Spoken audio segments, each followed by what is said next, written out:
是促进剧情中我最希望的，所以现在是音乐时间。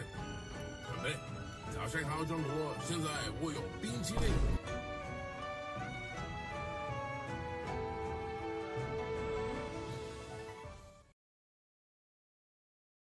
Hello, I've returned.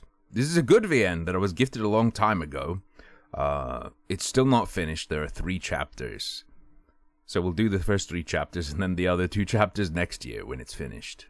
How's that sound? It is horror. There is gore. There are little kids getting torn apart, I think. Maybe. Screw you, Tim. I had to buy Tiny Rogues and play it. There are a couple people on my friends list playing Tiny Rogues, I think. It's good. My favorite thing about Tiny Rogues, though, is something I noticed.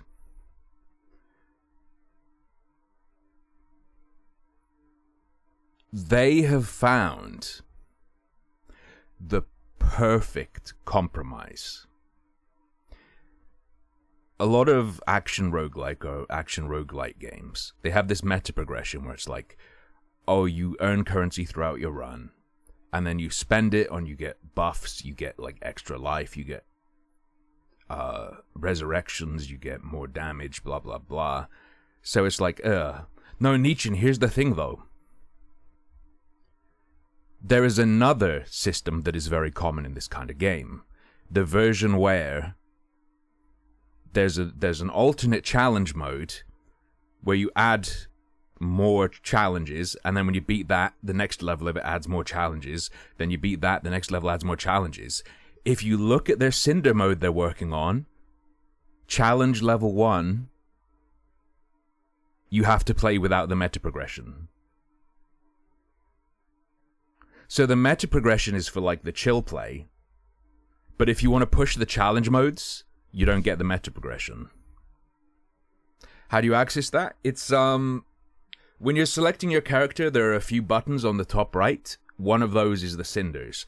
They haven't put any more challenges than removing the meta progression yet, but they're deciding what the challenges are going to be. And if it's like the other games, it's going to be like layer 1 is remove meta progression. Then layer 2 might be like enemies do more damage. They do a heart and a half plus the previous, and then they add more plus the previous ones. Yeah. No, it's not. It's not Nietzsche. It's the opposite. It's remove all meta progression. Which I think is a good compromise. For the people who really want the meta progressions and they like just collecting the things, they have that. And for the people who are like, am I getting better or are the meta progressions carrying me? The challenge mode removes that question if you want to go down that path. Hey.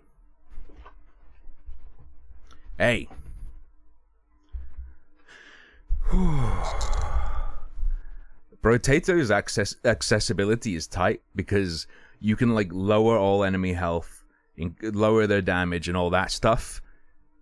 But it also lets you go accessibility, increase all that shit if you really want to. If you think you can handle it, you can just go, I'm really just too good at games to the point it's a disability. I can just increase enemy health and damage. Whew. Brotato scores A+ on character diversity chart, but they're all Irish. I think I'm a tank main in Overwatch. I think I have to do it. I think my eyes cannot handle being a DPS. I can't have that much shit going on in front of me and hit anything. I can't do it anymore. I'm gonna have like a seizure. I have to play tank. Zarya main. I mean, I was a Zarya main for a long time. This isn't a lie or a joke. I've talked about loving Zarya before, and you can see I've got the competitive. I've got the golden weapon for her and everything. She's the only person I have a golden weapon for on that account. Yeah. Plus, she's really good right now. to the point where, okay, so people who are not Zarya players are like, Zarya is a middling tank. People who are Zarya players are like, play her now, she's gonna get nerfed. So. Is Brotato worth? Yeah, definitely.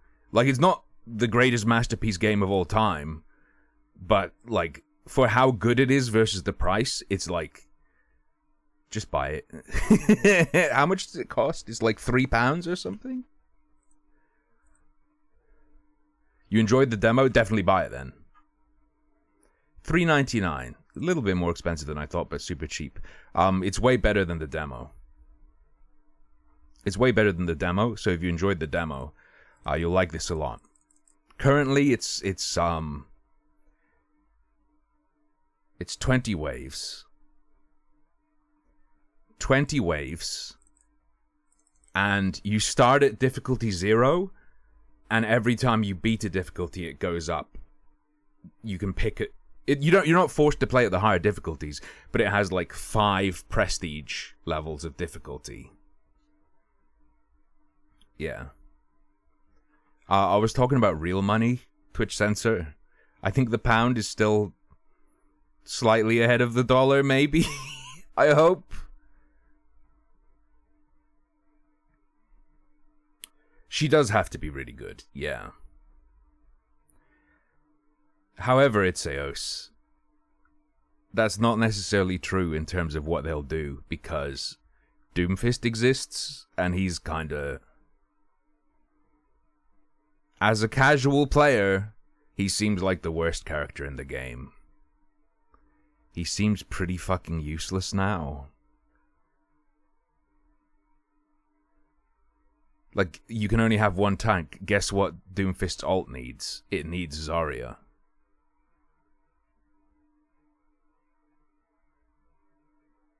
So...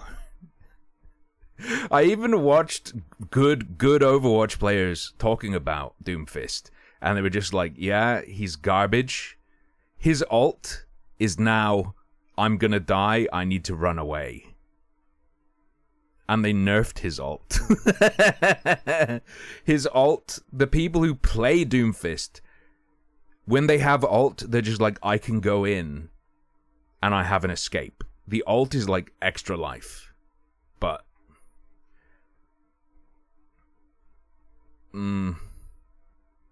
he doesn't do anything like the damage he used to. And if he misses his key abilities, he dies because his survivability comes from hitting it. But even then, if he does hit it, he doesn't have as much survivability as the other tanks. So... seems pretty bad. Seems pretty bad. Play perfectly and like have perfect timer management on your abilities to simply not be as good as another option. They are, yeah. The first one, Kiriko, you seem to get as a freebie, because I have her and I didn't buy the battle pass. If you had Overwatch 1, you get all the characters unlocked from the start, and it seems like you get the first battle pass person. The new characters, well, this new character, I don't think she's too deep in. But yeah, that's a weird choice. All they have to do is... No, she attacks with kunai. The wet napkins are her healing. She does throw kunai, and she gets boosted headshot damage. Kiriko is really strong, and she's really fun. They actually did a really good job with Kiriko. They did a really good job with Sojourn as well. She's very fun. They really don't need to lock characters behind the battle pass to make a ton of money. Because a huge part of Overwatch is people liking the characters. Right? All they have to do is, when there's a new character, just theme the battle pass on them. And have it be like, hey, if you buy the battle pass, rank 1 is like 3 skins, or a couple skins, a weapon charm, sprays and stuff themed around a new character. People will buy it. They have to make all of the money, true. Even if the strategy to make all of the money makes you less money. That's true, Retroghoul. Yeah, they have to make sure you buy it. They have to make sure you buy it before you try it, because you might not like it.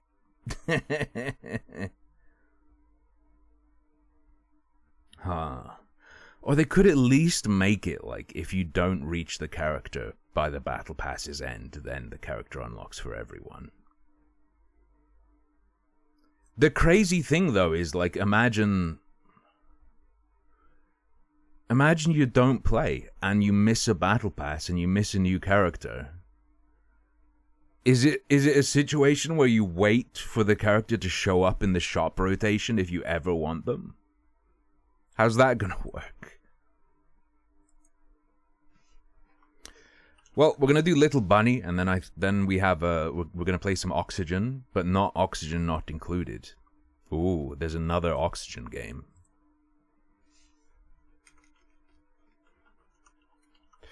Ooh. Yeah. Kiriko is fucking absurdly strong, though.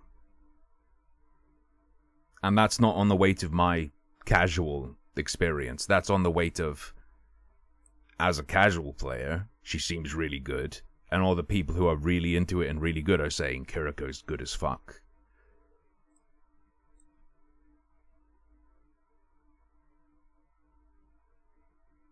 Ooh, that's spooky, Itzeos.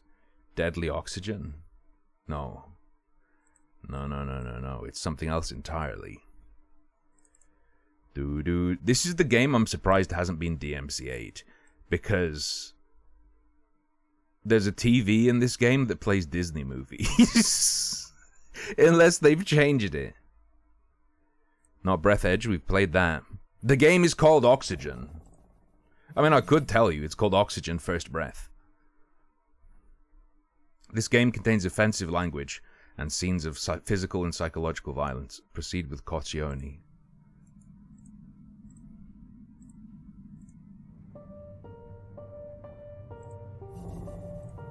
Ooh.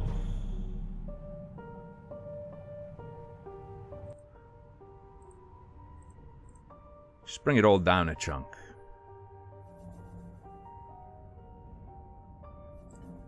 Oh.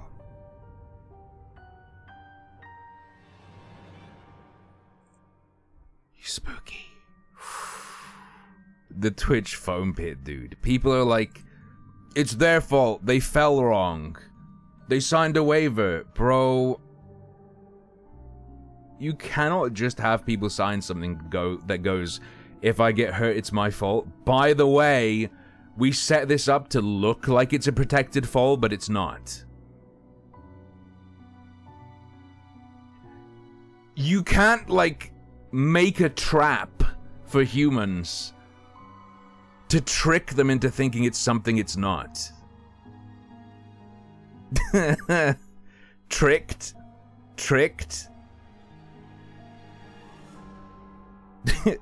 Like, you couldn't... It's a haunted house. It's a haunted house you have to sign a waiver for. Hey, yeah, we flooded the house with huge amounts of gamma radiation, but you signed the waiver, so you should have checked. I don't think it covers, what's the term, gross negligence or whatever. Waivers are for, like, if the situation is clear and you've done your due diligence making it safe, there's a chance some dumb fuck will still get hurt. So you've done nothing wrong, but they got hurt somehow. And they signed a waiver, and you've got extra protection against being held liable. Not like we were like, hey, do you want to go running on our race course? Sure. Surprise, there are pitfalls onto wooden spikes covered in shit. Not that, I think. No, I'm not a lawyer, but I think that wouldn't be protected by a waiver.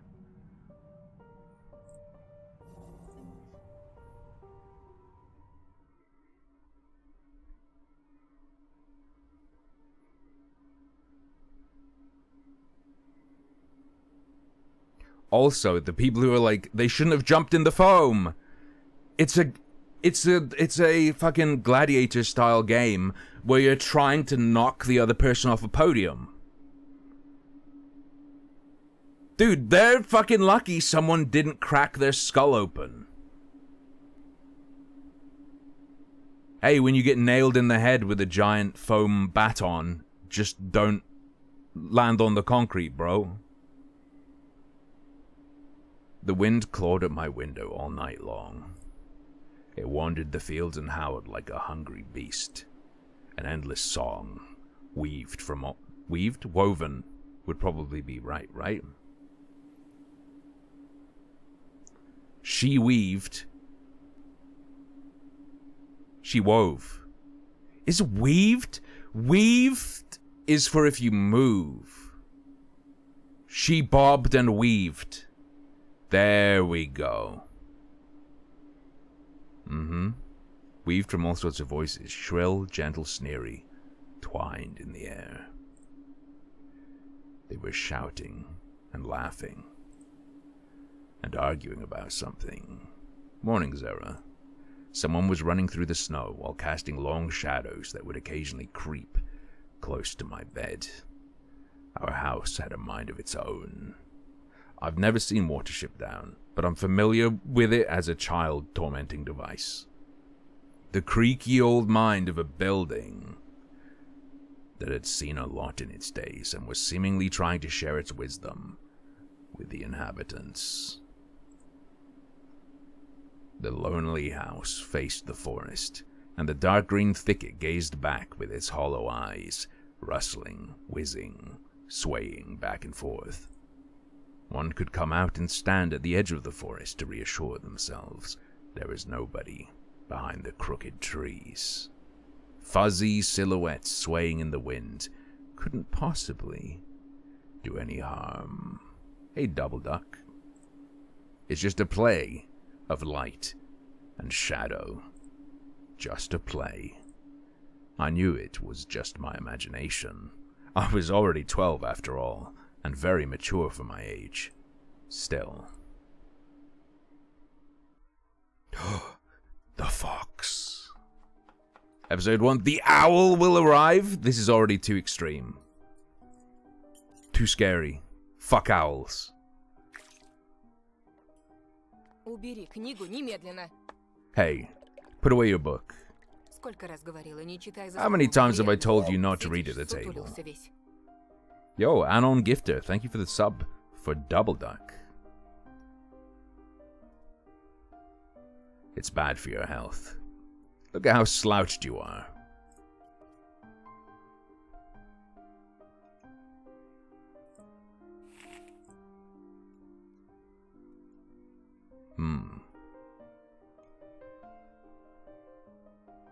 I didn't protest and put the book about Conan the Barbarian aside.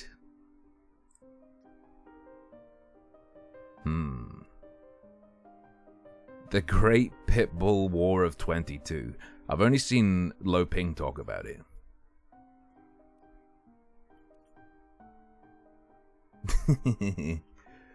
Wait. I could like put a mask on my webcam so that it's just my head. No matter how I arrange it, it's not going to be quite right. There we go.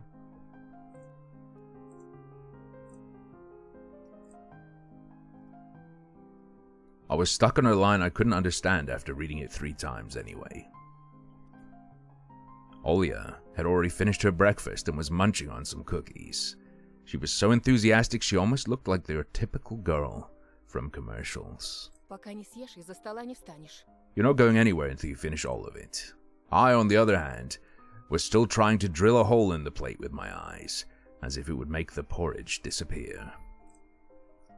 Hazy anxiousness welled up inside, all because of the previous sleepless night. He's just like me, for real, for real.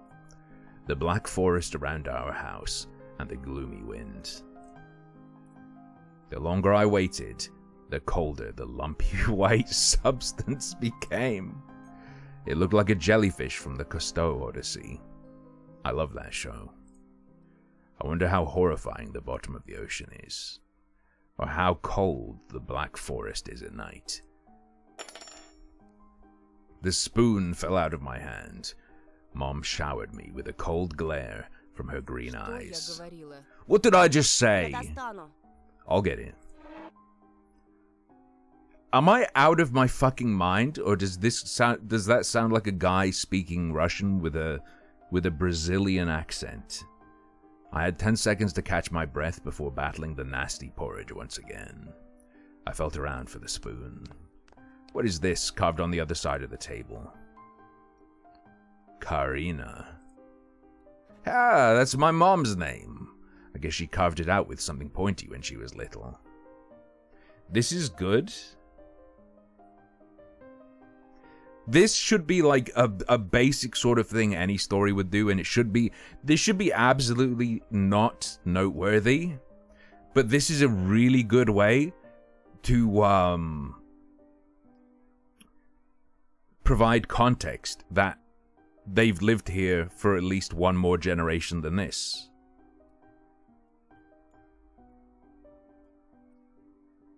Like, most of the time when a story in a game or visual novel puts in something like this, it's just a totally random, isolated thing. This lays out information. She sure was a rascal, damaging the furniture like that. She would scold me for a week if I did something similar, though. There we go. Should I remind her about it? No, she's been in a bit of a bad mood lately. I imagined her being my age, sitting under this table. Bunch of winter stuff. There are 3 chapters now. I think we played it when there was 1 chapter and it was unfinished, an unfinished chapter, and now there are 3 out of 5. I wonder, was Mom afraid of the dark back then, or the sounds coming from the attic, or the thick forest? The Lizzo forest. I imagined my grandma coming into my little mom's room, sitting at the edge of her bed, where Olia sleeps nowadays, and saying this in her soft, smooth voice. Taiga is a special place, little girl. It's watching you closely, sniffing you out, trying to discern what kind of beast you are. This is too real? The old lady whiskers? It's too real. If you're a good sort, it won't abandon you in times of trouble. But if you're a bad apple,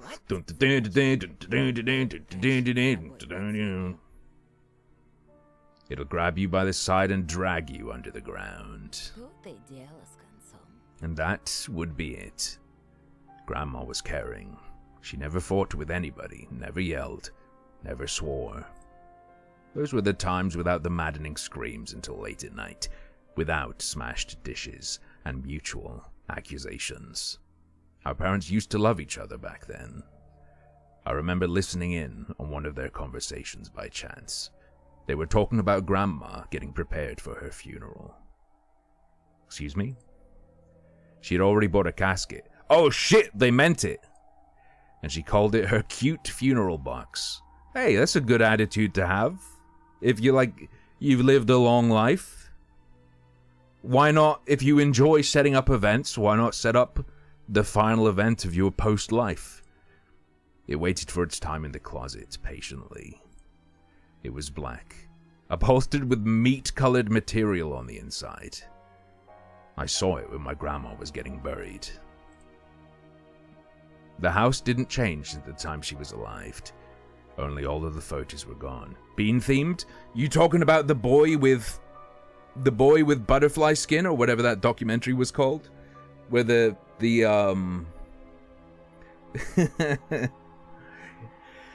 Bro, that still makes me angry thinking about it. There was a boy who had a horrible condition where his skin sloughed off. Like at a touch. Rare condition, very short life expectancy, and there was more wrong with him than just the skin. And he was picking out his coffin, and he had it custom engraved with Heinz bean cans on it. And he wanted it, while he was being lowered into the ground, he wanted fart sounds to be played. And they said no. What the fuck? Like, even if you don't do it, tell him you will. The house didn't change since the time she was alive. Only all of the photos were gone. Glass-covered pictures with grey faces of my ancestors. They all had a dead but watchful look in their eyes. I crawled out from under the table. Olia was done with her cookies, and was looking at my share like a sly woodland critter. I turned my gaze towards the frosted window. There were a lot of dark pines outside, but they didn't grab my attention. The pattern of frost formed a picture on the glass. Olia, look, it's a fox! Where? It looked almost like those optical illusion thingies they put on the back of student notebooks. If I remember correctly, it was the mother that said no. A mixture of lines at first glance, but if you blur your vision a little bit and look under a certain angle, not outside on the window. Look, here's the nose, and here's... Hey, eat up. Yes, yes, just a moment. I don't see anything. Hurry up. There's not much left. Ah, there it is, but it still doesn't look like one. And I'm telling you it does. Nya, nya, nya. It does. Stop it. These kids, I swear. No, I couldn't see the fox either. You got auto-modded, Jerky. No, I couldn't see the fox either. It disappeared. Ruined. Went away. You're getting owned.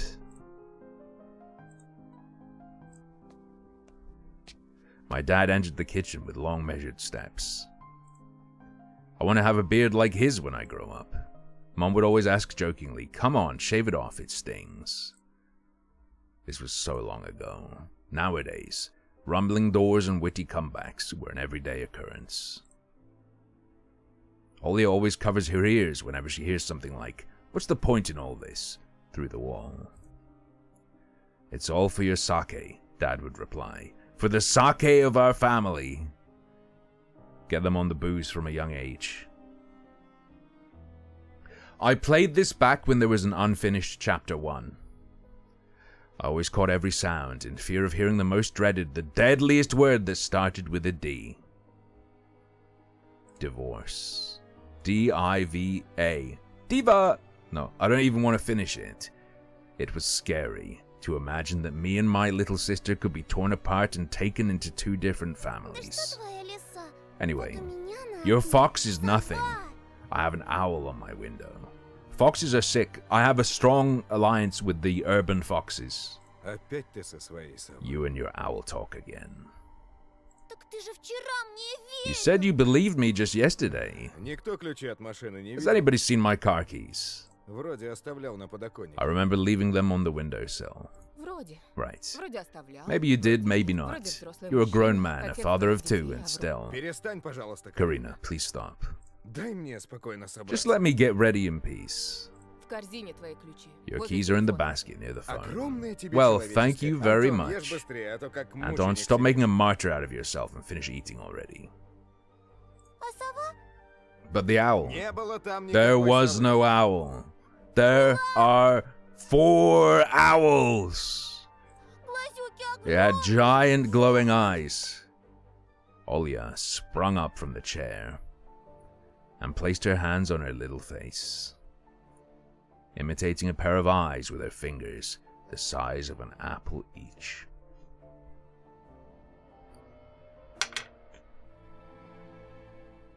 Ah!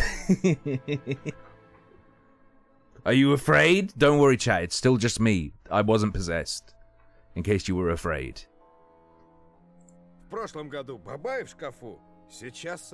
Last year you had Babai in your closet, and now this owl. Wait. Is this clickable? What is Babai? Is there a... Is that some Russian children's scarage? Olia shifted her gaze back and forth from Dad to Mom to me, but couldn't find any support. Have you thought about befriending it? You know, like feeding it with imaginary mice. Don't bully our girl. How's that bullying? Мала еще. И спать одна She's just afraid to sleep alone because she's still little. Olia pouted her lips in rebellion and rushed into the hallway. The staircase that led to the second floor creaked. It's a night spirit in Slavic folklore. Fair enough. Ah, yes. How to help a child sleep. Tell them that if they don't sleep, they'll be abducted by a demon.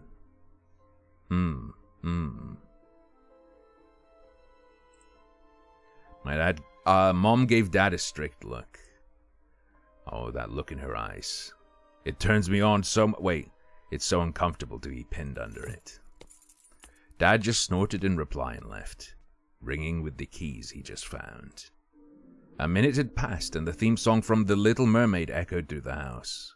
It was stored on incredibly worn-out cassette tape, which Dad already had to glue together once.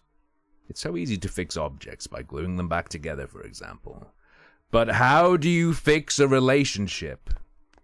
Join our mailing list now for a free PD... Oh, Mom moved to the living room and I was left alone, anxiously stealing glances at the window.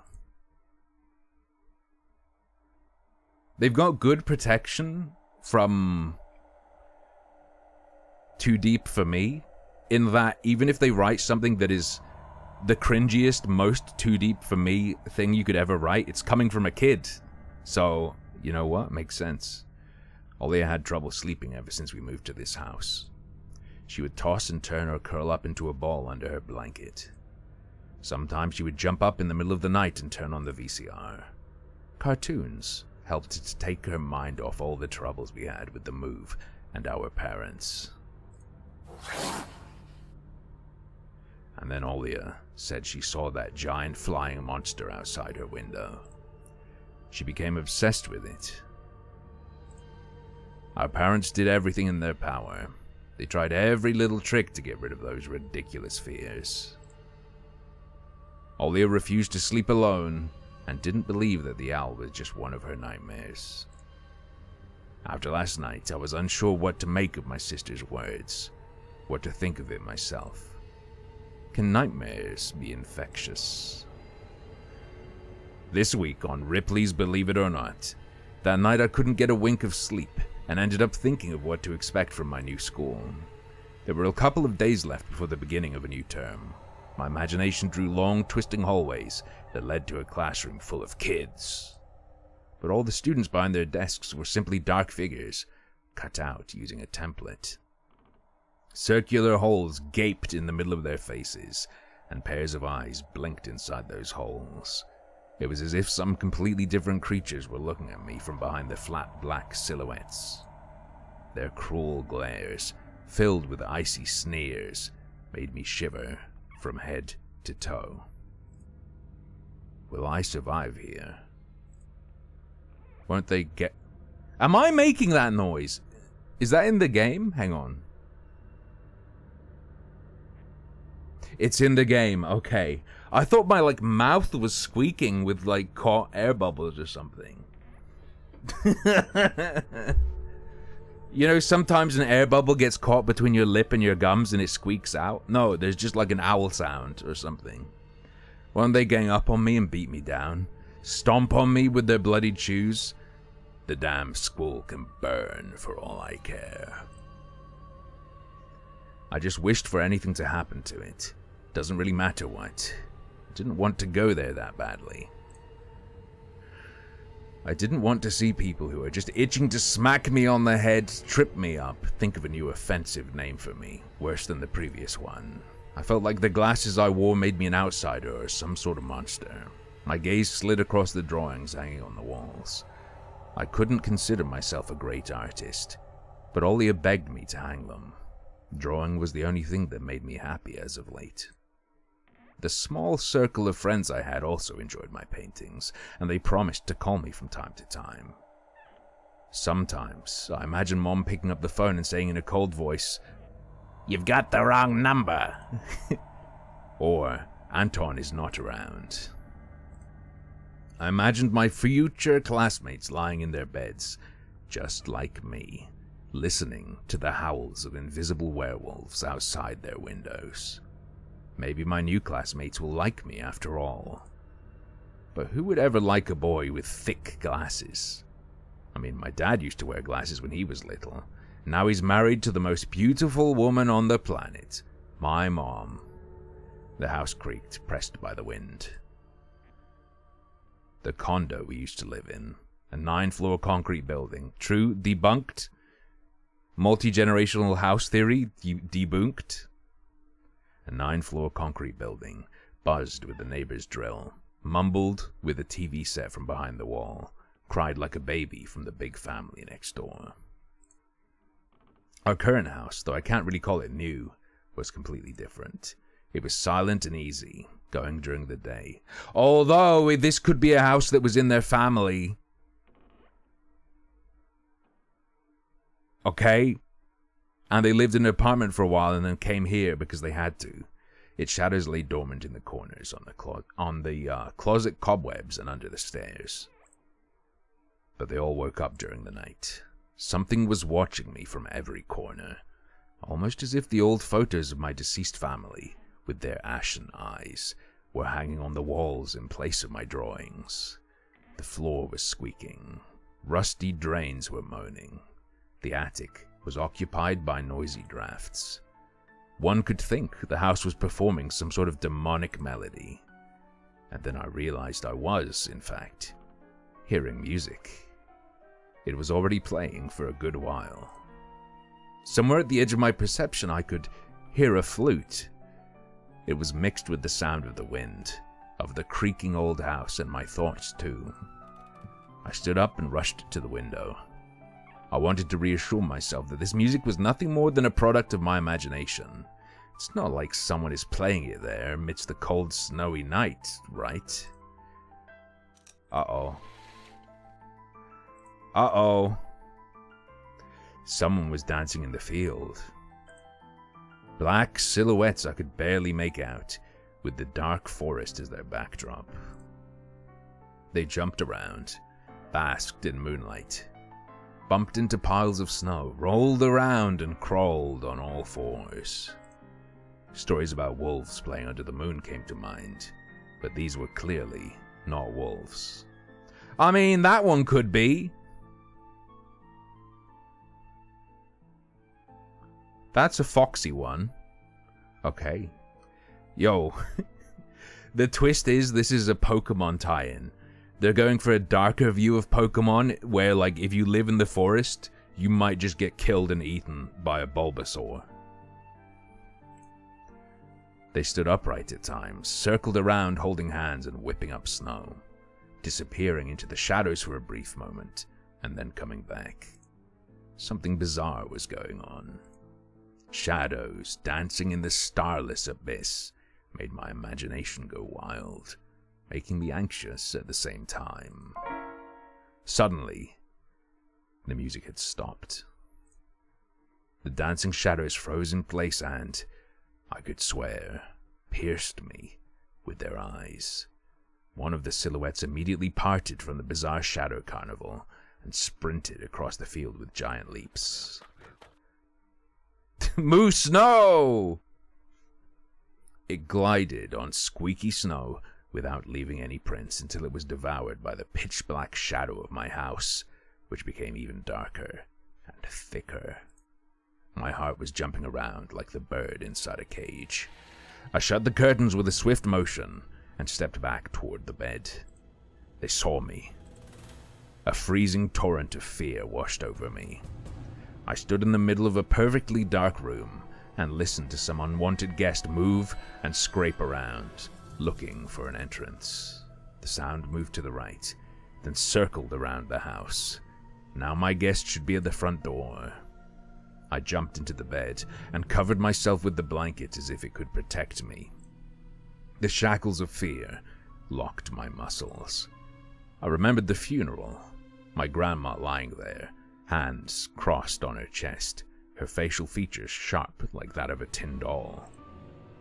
Ants running up and down the legs of chairs that held my grandma's casket. I imagined those little creatures climbing up her head and pulling up her eyelids with their tiny legs. Then her wrinkly eyeballs could once again move inside their sockets, and she'd be able to see her grandchildren.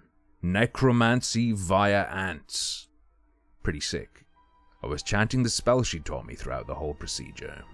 And now, lying under the blanket and listening to squeaks and howls, I was repeating the same words.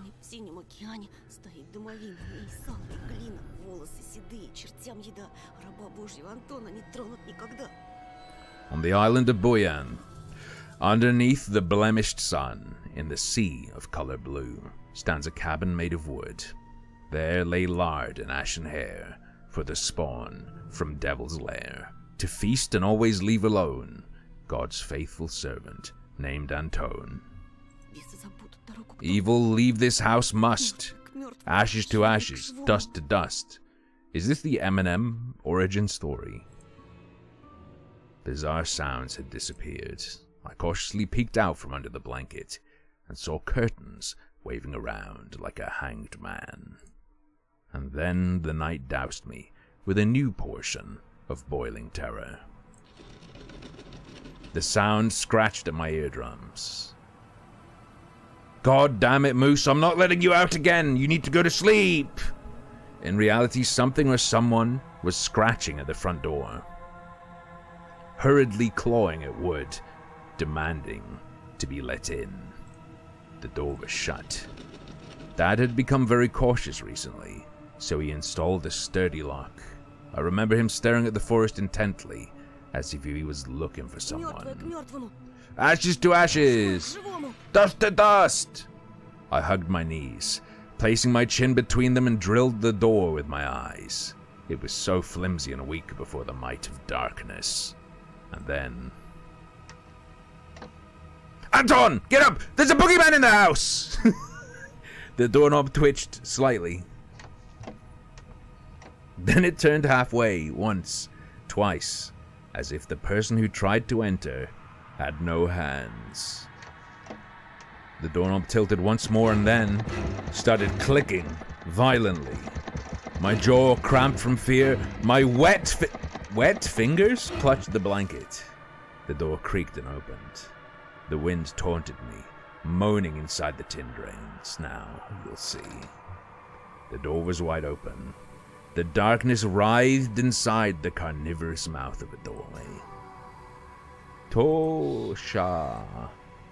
It was as if the night itself was calling out to me, flapping its black wings and squeaking with rusty hinges. I was trembling, ensnared by the web of darkness that hung in the corners of my room, waiting for the one who weaved it to come out of the gaping black hole, the one who wove it. Tony. Tony? My abdomen tightened. Hey, Tony! It's me, Mr. Fox! My abdomen tightened and my chest rose up, ready to exhale a desperate scream. But before I was able to do anything, the darkness asked me, Tosha, you asleep? My sister's pale face protruded from the thick shadows. I almost screamed from relief. I'm not sleeping. Did something happen? Olia frowned and stuck out her lower lip, a clear sign that she was about to cry. It's there again, staring at me. Shoo her away, Tosha, please. I'm so scared. The fear that was tormenting me just a minute ago crawled away and hid somewhere in my stomach. I needed to calm Olia down. It was just a dream, silly. Don't be scared, dreams don't bite. No one's going to harm you. Olia sobbed. She was trying her best to believe me. But was I sure myself? I have an idea. Let's go to your room and watch the video. Sleeping Beauty, for example. You like that cartoon, don't you? Why does the Sleeping Beauty have a prince, and I have this scary bird? That question took me by surprise. Alright, let's watch Cinderella. My thoughts became tangled, fuzzy. Ah yes! Cinderella, famously not in a relationship. What was that? What studied me with its eyes while dancing feverishly under the moon? The darkness was clinging to the window, and it couldn't be fooled by Grandma's old chants. it couldn't be satisfied with a feast of lard and long ashen hair. Terrible combo. I don't recommend it. If you're looking for a snack, do not mix lard with hair. You coming? Yes, just a moment. Fungus!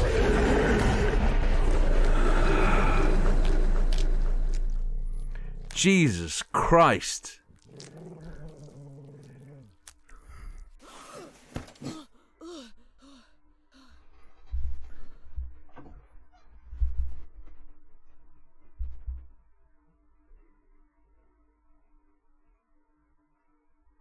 They got me. What happened? Werewolf? That's why I didn't want to laugh at Olia and her owl in the morning. Who could be visiting us here? In the middle of nowhere. We don't know anyone around here. So persistent.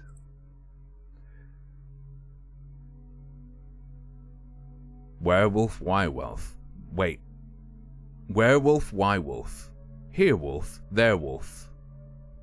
By Dr. Seuss. I felt extremely unsettled just from a silly thought that our morning guests could have come from the woods. I could barely hear voices coming from the front door. My mind was urging me to hide. In the closet, under the table, behind the curtains where Olia always hides. Tosha, come here. I felt like kettlebells were tied to my feet, but still dragged them toward the hallway. A couple of policemen towered over me in the doorway. They smelled like frost and worry. My mom always winced and grumbled the moment she saw patrol cars. Worse than bandits. Based, Mom? At the moment, though, she looked somewhat confused. Hello. The senior officer who wore a grim expression nodded. A boy had gone missing yesterday. His name's Vova. Look at this, please. Have you seen him? The policeman held out a photograph to me.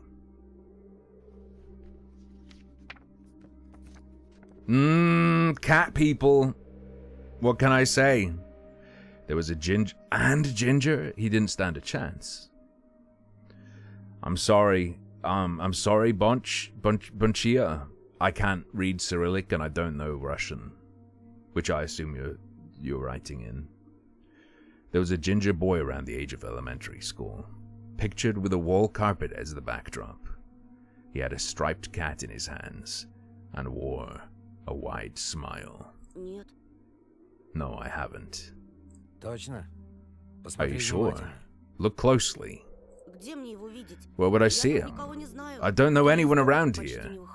I barely leave the house. Well, maybe you've seen him from the window. That's right. Your windows look straight at the forest, don't they? The window. The wall. The sweat drip! No, I haven't seen anything. I see. He sounded tired, but his eyes... His stare, long and heavy, was full of suspicion. I squirmed unwittingly under the weight of guilt. Oh, a nice one, Moisen. Which his giant shadow cast over me. The policeman finally tore his eyes from me and glanced over the hallway. The stairway and the cracks in the ceiling, which I haven't noticed before for some reason. How'd you like your new place, by the way? Getting used to it? Bit by bit. It's just our little daughter misses the city a lot. Misses the city, huh? Have the locals been treating you well? Yes, everything is all right, thank you. The policeman pierced through me one more time with his brown eyes. My head started spinning. Can I help you somehow? I asked that in a shaky voice to look like a polite boy and to end this unpleasant conversation sooner. Now that I think about it, you look just like one of my nephews, little fella. He's a witty boy, around your age. Wears the same type of goggles. Always engrossed in reading those mystery novels. Told me he wants to enroll in police school when his family visited this summer. Wanted to help other people just like me, see? Just like me, see? I felt uncomfortable, as if a distant relative and not a police officer stood before me. Ох, ребятушки, You know what? сидите-ка вы лучше дома. Little boys like you Привязывайтесь ни во should что. stay at home. Steer away from Жизнь trouble. сейчас совсем The другая. times have changed so much. Mom interjected in a cold voice. Мне ли не знать? You don't say. Ну да Yeah? You don't say, yeah? Weird, like, New Yorker phrasing slipping in. I don't know if I'm just primed to see it. Ah, well then. Ты, Антон, в каком классе What grade are you in, Anton? В 6-м. 6th. Друзей-то на новом Have you месте made еще any не friends завел? here so far? Пока нет. Not yet. I'll be going to school for the first time after the break. Тогда вот вам на всякий Ah, случай. then I'll мой leave you номер. my number just in case. Звоните, если Call me if you have any если new узнаете info. что. The policemen were gone along with their shadows, the smell of cheap cologne and the photo of a smiling boy. His face still stood before my eyes. I wondered what it was like for him, being all alone. There. For some reason I thought of the forest, swaying in the wind. What did his poor parents feel? And what would my parents do if I'd gone missing? Would they cry and thrash around hysterically? Or would they accuse each other? Rebalanced potato. Okay, Tarballs, that's interesting. The wait 5 seconds for regen is pretty rough. Like, you really feel it on the bull.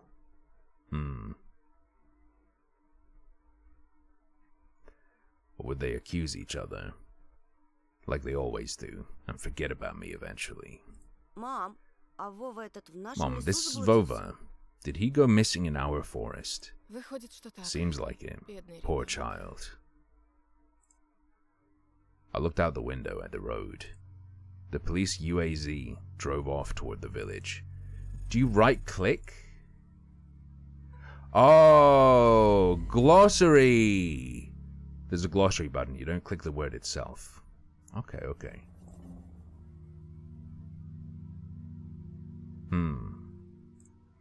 The officer's nephew came to mind when I was splitting off old paint from the windowsill. I remembered all the teenage mystery novels from the Black Kitty series I've read this summer. Contemporary Russian original or translated teen mystery books. Okay. Your average boys and girls investigated all sorts of mysteries there. They looked for clues, spied on suspicious people, and after a set of amazing adventures, BAM! Solved any complicated case. They became local celebrities and must have made their parents very proud.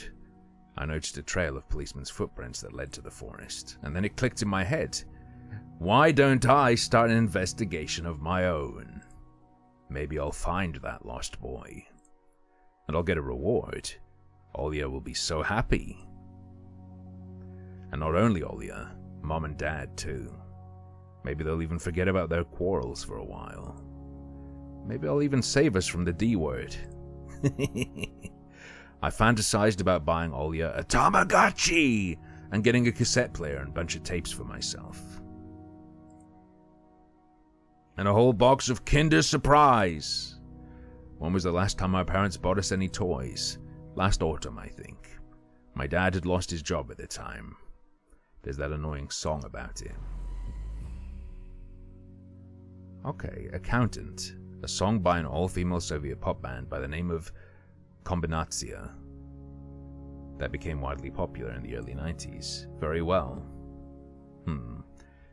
Kinder Surprise garbage. In terms of food that includes a toy for kids, oh, hang on.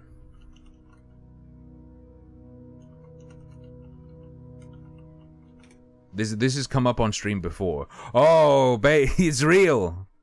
It's not a hallucination of mine. This is the stuff. This is what you want as a kid, okay? Let me just drag it. Hold on. Oh, Frou-Frou, the circle yogurt with the toy in a pod in the middle. That is what you want.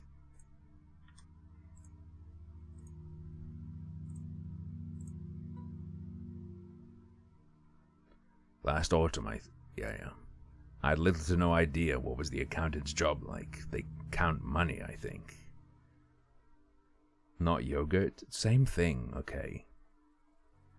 Happy Meals are okay. Not as good, though. It doesn't have the thinginess to it. Neighbors used to envy us. But nowadays, Mom and Dad barely had money to afford sweets, and Dad would always divide a single chocolate bar between me and Olia. Sometimes I gave her my share, too. No matter how much I wanted to eat sweets, she was still just a pipsqueak. I couldn't wait to go out, looking for clues. I'm going outside. Yeah, right. You want the police to go around with your photograph next? The forest is so thick. Oh. What if the boy got snatched up by wild animals? Or something even worse?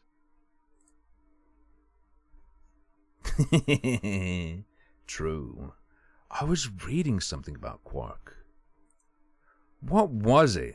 Was it you fuckers talking in the Discord about Quark?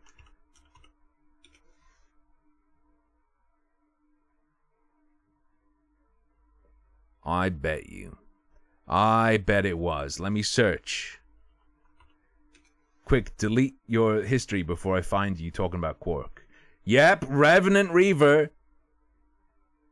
On the 6th, the guy that made Helltaker also referred to Quark for what looked like chocolate custard. Is it also a Polish thing? Opsby says, I think we just call it Quark too. Ben Stein, MK2. Google Translate is telling me that curd is a word that can be used for quark in translation. I caught them. I caught them. Hey, alien. Yogurt but dry? Dry yogurt? Isn't that just cheese? Even worse echoed through the hallway. I won't go far. I'll stay away from the forest. Did you hear what I said, or should I repeat myself? I'm good. Just doing a spooky visual novel. Or should I repeat myself? Better go pack your school bag or play with Olia. The sound of splashing water came from the kitchen. Used to get those in the Kinder eggs. Hang on, watch this link. Yo. Those look decent quality. I don't think I ever got something from Kinder Eggs that looked anything like as high quality as this. It was always like little cars or something that you stuck together and then they fell apart. It's good. It's a really, really strong visual novel so far. It meant that the argument was over and Mom had the last word. True. Ooh. The dark, stuffy closet. Better bring the axe. Mom says it smells like mice, but how would she know their smell?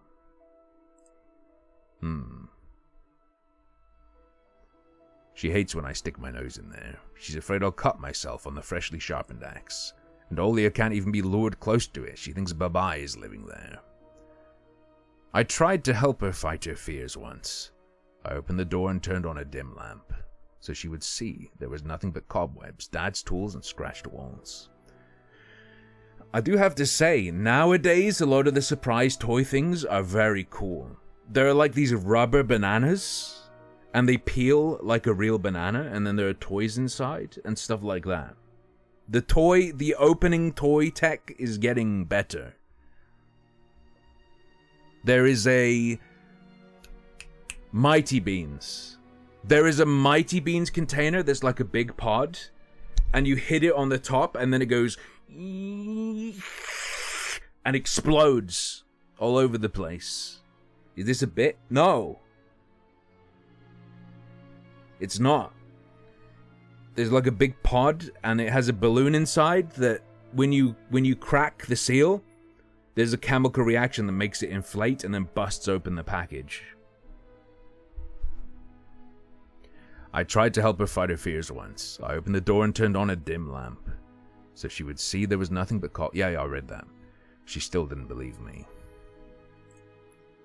And I liked to hide in the closet and listen to Olia count outside. 1, 2, 3. Better hide from me. And then drag her feet on the creaking floorboards.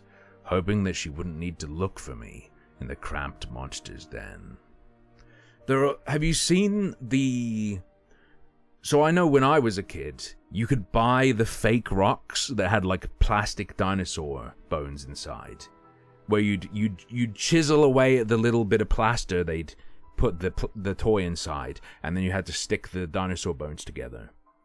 Now that has become gambling, where it's like sand glued into the shape of a gold ingot or something, or you can get these colored balls, and it's not that you get like a toy or something inside, it's that there's like a small piece of metal and there's a chance for it to be real gold or a diamond. There are channels on YouTube where they buy like 100 of those and they soak them in water just so they can immediately get to the center, and they're going for the diamonds even though they're not worth anything. That is true gambling addiction.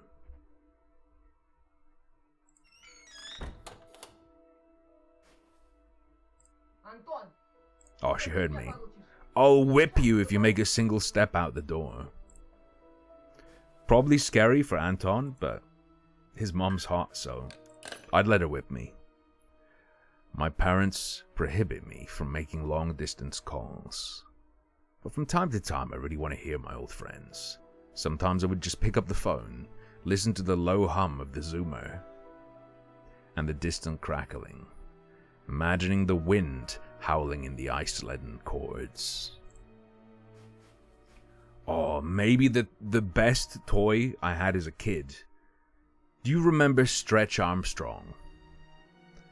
The toy where it was like he had a stretchy plastic skin, and then inside it was like there was powder, and it could be stretched really far. I had, like, it was a Monster Factory or something, where you like colored the skin and then you filled them yourself. You like, it was make your own little Stretch Armstrong toy kit. Lie to Mom. The ultimate gaming.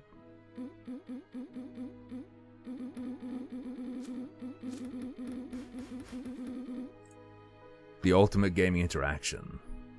It was difficult to lie to Mom, but there was no other way for me to run away from home. Mom, something's wrong with the TV. The picture is dim and there are stripes all over the screen. Mom's face became visibly distorted. Ah, you're killing me here. So, have you had enough of shooting those stupid ducks now? Told you the kinescope will go dim because of your console. Where will we find a TV technician in this hole, huh? Maybe it's just the settings. Please, go see for yourself. Strange, it worked fine in the morning. Maybe the snowfall caused it. Mom rubbed her hands clean on her apron and went to Olya's room.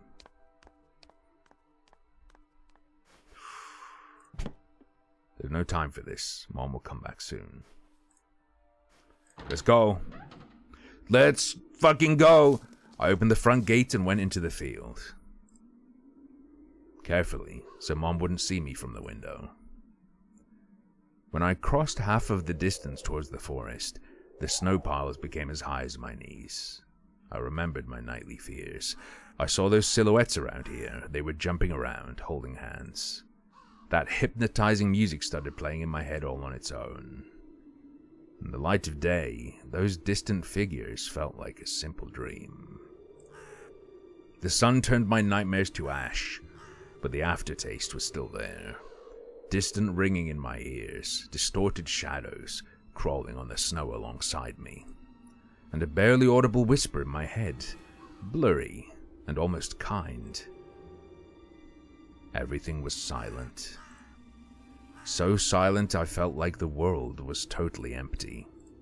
No ground, no sky, no parents, no Olya. The time reached its limit, a one-way trip that ended at the forest's piney stockade. Sometimes silence was much scarier than any scream. Our parents would scream at each other while arguing, and both me and Olya turned to stone, listening to them. But then always came the ringing silence. Our apartment became numb a couple of days before we departed. It was hard to remember the last time Mom and Dad joked around, laughing, or spent time together, almost like all of it was in a previous life. When they kissed with all your presents, she always frowned and snorted in a funny way. But one day, it all changed. Something important had left our home, and something scary filled the remaining void. It was as if a fire broke out, and our parents were hurriedly packing our belongings, trying to save themselves and us. From who, though? From the people with cold, dead eyes, who sometimes visited us in our previous home. I did when it was super early, Ben. More has been released. The eyes that only saw balls of worms on the black ground and everything. And somewhere far away a siren was going off, trying to warn us of the coming menace. I shuddered, chasing away my delusions, and looked around. There were only me, this white field, and the wind that was whipping up icy dust and belts of powdered snow. I squinted from the sun and turned my eyes to the sunless forest. It looked especially dark in contrast with the blinding whiteness. Knobby tree roots slithered under the snow like fat snakes. Rotten leaves and coniferous needles froze into the ice. Dry, prickly branches intertwined, bringing up uncomfortable thoughts about fences. Were they protecting the forest, or were they keeping something from breaking out? Some object was hanging from one of the pointy branches. I tried to get closer, drowning in snow, and when I almost got to the edge of the forest, I saw a knitted mitten. It looked like a wounded bird among the hungering semi-dark. Should I take it to the police? Their senior officer looked gloomy, but he still reminded me of Captain Casanova from my favorite TV show called The Streets of Broken Lights. He was also always anxious, with a tired look in his eyes, but still brave and strong. Would this mitten help them find the lost boy? Vova! I heard a distant shout. Looked like it came from the river.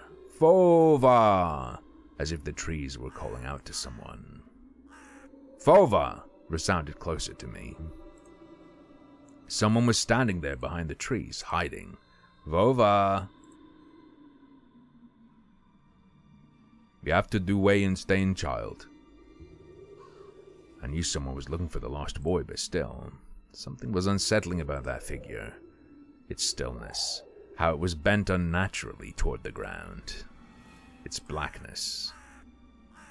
There's no one there, just branches and roots. It's all just my imagination. A nearby bird flapped its wings loudly. Oh shit. A shadow split from the tree and disappeared from my sight. I looked away for just a moment, but when I turned my gaze back to the same place, it was gone. So it was my imagination after all. Silence reigned for a painfully long time.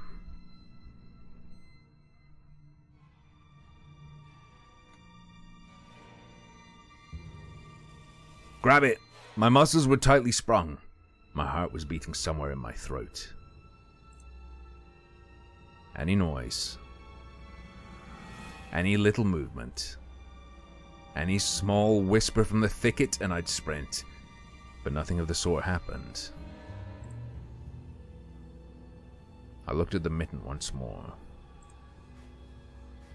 We take.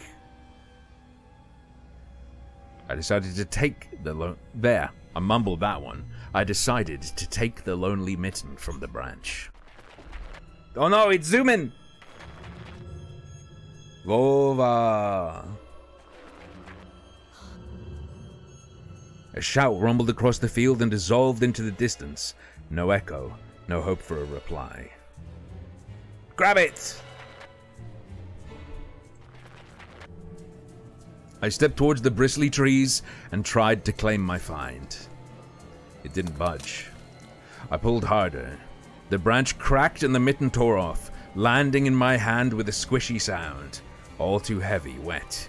I squeezed it without thinking and something dark spilled from it, forming a tiny string between the mitten and the snow.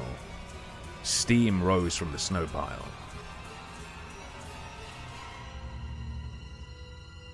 It was melted chocolate. I froze in place, studying my palms in disgust. Red. The sound of cracking branches invaded the silence.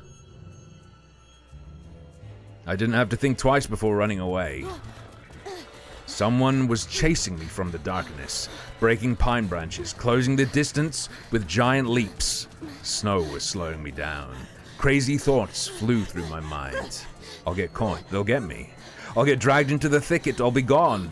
Forever. But there was one more voice, probably one of reason. It gave me strength, spurred me on. You can do it. Don't stop. I heard an animal roar behind me. It was so loud my ears went numb. It felt like the sound had come from a pack of hungry beasts rather than a single one. Their nostrils sucked in freezing air. They sensed my fear.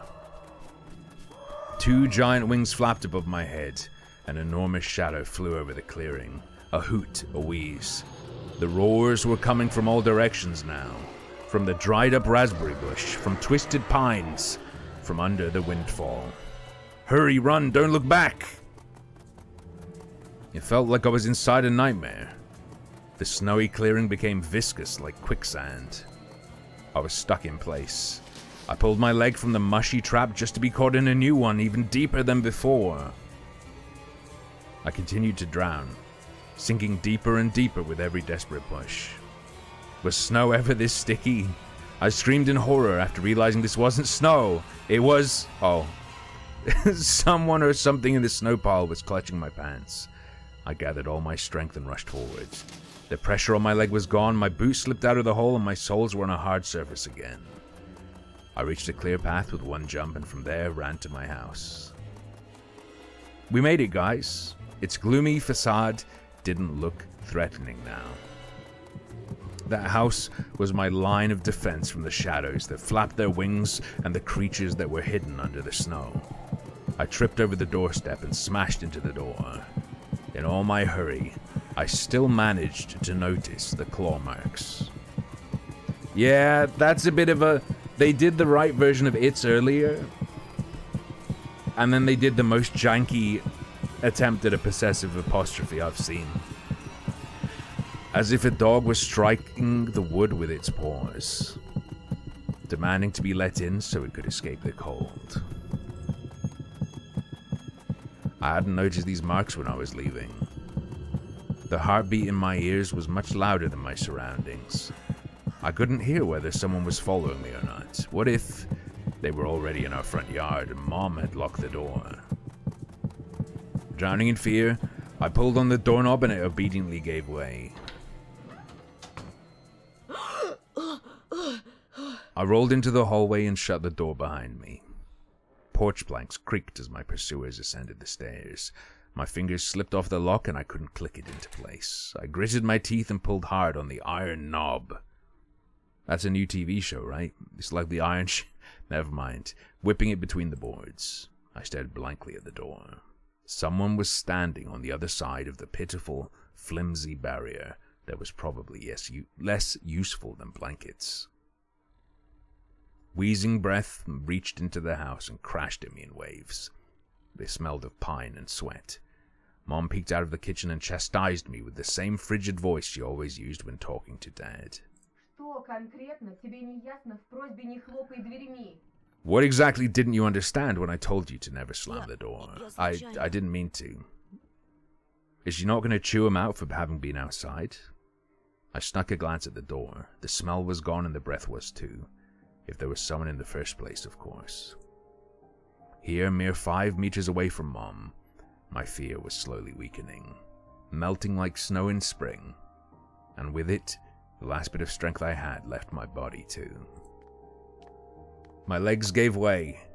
I propped myself up against the wall so I wouldn't fall over. Mom's expression had changed immediately. The cold mask of strictness and detachment was gone. Mom looked the same as before all those quarrels. She finally saw my condition, my wet pants plastered with snow. Where have you been? What did I tell you, huh? I told you to stay home. Am I nothing to you too? I got afraid she would cry. I reached out to her like when I was very little and wanted her to cuddle me. But Mom regained her composure fast and put on her usual face. Her eyes shined like steel. Her voice rang out.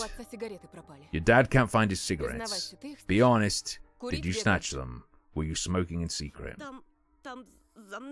There was someone chasing me, I thought. I stuttered as soon as I started explaining myself. You guys ever hear the story about... Where was it? It was in Russia, but where was it? I don't want to say it was Moscow. Russia...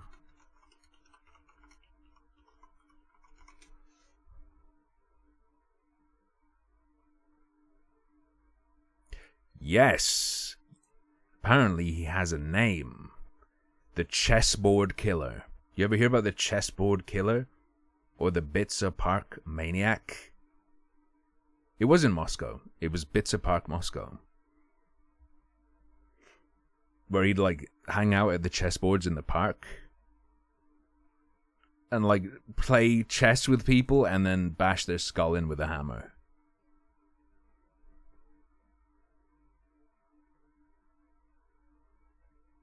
He was fine. Then when he was a kid, he fell backwards off a swing. And he got brain damage. Looks like he got... Yeah, I heard it on Mr. Boland as well. I think he probably got, like, acquired psychopathy. And he'd just be absolutely massacring people in the park. He'd get people solo, invite them there or meet them there. And just cave their skull in with a hammer.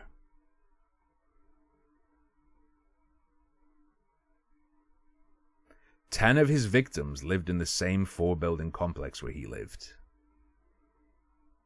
God damn.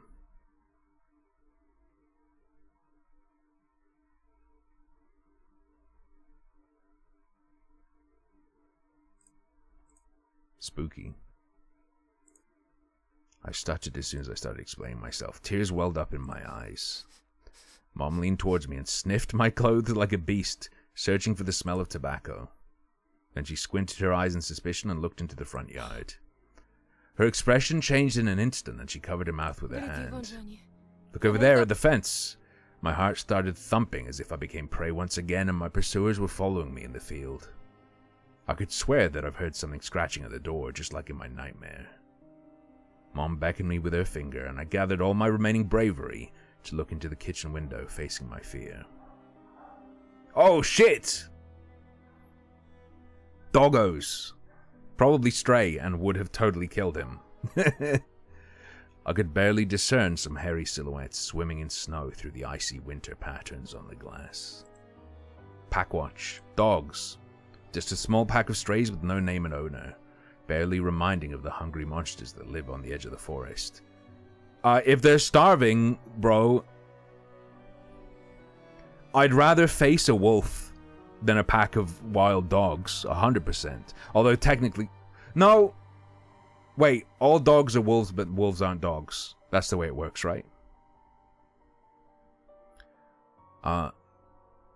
Rather face a wolf than a pack of dogs that are hungry. Wolves are cowards. Божечки, ты их испугался? Am I a wolf? No. Тебя перепугаются, Антон. Oh boy, were you scared of them? I think they'd rather be scared of you, Anton. This is false. Potentially. Bro, if they're starving, you're in trouble. Они гнались за мной. They were chasing me like a bunny. А вдруг они бешеные? And what if they're rabid? The smile had slowly disappeared from Mom's face. Now she looked at the dogs as if it was her first time seeing them. What if they attack Olia? Dogs aren't wolves? Taxonomically, they are, right?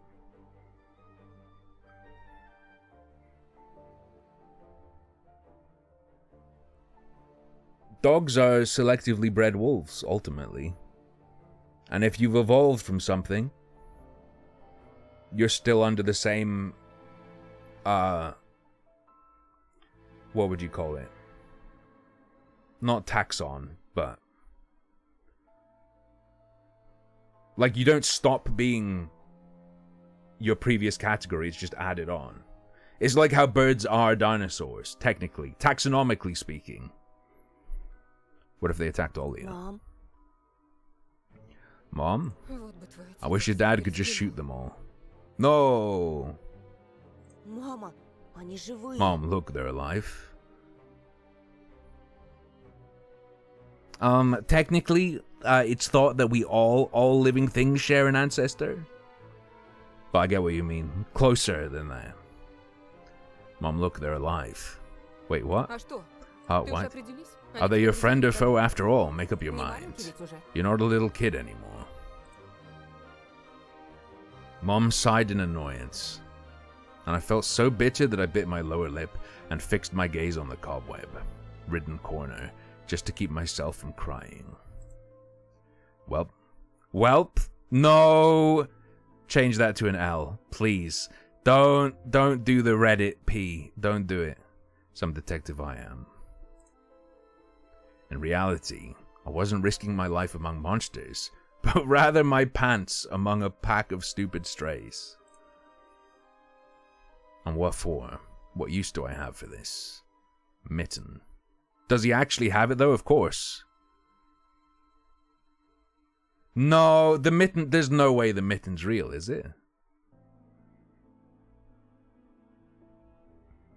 I told you, dude. A darkened, sticky mitten that belonged to the lost boy made a squishy sound in my hand. Seems like I was clutching it the whole time. That's my trump card as a detective. I hurried to present this clue to my mom. Мам, смотри, это Вовина It's бабушка. real? Mom, look, this is Vova's mitten. Full of blood, hot enough to steam in the snow? Ну, того, про которого That утром boy the милиция police were asking спрашивала. about in the morning. Она вся в It's крови. drenched in blood. I found it hanging on a tree. I can show Вон там, where. могу давай в милицию Let's call the сходить. police right away like the Как officer я had told участковый us to. просил. There's no shot. This is not the real Вон, glove. гляди. She's gonna look at it and it's gonna be like, I don't know, what would you grab in the forest that would be wet and dripping? Bear turds? I don't know. Фу. Ew. A shadow of doubt slowly crept onto Mom's contorted face, as if she was trying to remember something distant. Like someone tries to remember their dream, but the images slip away. А ну-ка прекрати сейчас же. He went out and grabbed the squirrel, squeezing it so hard that it just popped. Stop it this Оля moment. тебя услышит, с ума сойдет. Olya will go insane if she hears you. Which, hang on. Wait, if I can find the video. Hang on.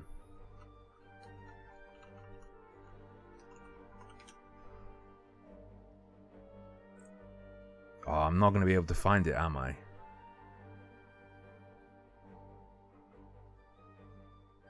Oh no. Why is what I searched? No, it's not crushing a squirrel. Much.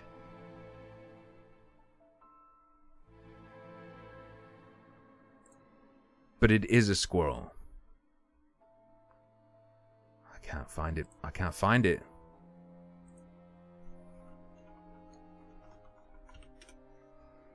There's no cruelty. It's not cruel. It's just funny.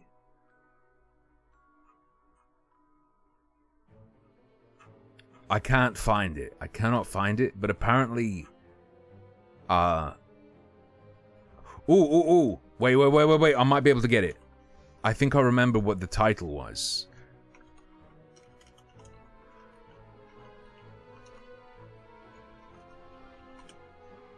It's not on the... It's not like a fucking snuff video. No one gets hurt.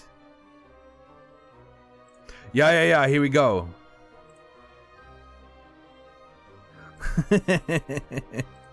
Are you ready?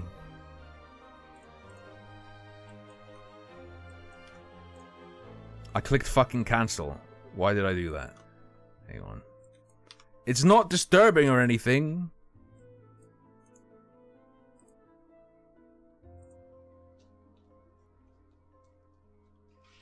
Oh wait, no, this isn't the one. Wait, this is the wrong one. Shit, right name. That might have been a squirrel getting hurt. so I didn't play it.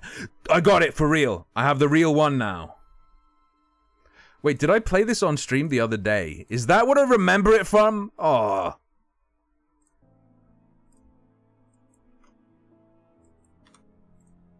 I may have played this yesterday. Why do you have a squirrel?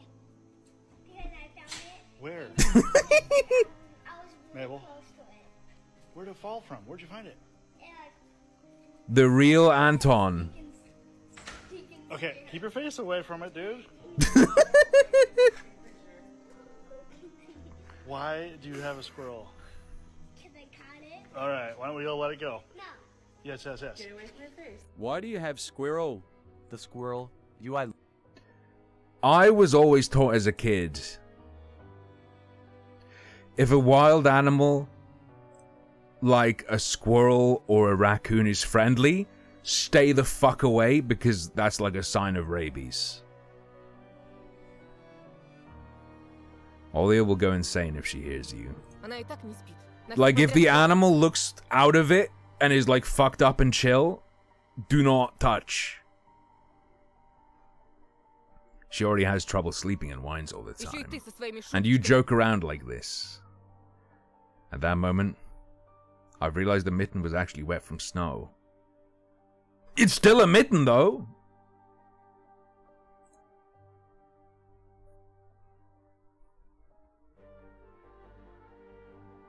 Do I foam at the mouth yet? Sometimes. There was no blood whatsoever. I wanted to sink through the floor from embarrassment. Иди сюда, паникер. Come here, my boy who cried wolf. Да не стой столбом. Oh, don't just stand there. Come take your pills. Okay, here we go. 2 new chapters, Bitstar. A golden-colored pill, reminiscent of a dead wasp, fell onto my palm. I already took one during breakfast. Don't talk over me. I told you to stay home, and you... Dad would have given you a good whipping for that. Come on, take it. Or you won't be able to sleep at night. And you have school tomorrow. So I had to swallow the bitter medication, drinking it down with similarly awful water that gave off a taste of chlorine. Maybe it wasn't Vova's mitten. Maybe it wasn't a mitten at all, just like the forest monsters. And Olia's owl. Am I going mad? What's happening to me? Either the pill had an immediate effect, or my overexerted brain didn't let fear inside anymore. Serenity washed over me, bringing yawny indifference along with it.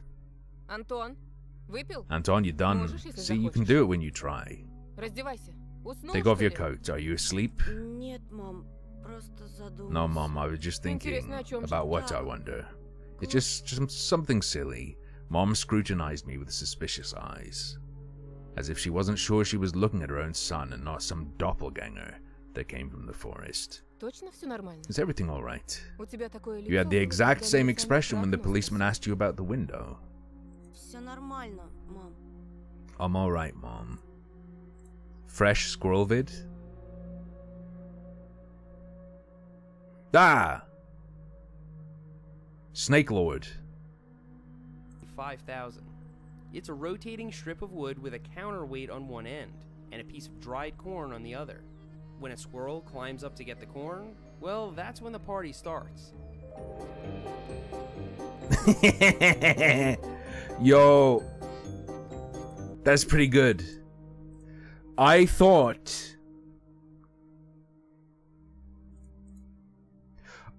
this video was gonna go in an extremely different direction when it opened with a snake. Don't worry, the snake is just a snake. He's just showing you a snake at the start. Whoa! Did you feel that? That'll be Duracell.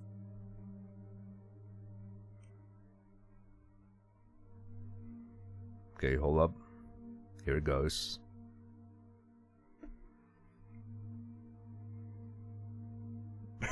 Tangy pussy? What, sweet and sour cow vagina? Critters. To keep them all entertained, we installed the Squirrel Party 5000. It's a rotating strip of wood with a counterweight on one end and a piece of dried corn on the other. When a squirrel Let's climbs up to get fucking the corn, go! well, that's when Ready? the party starts.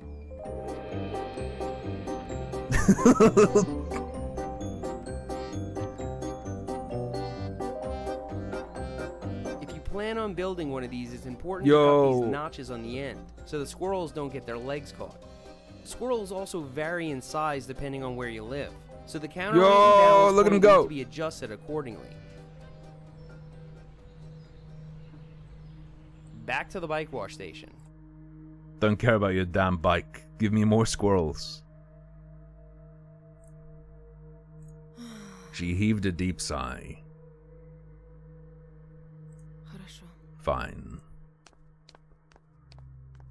It seemed like the house had changed.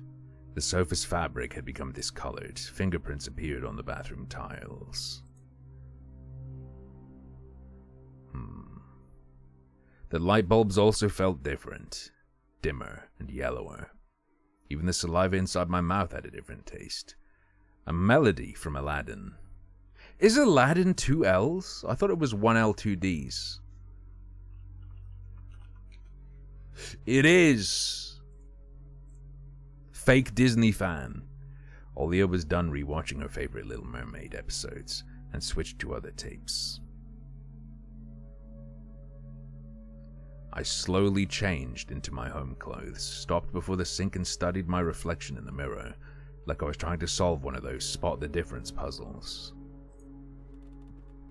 Then I went upstairs. Jafar's and Iago's voices died down. I walked past Olia's bedroom and slipped into my own. One of the drawers was empty. I hid the mitten there. This simple action drained the last bit of strength from me. I sat on the bed, and only then I noticed there was someone behind— that's Olia, someone behind the curtains. My tired hand dropped to the sheets. Whether it was due to medication I took or the stress I underwent, the room began to contort, as if the wind was blowing the walls out like a pair of sails. The corners of the room bent and undulated. You got a squirrel rat video for me? Nice. The corners of— oh. The only stable thing in the whole room was the figure between the windowsill and the curtains.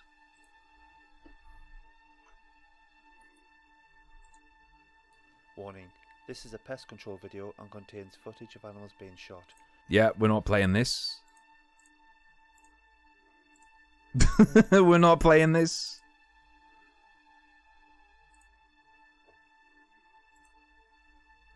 A flimsy piece of cloth was stuck to my hidden visitor. It reminded me of burial sheets. Оля, Olia, who else will be standing there? I stood up and licked my dried Оля, lips. очень смешно. Olia, it's so funny. The silhouette was unmoving. It was enveloped softly by the curtains, as if there was a thick layer of darkness there. Not a human being. I reached toward the curtains. Ba-dum, beat my heart. Controlled by medication. The wind sang in the field with a chorus of voices. For a second I wanted to return to the bed. Just lie down and watch the person behind the curtain, knowing full well they were looking back at me. They're looking without blinking, waiting for me to fall asleep.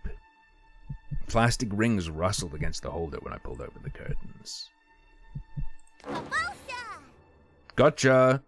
We already were told. We were already told that she hides behind the Я сразу curtains. понял, что это ты. I knew it was you from the beginning. A blindingly bright halo lit up above Olia's head with the setting sun as the background. My sister was shining. When she was just a baby, Dad always used to say she was shining with happiness. I always retorted, but Dad, she's not some flashlight. Ha, good one, Anton. But I brought her to the window one day, and sunlight poured on her smiling face. I felt like I was holding a light-woven child. А я все видела. Light-woven. Yes, they can use the right version. I saw everything. Да ну, Oh, really? что ты спрятал? What did you hide? She was just like my mom when she was little, before she put on her sad mask of tiredness and switched to her commanding tone of voice. Ничего, просто... It's nothing, just... Olia ran up to the table, her eyes round, and asked, Что-то украл. You stole something and hid it there?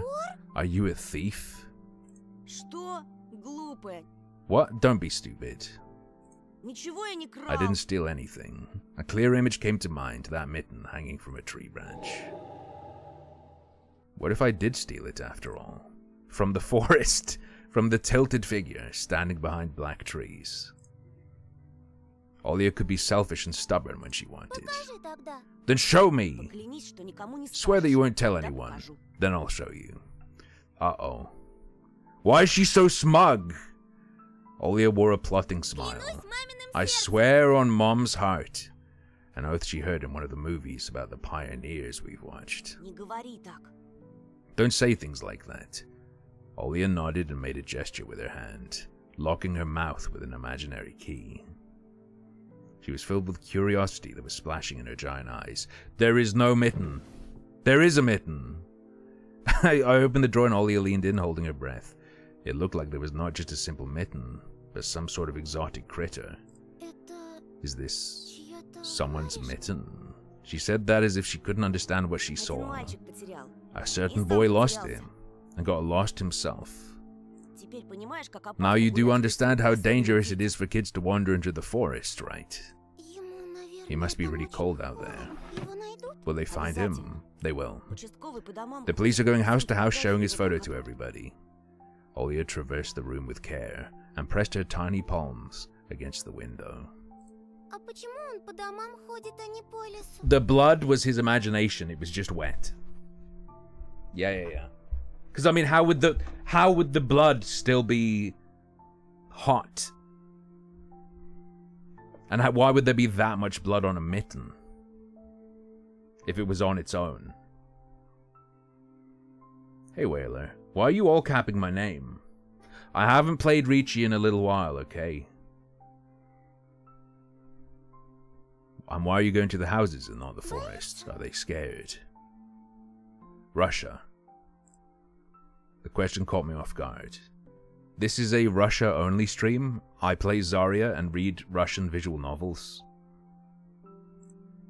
The question caught me off guard. Милиционеры ничего не боятся. When is this specifically? I guess this might be exactly 1990. It's 90s stuff. It's 90s stuff. So the latest it could be would be, you know, early 91, right?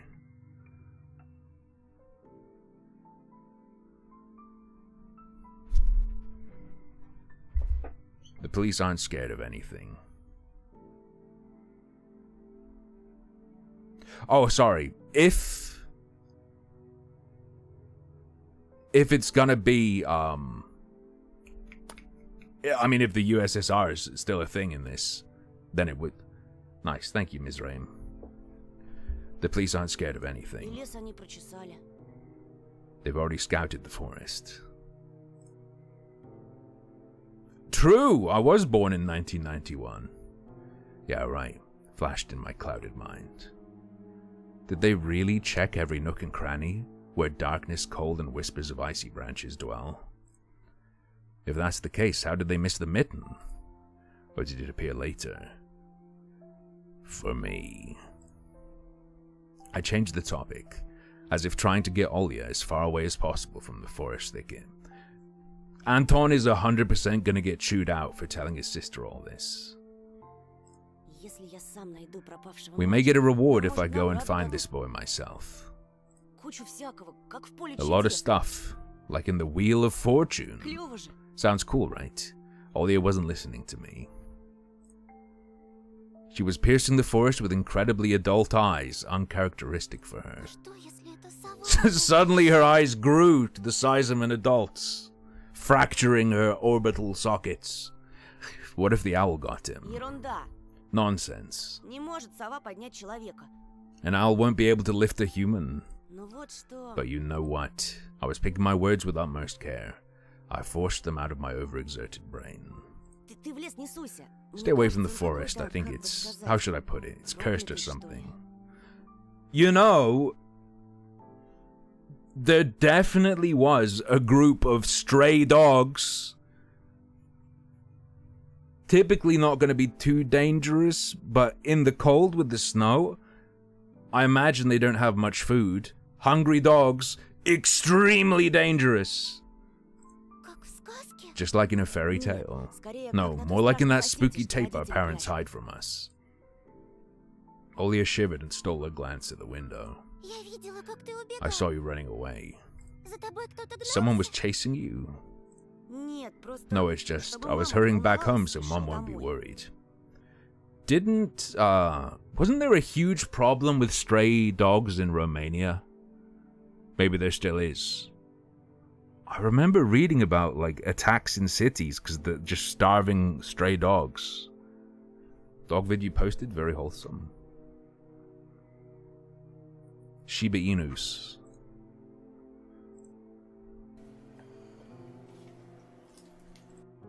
Oh no, this is guys, content warning. Content warning, torture. A dog is tortured in this video, at least at the start.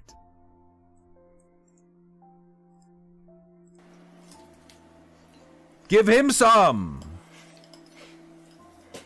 He wants the meat!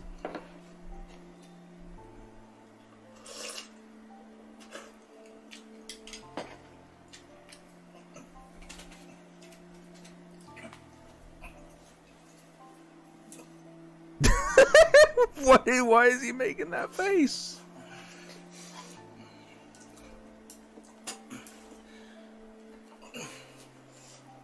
Wait, what's the dog doing now? But why?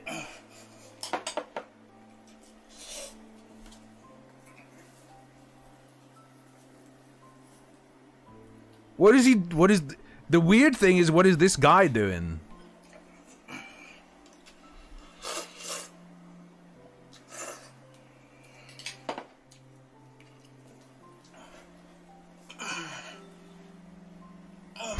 Poor baby. Poor baby. Also, wait. I am gonna keep reading, don't worry. But let me quickly show you something you may not have seen.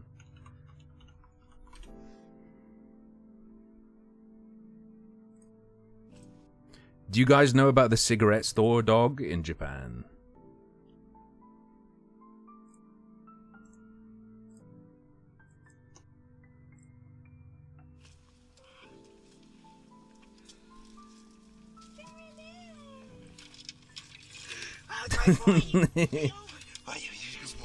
It's the shopkeeper.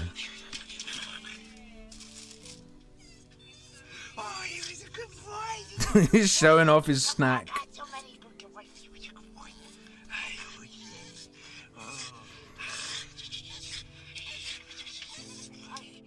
Customer service for the cigarette vending machine.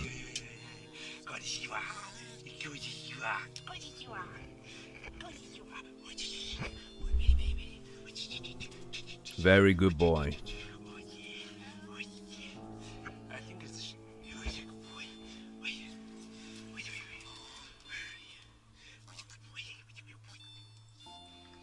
Has to show you his toy.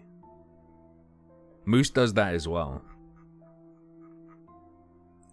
He goes to his little, he has like a fuzzy soft. We got him a little it's like a miniature felt doghouse that he was supposed to be able to go inside and curl up in. He didn't want to curl up in it, but we put his toys there. And if he's excited or if there's a new person, he'll just take all his toys out one by one to show what he has. I was hurrying back home so Mom won't be worried. As I looked at my sister, my heart was tearing apart. She was so fragile, it was so easy to stifle her light. A gust of wind, and her small fire would be gone. You're lucky. Mom won't even let me go outside. I'm like a princess in the tower, can't go anywhere. I'll die from boredom here. You're wrong. No one has ever died of boredom. And you have me and your cartoons, and Mom and Dad will be good to each other soon. You know what I would wish for on my next birthday? Shut up, random name. I will not. I would show you all my collectible trading cards. I'd wish for Mom and Dad to turn into children so we could go and play together like we used to.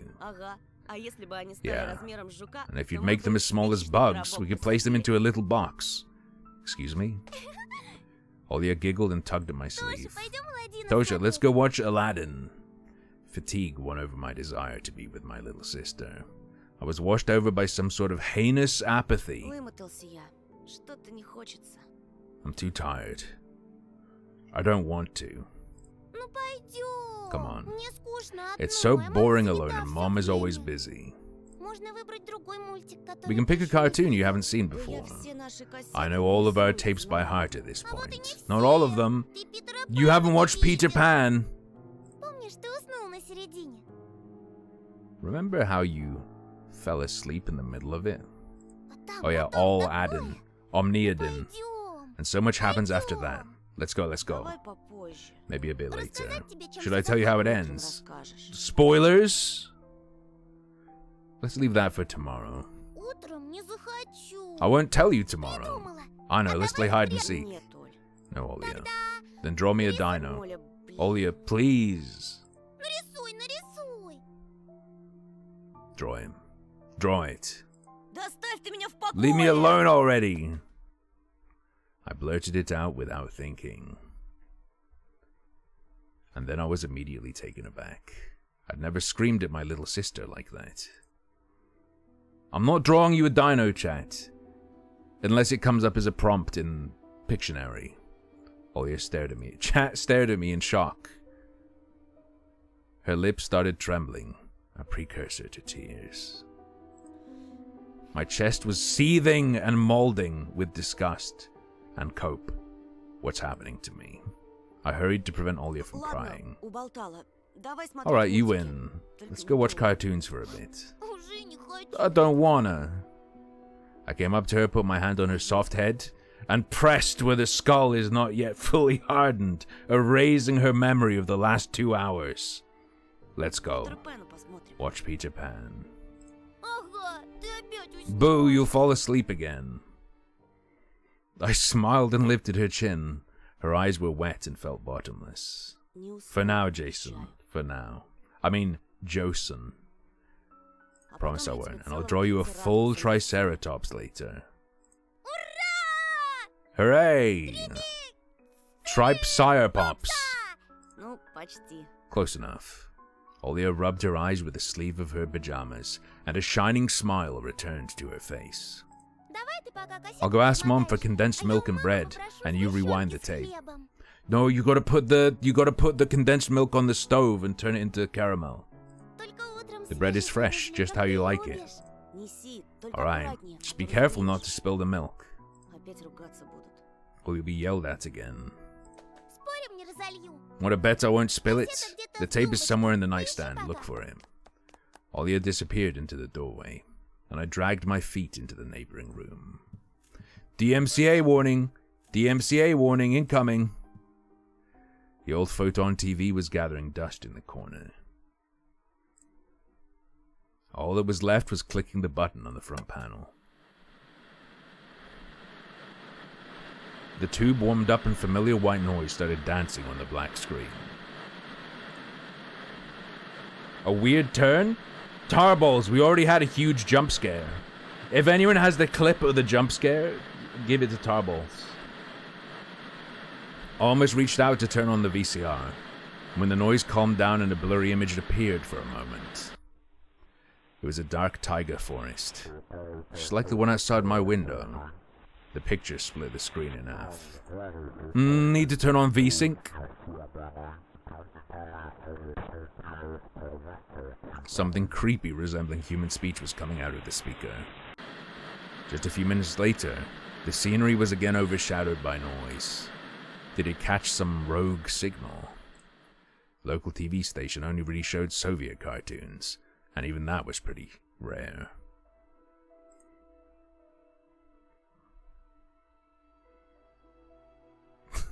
Fair enough, Pick and Save. Thank you. And only just recently I used to watch Robotech before school. It was so awesome. Maybe I should tinker with the antenna. What if I catch this channel again? On the other hand, Olia had asked me to find the tape.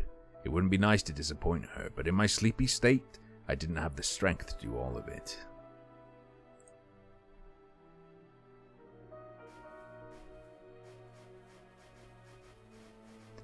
Do you kids want to watch Aladdin? Do you want to watch Aladdin? Wait, 30p per hour or 30p per annum? Yes? Alright, Demonov, this is for you.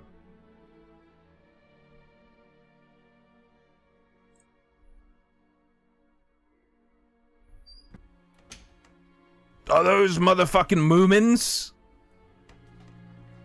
Our little sister has Predator? What the f- why are we watching that? I sifted through the shelves full of dolls and blue hippos from Kinder Surprise. Oh, Kinder Surprise hippos. They're not Moomins. They are just hippos. Never mind, they are just hippos.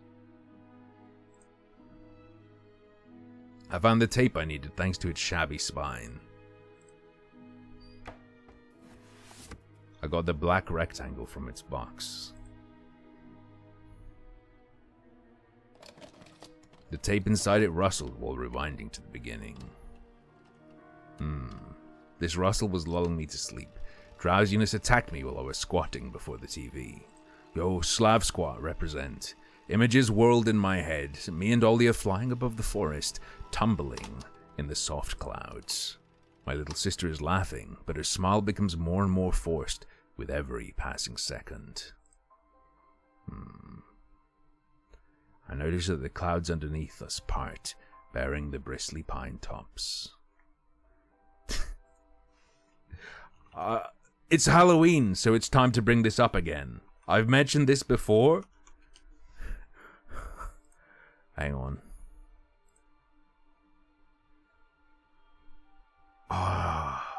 Was this not popular enough to be easy to find? I might just have to tell you what it is. I swear this was real.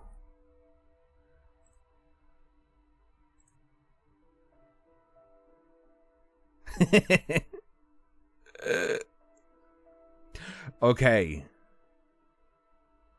Oh, I think this was the listing, but they changed it because people obviously pointed it out to them.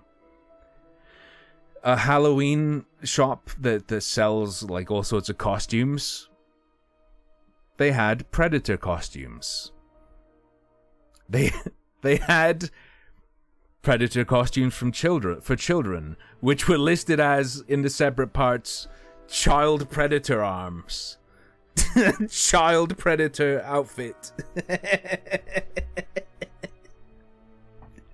Child Predator mask. Whoops.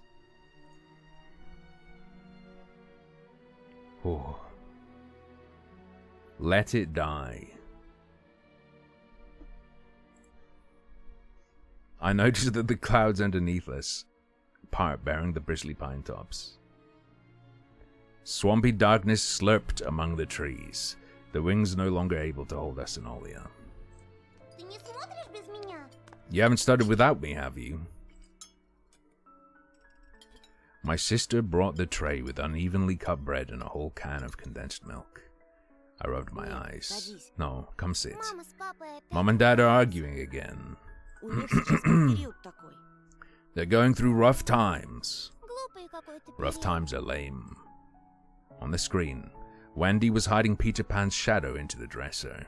Olia was entertained by the cartoonish dog Nana. They changed... Yeah, they changed it. I knew it would change. Back when we played the demo of it or whatever, they just straight up, I remember this section was in it, and they just straight up had like full running clips of Disney movies on this screen. And I was saying, I remember saying at the time, there's no way they're keeping that.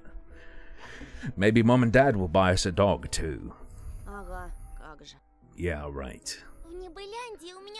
I'll have my own dog in the Neverland, and a cat, and a parrot. Olia smeared a slice of bread with a thick layer of condensed milk and handed it to me. Have you lost all of your baby teeth? Конечно. Obviously. Olya frowned deep in thought. Питера Пэна зубы молочные. Peter Pan has baby teeth. Вдруг со взрослыми зубами тебе What не if they won't let you go будет to his нормально? land with adult teeth? Мы что-нибудь We'll обязательно think of придумаем. something. Попросим папу We'll исправить ask Dad to тебе alter your возраст age in the паспорта. passport. С чего это папа будет And документы why would Dad подделывать? forge documents? Olya took a bite from the sandwich and started talking with her mouth full. Будет. He will. Мама I говорила, heard что Mom так say делают. you did А that я before. послушала. Смотри, уши You'll выросли, grow ears как у as big as Дамбо. Dumbo's. Olya got worried and touched her ear. I smiled to myself. My little sister was silent now. She just devoured bread, watching the adventures of Peter Pan, Tinkerbell, and James Hook. Excuse me? As if she got sucked into the fairy tale Neverland. Now, what could possibly go wrong? We'll find out in a few minutes, because I'm going to go take a piss and get a drink. I'll put some music on for you. I thought I was going to be able to use the music from the game. No. Because of course it cut out then. I know, but is that... Do people ever call Captain Hook James Hook? Old Jimmy the Hook. Alright, I'll be back in a couple minutes. Go to the bathroom if you need to as well. You of course need my permission to do it though. Once I'm back, no more going to the bathroom or getting drinks.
I'm back. Wait, what am I being accused of?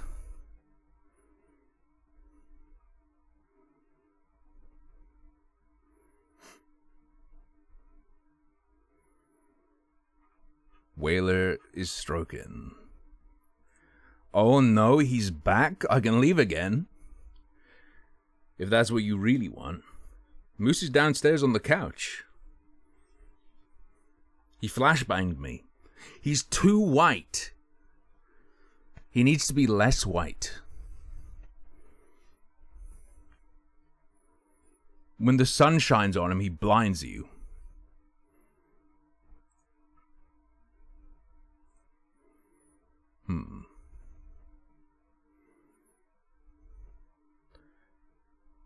Something went wrong.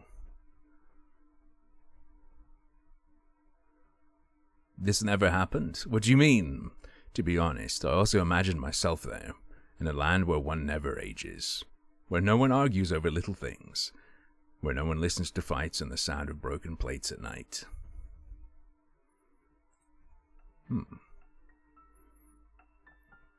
It felt like I was dreaming with my eyes still open. Then my sister's scream pulled me back to reality. Shut the curtains fast! Why? No one's watching you. It's dark, and when it's dark, the owl comes. I'm scared. I got out of bed, fighting my drowsiness, and closed the curtains. Bunk! I did my best not to look outside towards the treetops, toward the taiga forest, which seemingly drew closer and closer. Of course, it was just a visual effect from shadows of branches scraping the snow. Mom thinks I made the owl up, and Dad too thinks I'm a liar since I'm small. But the owl exists. Don't be silly, owls aren't real. Honestly it does. You do believe me, right? That it comes every night and... I swiftly grabbed Olia's hand and looked her in the eyes. I was trying to transfer at least some of my courage and determination. But did I really have those qualities? Yes, I believe you, alright? Just don't nag our parents about it anymore. They're already dealing with a lot, so they'll just get mad at you. Come and tell me if anything happens. And don't look out the window. But it wants me to look. Doesn't matter. Act like it doesn't exist and never existed, like it's made up, just like Mom and Dad say. It'll get tired of waiting and fly away.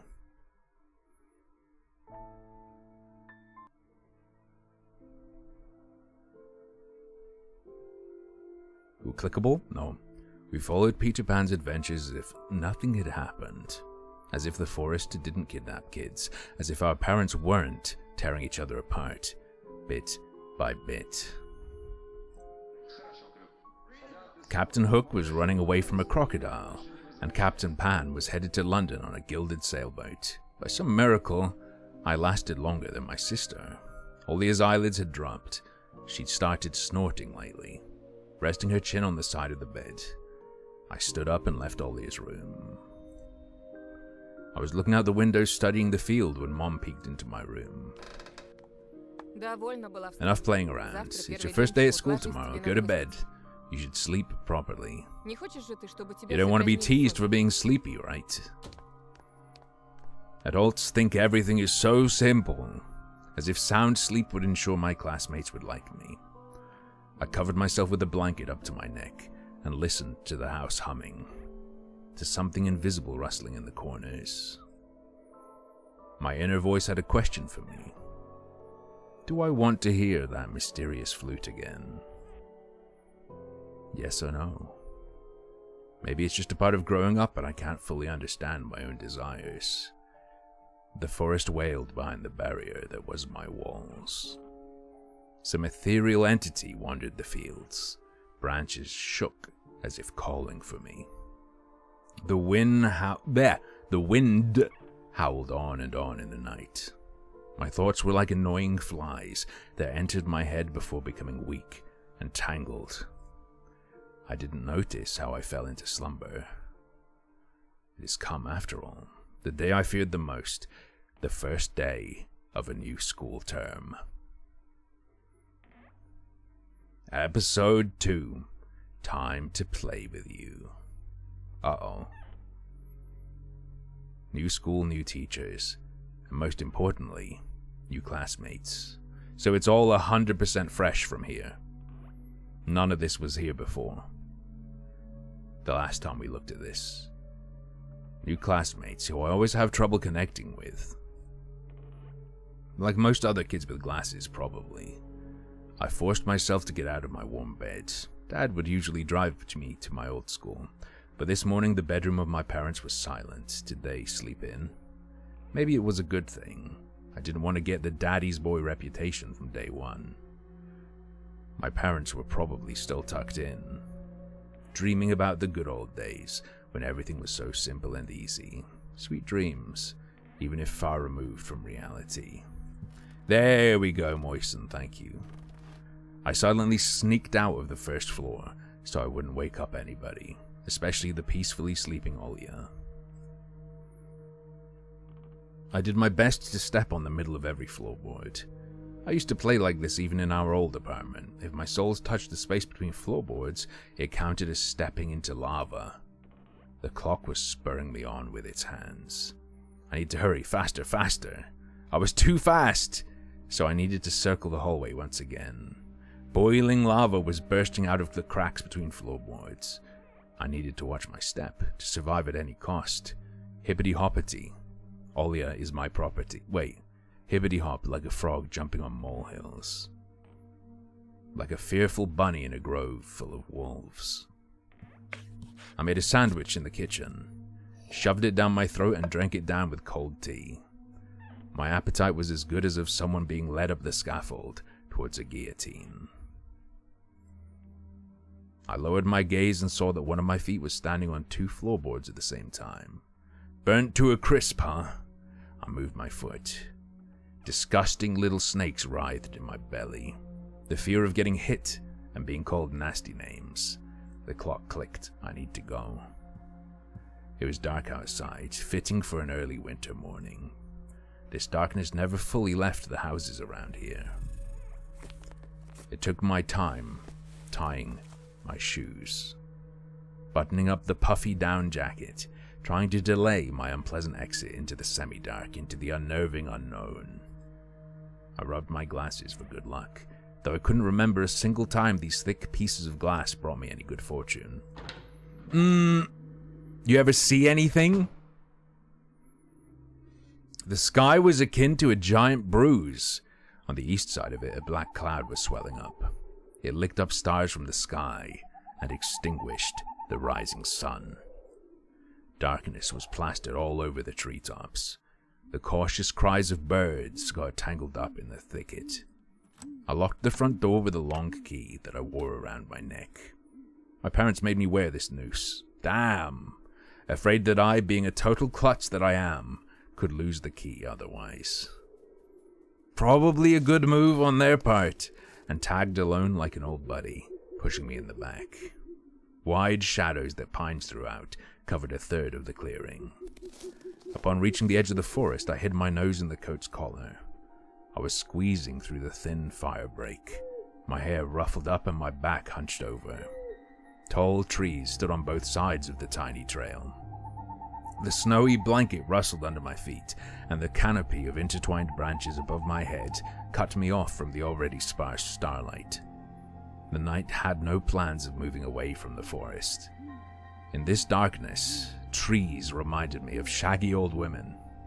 Shaggy old women that smelled of burial earth. Their trunks turned into cracked, wrinkled faces with holes in the middle as their mouths. If I lost focus for even a moment, mold-covered witches would drag me into the forest's depths. Then my parents would be walking around these parts screaming my name, but the dead can't answer the living. Grandma, or can they? I just saw Sonic the Hedgehog. A sense of panic was growing in my chest. I was fine with Dad carrying me into the school in his hands by now if it saved me from watching the darkness rise up in the ravines like black dough. It felt like someone jumped into the bushes behind me, so I turned around. As soon as I started walking faster, I heard the snow squeak behind me. The forest took a deep breath with its giant lungs. The windfall cracked. The wind and the birds were left behind in the field. Now I could only hear the forest creak. I walked, listening closely, and the unseen presence grew stronger, as if someone was following me, trying to match the pace of my footsteps. I turned my head so fast it made my neck crunch. Oh no, that thing! I haven't had it in years, I think. You ever have the thing where you turn your head too fast, it clicks, and then there's a burning sensation up the back of the neck? You still don't understand? Because people can't handle being faced with someone saying that, Josen. The idea was to stun lock them, so they'd let me use my camera. A tiny trail behind me disappeared into the darkness. Tree branches overlapped, forming a natural tunnel. Who's there? The question escaped my lips and dissolved into the unending creaking sound of the wooden idols, the pines around me. Why did I think going through the forest alone was a good idea? I'm either going mad, or someone had intentionally lured me away from home. Distant lights granted me a smidgen of hope. A country road! It'll take me home! To the place I belong! West Virginia! I ran there as fast as I could, as if afraid that the trail will shrink. Clawed hands will grip me by the shoulders, turn me around and make me look at the faces of hungry forest denizens. In the end, nobody stopped me. I almost flew to the decrepit wooden bridge, disbelieving my luck. The bridge's supports bathed in a spring, tarry and ice cold. I put my hands on my knees and looked up at the forest, then snorted, trying to calm my breathing. The thicket was pretending to be asleep. It looked peaceful, lifeless. The remaining part of my commute lied through a snow-laden road, illuminated by sparse lamplights. Yeah, forget VS, it's all about Brotato and tiny rogues now. I chased away bad thoughts and ran as fast as I could. From one circle of light to another, seeking protection from electric lamps. Just like in that game, where you needed to be the first to proclaim, I'm protected. What game? Tag. In Tag? The Ghoul. Not familiar with those rules. I played hardcore Tag as a kid. No such thing as a safety zone. It's just in this case that protection was flimsy at best, with darkness writhing outside its bounds. Then I noticed something remarkably eerie. In a place where the light from an inclined lamp couldn't reach, a hairy, crooked shadow came alive with a guttural roar.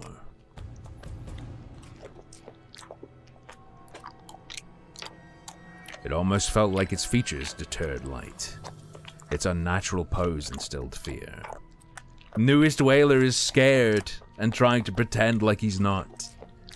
My eyes almost popped out of their sockets as I just stood there, blinking, trying to chase away that illusion.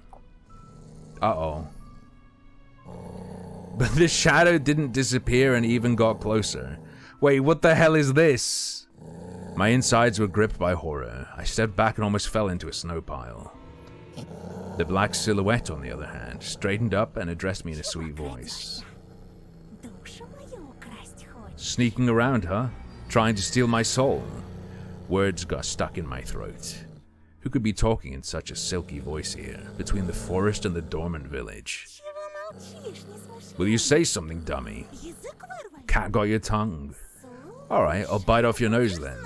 That'll teach you not to poke it in places it doesn't belong. A girl stood before me, judging from the voice in the silhouette.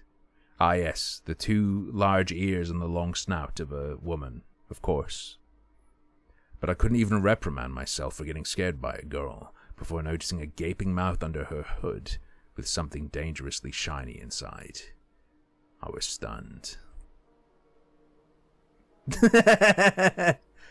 That is one goofy ass looking fox. From the cavity of her hood, a frighteningly real fox face was staring straight at me. It's just her jaws weren't moving and her eyes weren't blinking. A mask. It's just a girl with a fox mask on. At least I wanted to think that. After a surprise like that, a nervous smile involuntarily crept onto my face. I was just going to school and then you... What about me? Never seen a fox feed a dog? And indeed, there was a small dog circling the girl's legs. One of the strays that were chasing me yesterday, probably. Sorry, I didn't mean to. After hearing my voice, the dog whimpered, lowered its ears, sniffed me out, and then started wagging its tail. I guess I still smelled of bologna that I ate for breakfast. I was shifting my gaze back and forth from the dog to the girl. She didn't seem scary anymore, just weird. So you didn't mean to, huh? What's your name? I'm Anton, and you? And I'm not! That's a bit of a spooky look, with the eyes. She's weird, definitely has a couple loose screws, but she has a nice voice. What's the name of the, what's it called? The bologna steaks? Are they just called bologna steaks? Where you cut big chunks off a stick of bologna and then just smoke it? Not like smoke it, but put it in a smoker. My astonishment has turned into a mix of happiness and relief. This girl I didn't know was definitely human, if a bit eccentric. I was also a bit angry at myself. No. It's bologna. But it's what you do with it that makes it unique. This foxy girl, wow, was walking through the darkness without problem, and I shuddered from every little sound. I could just walk away. But this girl had piqued my interest. The next time a police officer asks about my friends at the new place, I'll tell him that I befriended a talking fox. Okay, go for it. Go for it. Do you live around here? It was jerky, but then I realized the track that was in my head was actually Aerosmith's Dude Looks Like a Lady. And I stopped because I couldn't remember what Foxy Lady sounds like. In the village. The fox giggled and purred. She spun around so hard, the hem of her coat lifted up. No, dummy. Foxes don't live in villages. So you live in the forest then? Have you been living under a rock? It's obvious that foxes can't survive anywhere near humans. As long as they're foxes, her jokes were also weird. She's like her carnival mask, papier-mâché, with fur glued onto it. A dog reminded us of its existence with a loud bark. I unfastened my backpack. Dad would sometimes throw food in there without my knowledge. Cookies, apples, or even my favorite crab sticks. He called it a gift from the bunny! Treat from the bunny. The uneaten part of a business lunch or a treat specifically bought for children. Parents would tell their children that a bunny asked them to deliver said treat, but it could also be any other animal. A squirrel or a bear, for example. Hey, a squirrel asked me to deliver this, and then you whip out your nuts. The stray strolled towards me with mincing footsteps, with a pleading look in its eyes. The fox did definitely treat it to something, but it was probably still hungry. Didn't you play this? Yeah, but not this part. A wild cat girl appears, January 2016. Damn. Why are you dressed like this so early in the morning? Going to a costume party? The girl shrugged, throwing silvery snowflakes off her nose, and her human form along with them, turning into a genuine beast. A real fox, agile, cunning, dangerous, like less than a foot tall, went on all fours, and you could just kick it, if it was a problem. A moment of hesitation and you'll be ripped to shreds. She'll tear you up and gulp you down without breaking a sweat. I couldn't help but just stand there as a stump. until I heard her calm, melodic laughter, hidden underneath the beastly mask. I wish you could have seen your own mask, sweetie. Did she say sweetie? I got embarrassed, went red up to my hair roots. We'd seen a fox in a zoo once, when we went there with Dad, but it had patchy fur, was grey and skinny. But this girl was of fiery colour and furry, just like in fairy tales. I was still rummaging through my backpack.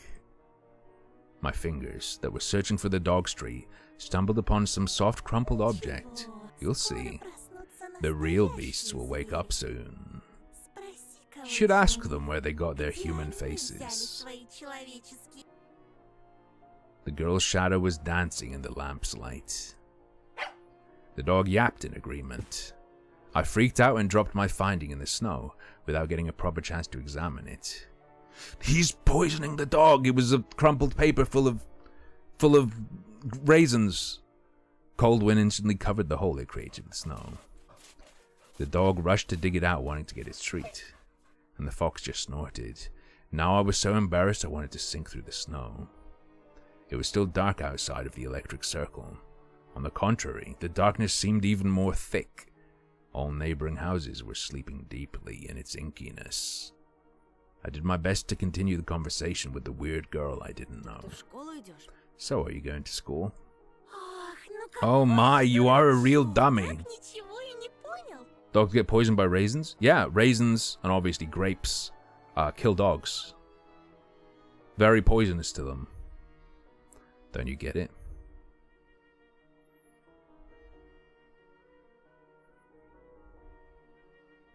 Oh, fake. They feign death to catch scavengers. That's smart. Well, I was trying to be friendly, but she can't stop mocking me, calling me a dummy and all. Is this the Sam Hyde origin story? I should have just moved along without paying any attention to this weirdo and her stupid dog. No, that didn't happen, I was joking. If you're only listening, sometimes I insert my own edits to the story. Why are you so mean?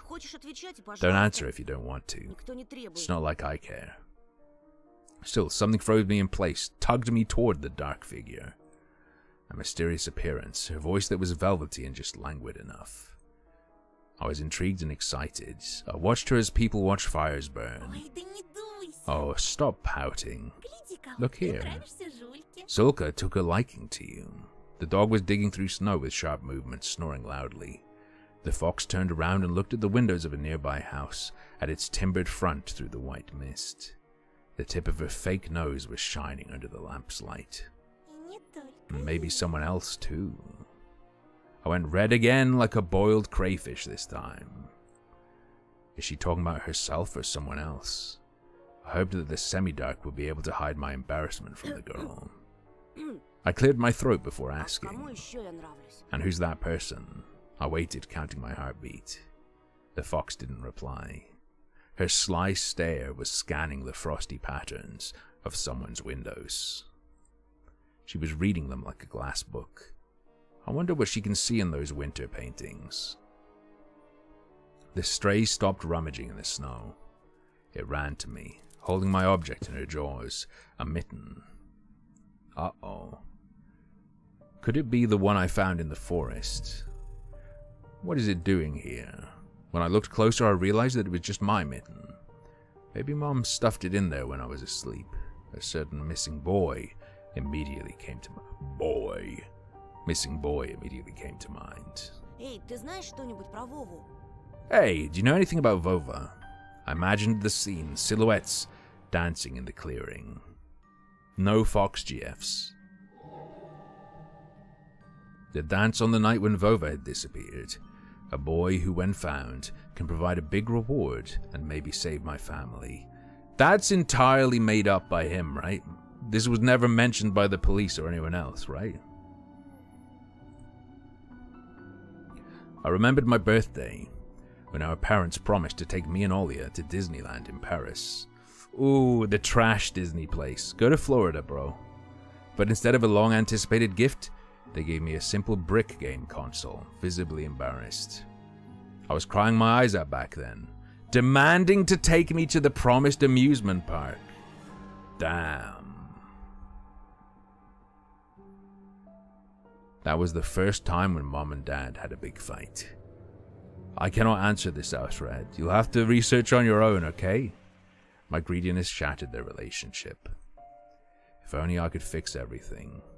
Gather everybody I love and take them to Disneyland. On the night Vova disappeared, I think I saw someone looking like you dancing under my window. It couldn't be true, but I felt like her mask became even more sly. The fox was sniffing me out. Oh, that got you worried. For yourself or for someone else? Olya, as soon as I thought about my sister, my chest tightened, and cold sweat streamed down my spine. Well then, listen closely, a boy named Anton. This is a big and scary forest. The fox girl stepped forward menacingly. And I'm not its only tenant. The other beasts already know about you. Beware. We'll come again tonight. I shouldn't have talked to this evil in child form. He's describing her as evil in child form. I was thinking she was maybe a bit older. But also, it makes it sound like he can morph, as if he's talking about his child form. When you and your parents will be fast asleep, we'll sneak really close and dance. Macarena. Lol, so random. Look at you, your mouth is agape, Antosha. You saw me near his window at night. Yeah, right. Are you by any chance a dimwit? Nobody would let me go outside that late. Children go missing here, you know. I touched the plastic frame of my glasses, puzzled by her silly joke. She got me scared to death. Hey, why don't you stop fondling your glasses? I was also nearsighted once. Listen to me and maybe you'll become smarter. Remember, what do they call foxes? Oh, cunning. My words seemed to hurt her. Hey, what did you... I'm sorry. I don't get it. Her laughter was akin to the jingle of a pair of silver bells. Just pull in your leg, of course we're cunning. If you're agile and brave enough to befriend a cunning fox, I'll help look for your Vova. There's a reason why you're doing it, right? Oh, damn. Alfred. I shrugged in reply. Her insight was alarming. I know why children have been swarming our forest recently. Sometimes you can find a lot of interesting stuff there. One day, I saw a huge pile of candy once, and I swam in it until my jaws cramped. Pile of candy. Ooh, pile of candy. Ooh, pile of candy. I couldn't deduce whether she believed in what she was saying from the tone of her voice. I showed her another smile, a fake one this time. Boo, so wary. Well, what will you say to this then? Turbo candy! She held out her hand in a furry mitten. Uh-oh, kid, watch out. There was an assortment of sweets in her palm. In the city where I used to live, sweets like these were sold at markets or in kiosks. I saw my favorite bubblegum in a vivid wrapper amongst the tasty treasure. A familiar name was on it. Turbo. A triangular fox face poked her nose toward me.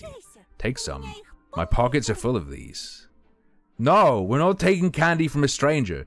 This is such an extremely blatant mistake to take it. But maybe that means it's good to take it because it's a flip. I'm not taking the candy.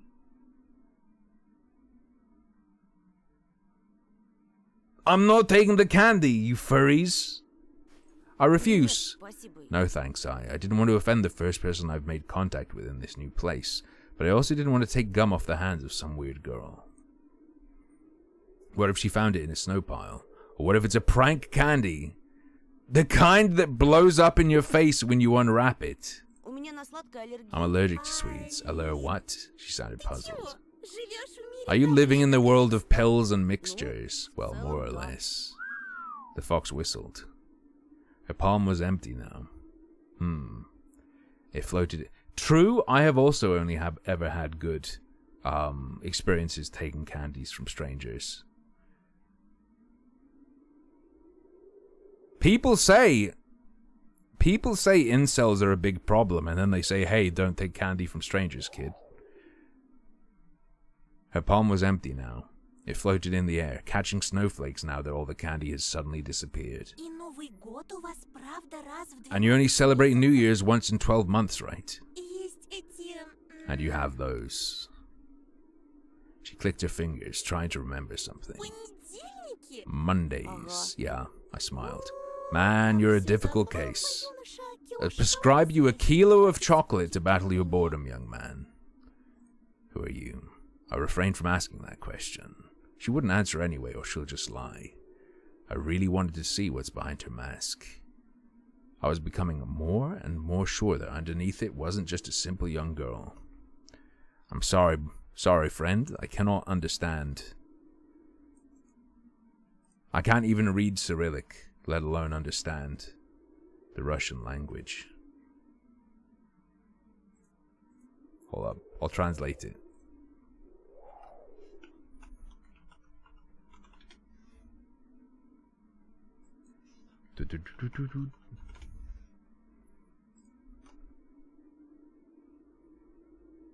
How do I like the Russian voice acting? It's all nice. All the voice acting is nice. I was becoming more and more sure that underneath it wasn't just a simple young girl. What if Vovo also found a snow pile with sweets, and is now rolling in it? Actually, what if he decided to stay in the forest? I was going to say it weirdly makes me think of Majora's Mask, especially with the effect. And then I remembered, yes, she's wearing a mask. Of course I'm thinking about a game with masks. He must be so cold without his second mitten then.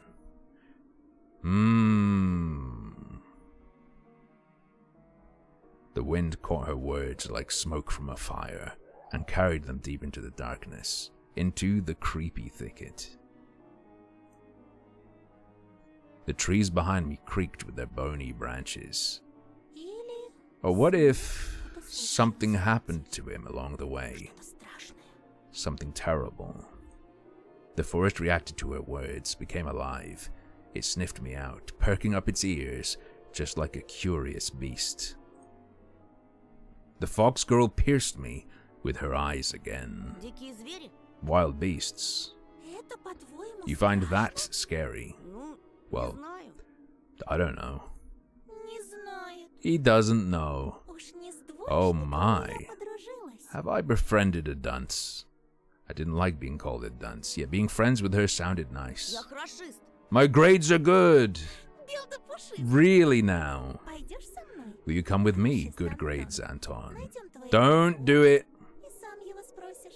We'll find your Vova, and you'll be able to ask him what he found deep in the forest. As long as you're with me, nothing can hurt you in the forest. You'll see. Worms of worry writhed in my belly. Get in my belly! Better run, whispered my mind. I don't believe you. Do you take me for a liar? Whatever, you're just like everybody else. The girl sounded hurt, although I didn't know if she was genuine about it. She turned around as if she had immediately lost all interest in me. I remembered my dad's favorite saying, "Where are your manners, son?" Indeed, this fox was kind to me. Please don't get mad. Foxes can also be nice, like in fairy tales. I just need to know what kind of fox you are. The girl giggled, hiding the nose of her mask in her hands. And follow me into the forest, and you'll get to know me. But not right now, when it gets bright. I mean, your whole body is shaking, you poor thing. I don't want you to get a stroke. Hey, let me accompany you to school.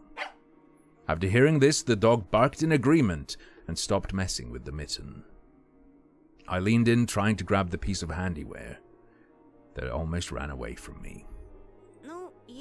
Well, if we're going in the same direction... We went toward the school and the lost dawn. Here and there, the lights came on in the windows of houses we passed, as if their inhabitants were sending us warning signs. Silhouettes lurked behind curtains. Dogs let out occasional barks. Spirals of grey smoke rose from chimneys. TVs bustled, and dishes clanged in kitchens. We watched the village slowly rise from its slumber, while carefully treading the snowy wheel trails. I walked in the left one, and she took the right one. The dog was following right behind us.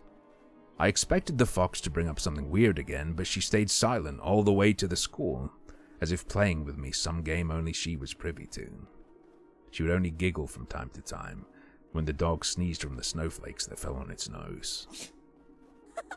I was the first to break the silence. So what's your name? Here it comes. Names, names, names. You people always need to put labels on everything. What name would you give to a fox like me? I don't know. But I've heard about Elisa the fox. You know what? I don't mind. I'll be Elisa. I couldn't understand if she was joking or not. I turned around, as if looking for an answer. From the dog, from the dark sky devoid of dawn. My silent questions were left unanswered. The school's outline was already in our sight. A giant brick box. She's taking me to school, dude. She's a helpful furry, maybe. Stuck in the endless night. Lights in its windows didn't bode well for me. The warden trees were guarding the schoolyard. Screams, childish laughter, and someone's whistling tore up the silence. I went here with Mom when we just moved, and the place looked cozy at that time. Empty corridors that smelled of polish. I almost said Polish, and I caught myself. Puffy snow outside. The second time I came alone to get the books and just kept on imagining my peers. Rolling down the railings. Grade schoolers running to the library, and teachers marching down the corridor with the air of self-importance around them. She has esoteric knowledge, why shouldn't you follow her? Because what if she knows things that would lead to her wanting to harm me for her own benefit? High schoolers were smoking at the entrance in track pants and wool caps, perched on their foreheads. Hello? Yeah? Oh, thank you.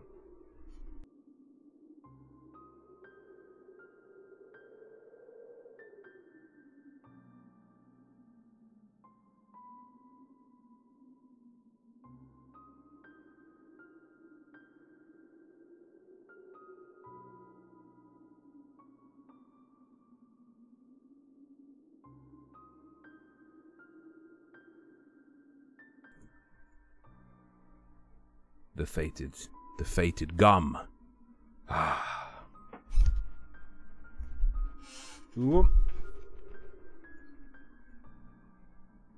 Sophie didn't do anything. Mom's back from the eye doctor. She has cataracts now.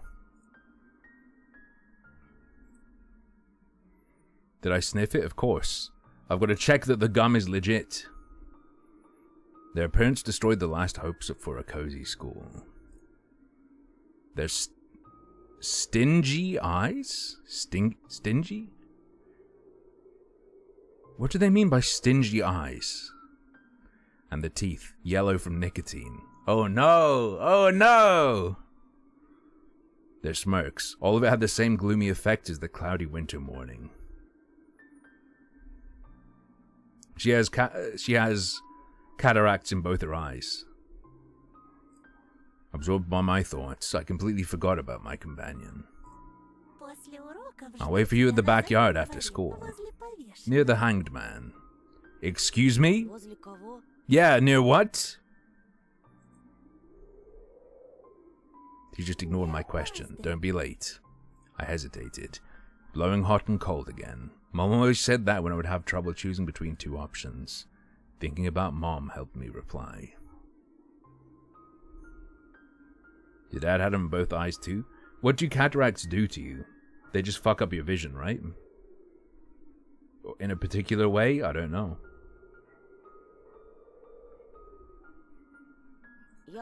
I'm going straight home after school.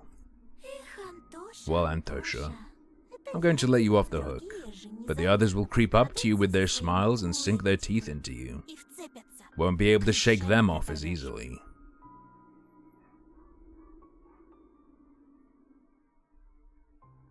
Cornea goes white and you get blind. Uh-oh. Remember my words.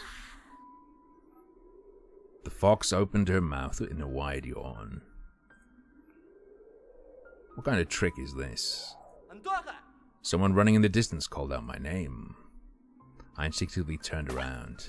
No! We need revenge. A huge snowball whizzed past my shoulder and hit the dog. It whimpered and ran toward the spring. Contacts have come a long way. Yeah, I've had modern contacts in.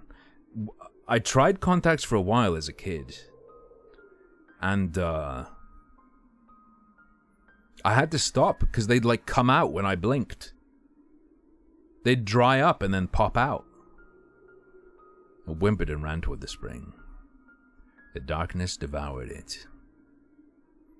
The fox girl was also nowhere to be seen. She dissolved into frosty air.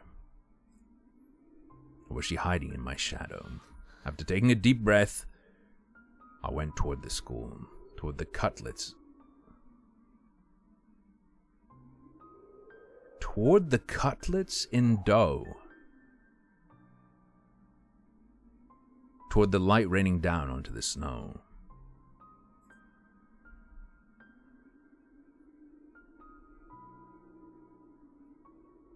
Oh. Yo.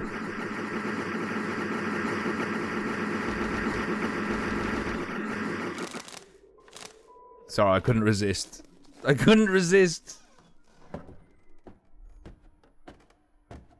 I could hear muffled voices behind the doors.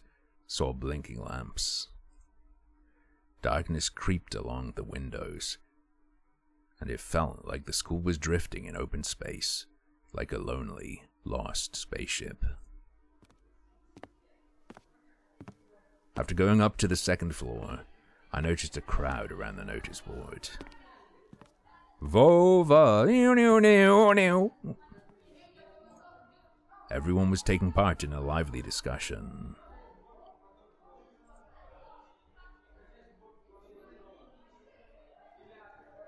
Disposable ones you can wear for a few days. I had single-use disposable contacts. My mom already wears glasses, by the way. I moved closer and took a look at something everyone was interested in through a wall of backpacks. It was a piece of paper with something printed on it glued to the left of the notice board.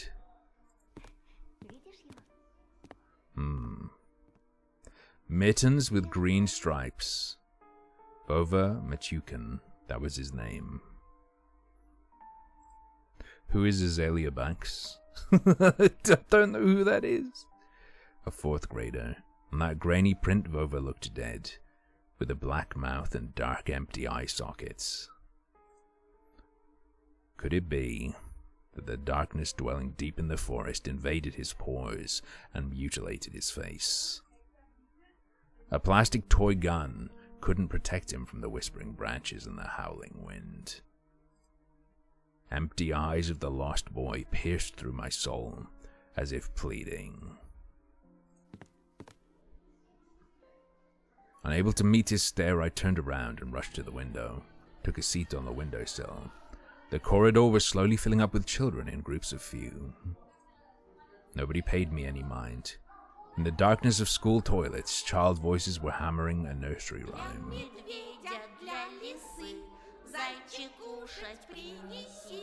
For the fox and for the bear, bunny tasty meals prepare. I think that was pretty good, right? I turned my head toward them, trying to get a better look at their features, but then my attention was stolen by a loud clicking sound. A female teacher marched down the corridor with her chin raised up high. Her heels were hitting the floor like miniature hooves. That is Elsa? From Frozen? A girl was trailing her every step. She was also looking pompous, stopping along the way and whispering some secrets in her friend's ear. She was probably a class rep, since she was carrying an attendance register book. Екатерина, возьми, пожалуйста. Ekaterina, take this, please. Ekaterina? Is that like Katerina, but on the internet? The teacher opened the classroom door and the crowd of children swarmed in, screaming and pushing. Ah! It's like the, Grease. You know the Grease manga? I can't remember the name of the artist. The Squeeze. Out of all of them. Junji Ito. Yeah. A tall, red-headed fat boy caught my attention. His face was full of blisters. He looked like the insides of a pomegranate. A bad feeling risen up the hair on the back of my head. I've seen boys like him before. Unsettled eyes. Cackling laughter. The girl, who was a smaller copy of the teacher, warned the boy with a wave of her hand and entered the room with through the clearing in the crowd. Some other guy stood in the way of the crowd, and the redhead immediately shoved him. Move your legs, moron. The boy flew headfirst, flailing his hands, trying to keep his balance. Why is he bouncing? The fatso burst out laughing, and a couple of kids joined his nasty cackling. Their laughter sounded like someone was snipping with huge garden scissors. The classroom sucked all of the kids in. The corridor stood empty. I wanted to grow roots and stay on the windowsill. Yo, look, he has footprints and then dick and ball prints. Just a handful of lampposts outside were battling the darkness, writhing like fluorescent fish in the black ocean. Maybe I can still run away, go outside, dissolve in the dark. I imagined myself running through snow, how it squeaks under my boots, and how I'm becoming lighter and lighter with every step.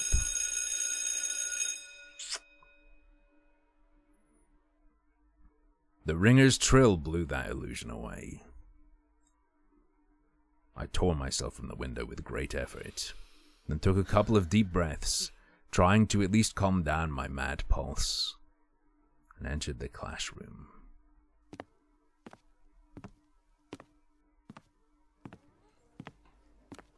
The prim teacher looked at me over the frame of her glasses, clearly annoyed. I'm the transfer student. I was told to come here. The snowy forest trail was winding in front of my eyes. The pines rustled, but it didn't sound predatory anymore. She buried herself in the register and flicked through the pages. Your last name? Petrov. What are you mumbling there? Say it clearly. Just say it normally. You're not on the list. She measured me with a long and heavy stare. As if trying to see if I was lying, I wanted to sink through the floor. Hazy faces observed all of that from the left. The classroom breathed and snorted in unison like a living organism, like a dangerous beast. Are you sure? I don't have you in my register. My knees chose the worst time to start shaking, and I felt dizzy. I clutched my fists so hard my knuckles became white. Yo, is he gonna deck the teacher? It's like prison. It's like prison. You have to go up to the toughest teacher you can find and just knock their lights out, and then no one will mess with you. That's how you deal with going to a new school.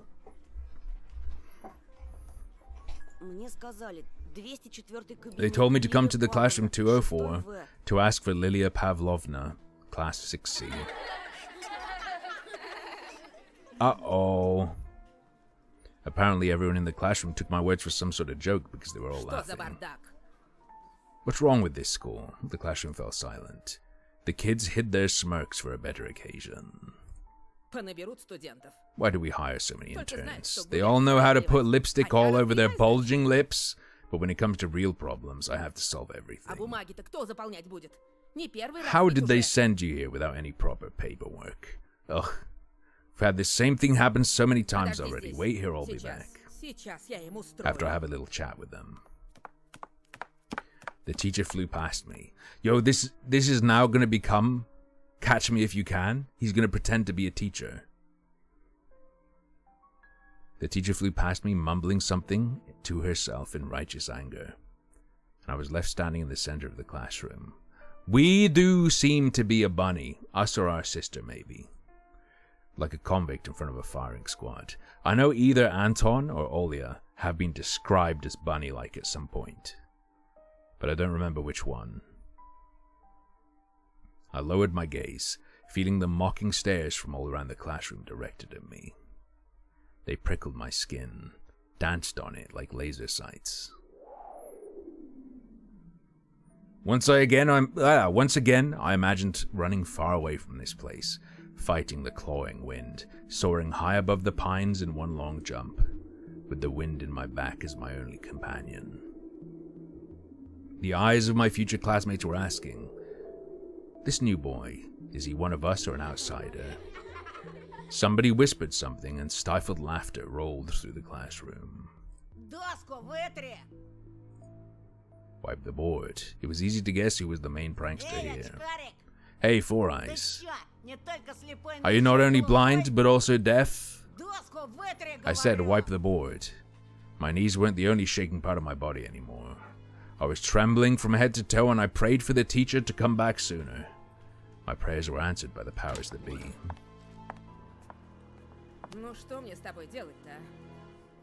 And what should I do with you now? Where will you sit?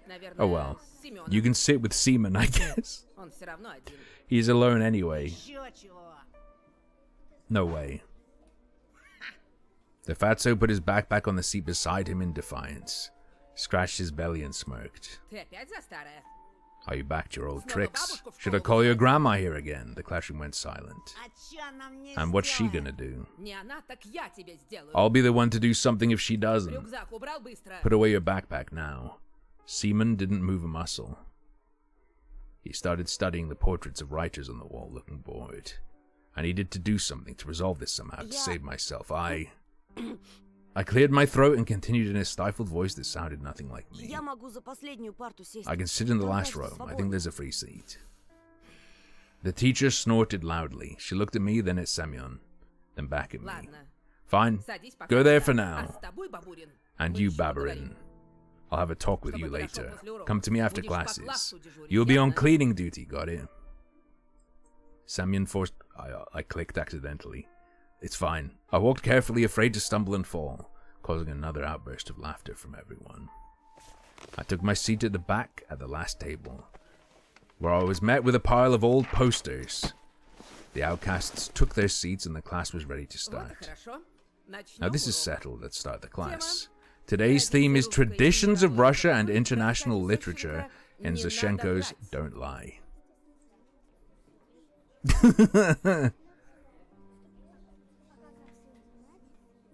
You can go back. I know. The fatso turned back to me. His stare informed me of the coming days, weeks, and months of bullying. I've got my eyes on you, said his watery look.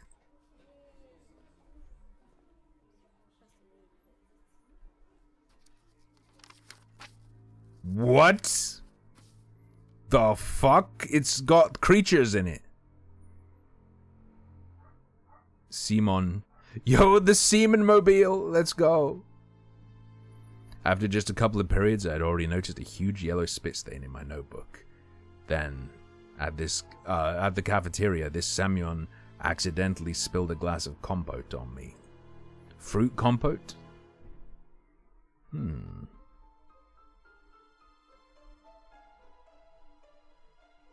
then, he flailed his hands around after exiting the toilet so some of the liquid from his hands would get on me. Just before the final period for today, Semyon pushed me into a buzzing crowd of girls from our class. Uh-oh. Straight to the principal's office. They made way cursing, but I couldn't hold my balance and ended up ramming my face into the girl I took for the class rep before. Right in her chest. Oi! Oi! Mate, you got a license? I immediately stepped back, dying from embarrassment. I'm sorry, are you alright? And she suddenly put her hands on her hips. Вы посмотрите, Will you look at him? облапал меня Groping me in front of everyone. Я сейчас всю I'll tell my маму mom. тебя из школы выгоню, They'll expel you, pervert. This has gone full anime now. There was some sort of sadistic pleasure in her eyes, as if she was a child who was about to put a lit-up match to the chafer beetle. About to put a lit-up match to the chafer beetle? The hell is that?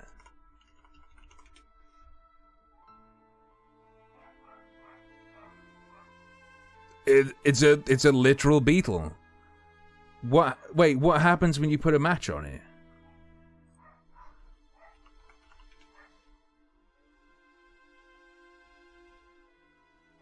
It dies. Yeah, but it doesn't do anything special?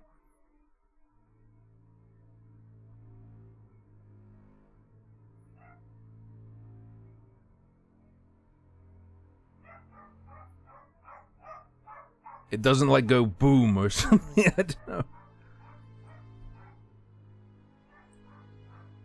Я нечаянно, меня толкнули.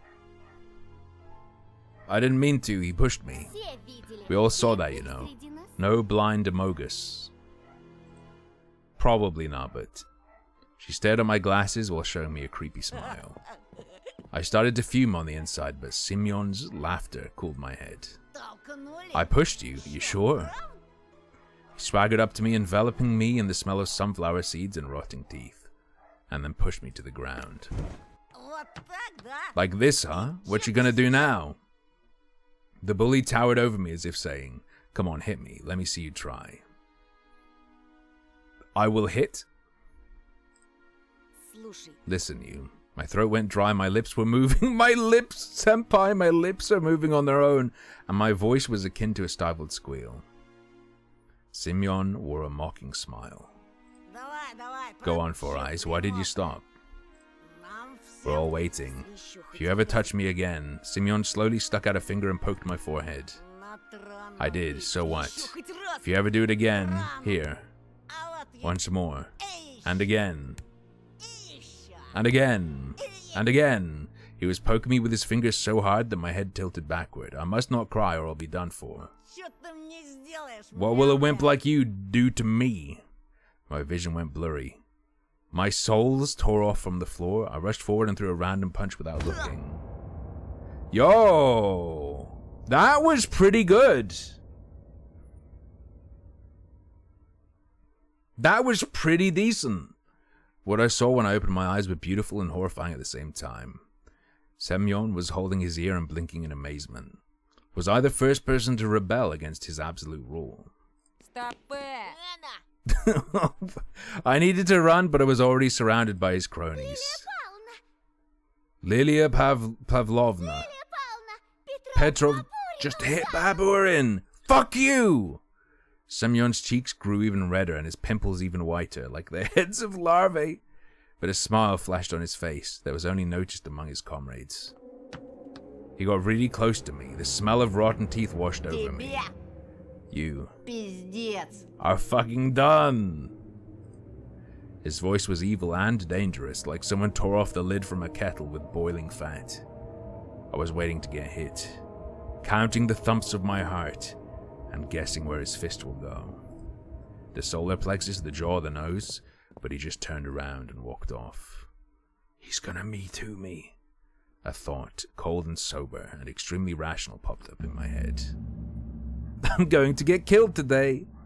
I was murdered today. I was late to leave the school after class on purpose. Simeon didn't attend the last period, so I was hopeful. What if he decided to dodge the cleaning duty and ran home, forgetting all about me? I heaved a sigh of relief, like someone on death row whose execution was delayed by a day.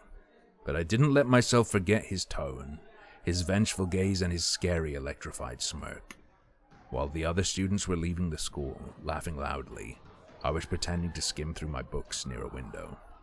I was staring outside, nervous. Semyon was nowhere to be found on the front yard or near the school gate. I didn't really believe I was this lucky, so I decided to be extra cautious and stayed for some more time in the corridor that was gradually getting less crowded. All of the bustle moved to the first floor. There was a skeleton, peeking out of the biology classroom. Some jokester put a cap with the American condor on its head. The sound of running water was coming from the bathroom. I was the only person left in the whole school. I'm not alone, a sudden thought came to mind. I remembered the missing boy. His portrait was on the notice board near the schedule.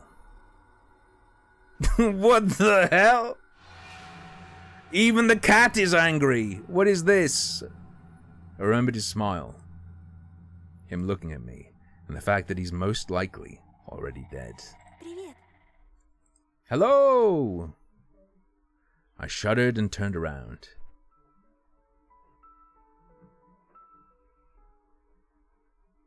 At first my eyes stumbled upon the black violin case. Then I noticed a girl from my class was holding it. She sat in the first row of the second column. I could swear I caught her looking at me a couple of times. And I was sneaking glances at her myself. It's Tifa Lockhart! Sometimes it just feels nice to look at something pretty, the spring, the sky, or a girl that's not in the crowd that laughs at Semyon's jokes. And she wasn't whispering the dirty laundry of other people to Katya. She spent all the breaks just like me, staying in the classroom or looking at the window, or drawing something in her green notebook. Здравствуй. Hello. I turned red and pretended I was studying the pattern on the wooden floor. Круто ты ему врезал. It was cool the way you hit him. That feel with no bloodlust, GF? Это вышло случайно. It was just an accident, almost.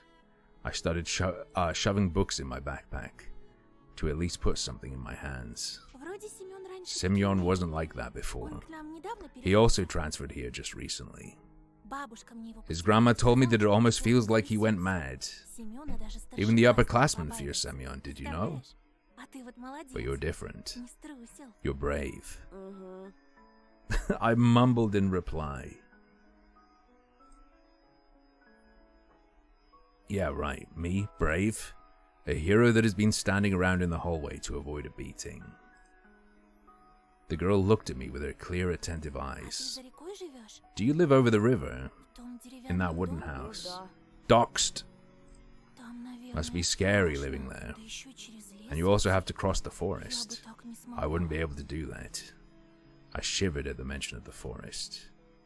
I thought of intertwining branches of a snake-like trail, of endless darkness that spread like mold among the crooked trees. Yo, every forest beast has a champion. So I straight up lied. Это не так уж там и It's not that страшно. scary. А что тебя так пугает? What's so scary about it for you? She smiled after a brief pause, as if brushing off a Да daydream. так. Well, actually, never mind. Меня, кстати, Полина My name зовут. is Paulina, by the way, А меня Антон. and I'm Anton. Ну, это I я already know знаю. that.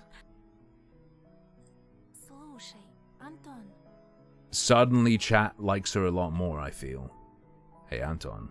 She stumbled as if trying to decide whether she should continue. а что ты делаешь? What are you после doing школы? after school? My chest felt prickly after her innocent question, yet somehow it felt Чего pleasant. такого? Nothing much. I stumbled and didn't finish my sentence. She isn't real. I can't make her real. There's another song reference.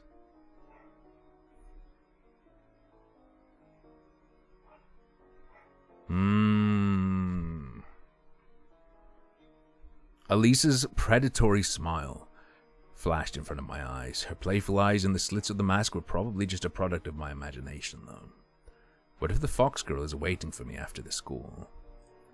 Or was it another of her weird jokes? I wonder if she's hiding a big red tail under her coat. I suddenly got covered with beads of sweat like after a PE class. I wanted to take a shower, as if just thinking of the foxy girl made me dirty, soiled my clothes, lured me into the forest's embrace. У меня сейчас занятие. I have a violin lesson and then I'll be А free. потом дедушка мне My репетитора grandpa нанял. hired me a private tutor. Наш учитель музыки. A Он private живет tutor? But you don't play the здесь, в trumpet? посёлке, ему некому Toot, преподавать. toot, get it? Oh well. Только мне. A music teacher is a violinist and he doesn't have anyone to teach here, except for me. She waved her free hand in the air, imitating the movement of a bow on violin strings. I could almost hear the music.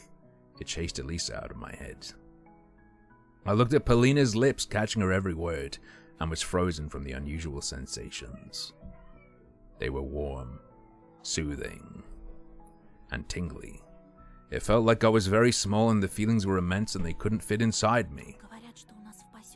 They say there's a serial killer on the loose in the village.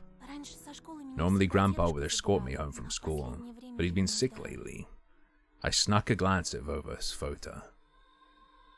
His eye wells were studying me. His lips were wearing black lipstick, just like the portrait on a gravestone.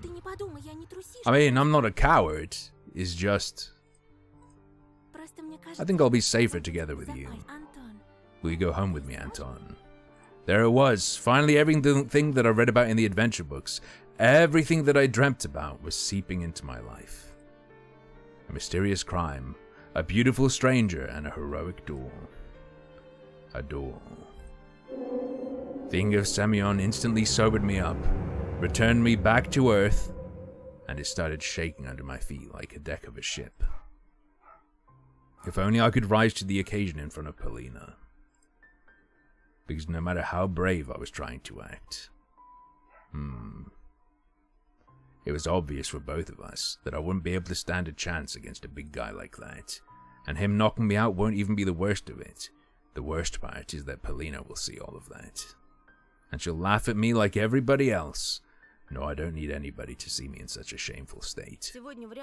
I doubt I'll be able to today. You know, Seaman is waiting for me outside. I need to deal with him one-on-one like a man. Nonsense. Polina brushed off some hair off her forehead, and I sensed a weak aroma of blackberry. Invasive species supporter, how dare you? Polina was like water when you were thirsty. You gulp it all down and still wanted more. I remember the You gulp it all down and then throw up because your stomach was empty and the water was too cold. I remember the summer evenings at the country house, the fire's pungent smoke, the berries, hanging over our fence from the neighbors and a soft cover of pine needles under my soles. Those few peaceful days when I felt... I've got something crawling in my nose, uh-oh. Crawling in my nose. My mom resting in the hammock, my dad putting meat on a skewer. Could I have foreseen the upcoming catastrophe in the crackle of the coals, in our parents' laughs, in the smell of the fleeting July? Could I have seen how fragile that world was? Do you really think that savage will give you a fair fight? He'll just swarm you with his friends, without giving you a chance to catch a breath. Polina suddenly flashed a devious smile. But if we go together, they'll be put off. I'm not only the first violin of this village, I'm also a girl. I've heard from a delinquent I know that he'll never attack someone when there's a girl around.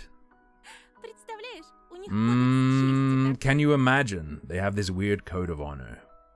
A delinquent, you know. I thought, worried. Is he better than me? Taller, more handsome? Oh, I have to go to music class. She made a couple of steps and stopped. Amazing. Polina didn't look like those beauties from the magazine posters or the actresses from the movies. But in the flickering light of the seating lamp, she looked much more alluring. Can you play anything? My parents bought me a guitar a couple years ago. I immediately remembered my meager attempts at making music. A minor, E minor, change, we're all waiting for change. Tsoi's song echoed my thoughts and my desire to change something. That guitar got lost somewhere, as if refusing to move to the old house near the forest. I think my parents gave it away to someone that needed it more. I don't, sadly. A pity. T-Soy! Yo, buy the new T-Soy voice filter. Oh well, I'll be going. Bugger! Whatever. Baka! Her shout was captured by the loud echo. Her shoes also echoed through the school hallways. Buck off. I wasn't sure if Polina heard me. I looked out the window again. The schoolyard was empty. Just a couple of grade schoolers throwing snowballs at each other. Nobody who looked like the hulking seaman with his cronies. This was giving me hope. What should I do? Polina could become my friend, the first one in this new place, and besides, she may be in real danger of meeting a killer, and I'll be her defender, her knight. And even though my inner voice was hesitant and whispered about running away from the killers lurking in the woods at night, Polina was worth the risk. But the red cunning fox was also intriguing. She promised me to help look for Vova, and this will bring me a reward. More money will almost guarantee peace in my family. Gifts for Olya. I imagine my sister happy like those girls who get prizes from the Supernev in the finest hour. A Soviet and Russian TV host, the most prolific showman of the Russian kids' TV in the 90s. He hosted teen quizzes as well as computer entertainment shows. Very well. She'll be dancing with the famous singers, maybe a new popular boys band like Ivanushki International. Mom and Dad hugging in the Ostankino Pavilion. Then all of us going to Disneyland.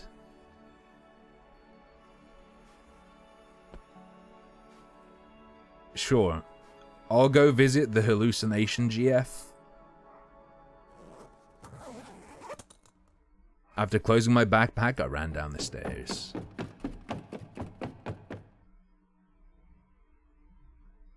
I scanned my surroundings through the window in the main hall. Nobody suspicious in sight. The school doors creaked.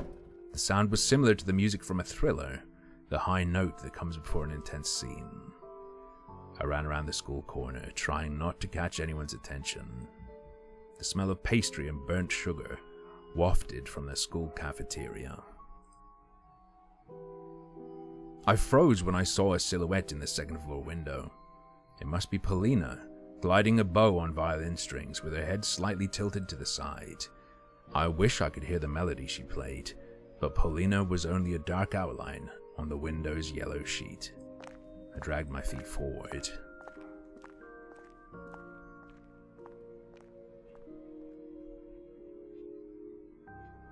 Uh-oh. Uh-oh. The net on a football goal in the yard fluttered in the wind. The same wind that hurled small white whirlwinds through the field. Somewhere nearby, an invisible tractor was humming, scaring away the crowd of cawing birds. I don't think the fox exists, Whaler. Just saying. The hum of its engine sounded like the howls of hungry beasts that chased me through the snowy desert. Yep, the hangman as well. Elisa and her scary mask also came to mind. Right now, in the light of day, it was really hard to believe she was real. What did she say back then at the backyard near the hanged man?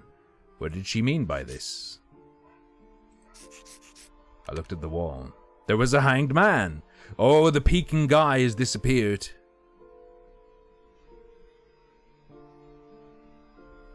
I looked at the wall. There was a hanged man under the thin black line of resin. Someone played the hangman here. Something was scribbled on the both sides of the man. Escape, fear, truth. Come closer, sweetheart. Took me a while to realize where the sound was coming from. Anton needs another person to confirm that this hangman is there.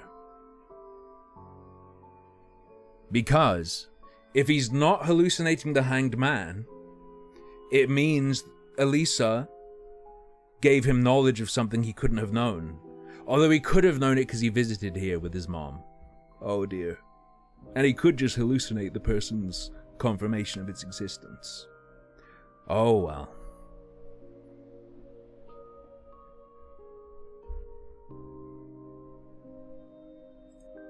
My eyes strolled through the cul-de-sac at the school backyard, through windows and snow.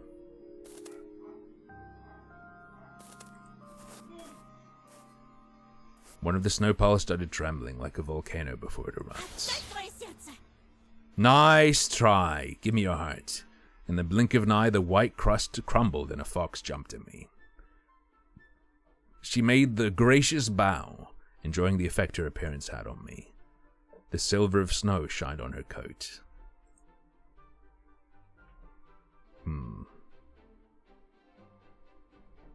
I couldn't even imagine that thinking about girls with tails can be this. I don't know what to compare it to. Something infectious? Toxically sweet. Fight back or your heart is in my bag. She giggled so enthusiastically that it forced me to smile. Oh, come on. I quickly rolled a ball of snow and threw it at Elisa. She tried to dodge, but it was too late. A hit in the shoulder. You insolent boy! Yeah, that's me. The fox slowly backed down, trying to arm herself. You are sly, but I'm a fox. I think out of the box. Her retribution was swift. A snowball arched. It's arced. Arched? Wouldn't it be arced? Whatever. It's way above the snow yard, and the ravens flying in the air. I wanted to duck, but slipped and fell to my knees. And while I was getting up, I caught a huge chunk of snow with my face.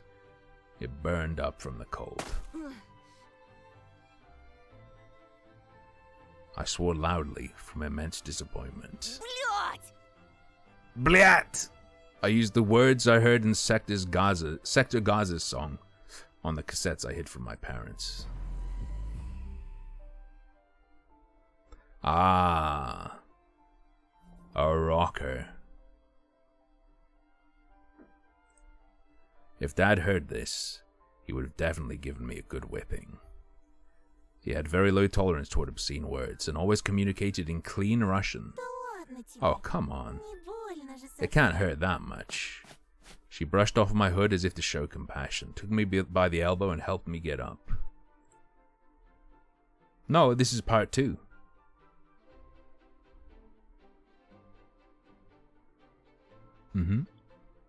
With care uncharacteristic for a child.